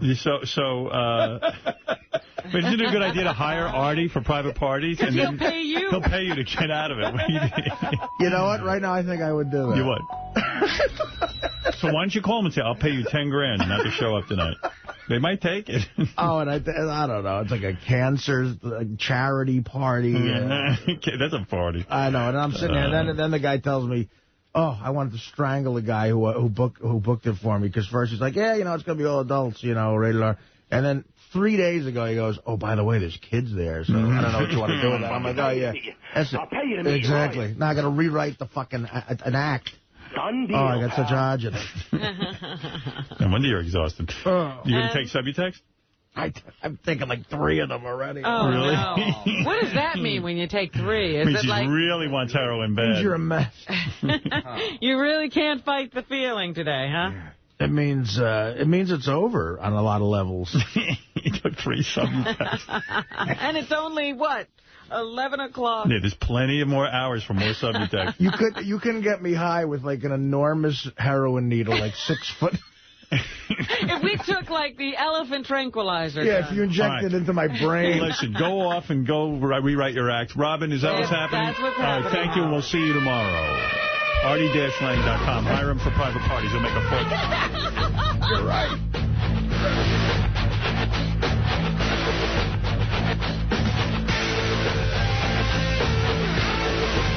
Don't miss King Norris at the South Padre Island Bike Fest, South Padre Island, Texas.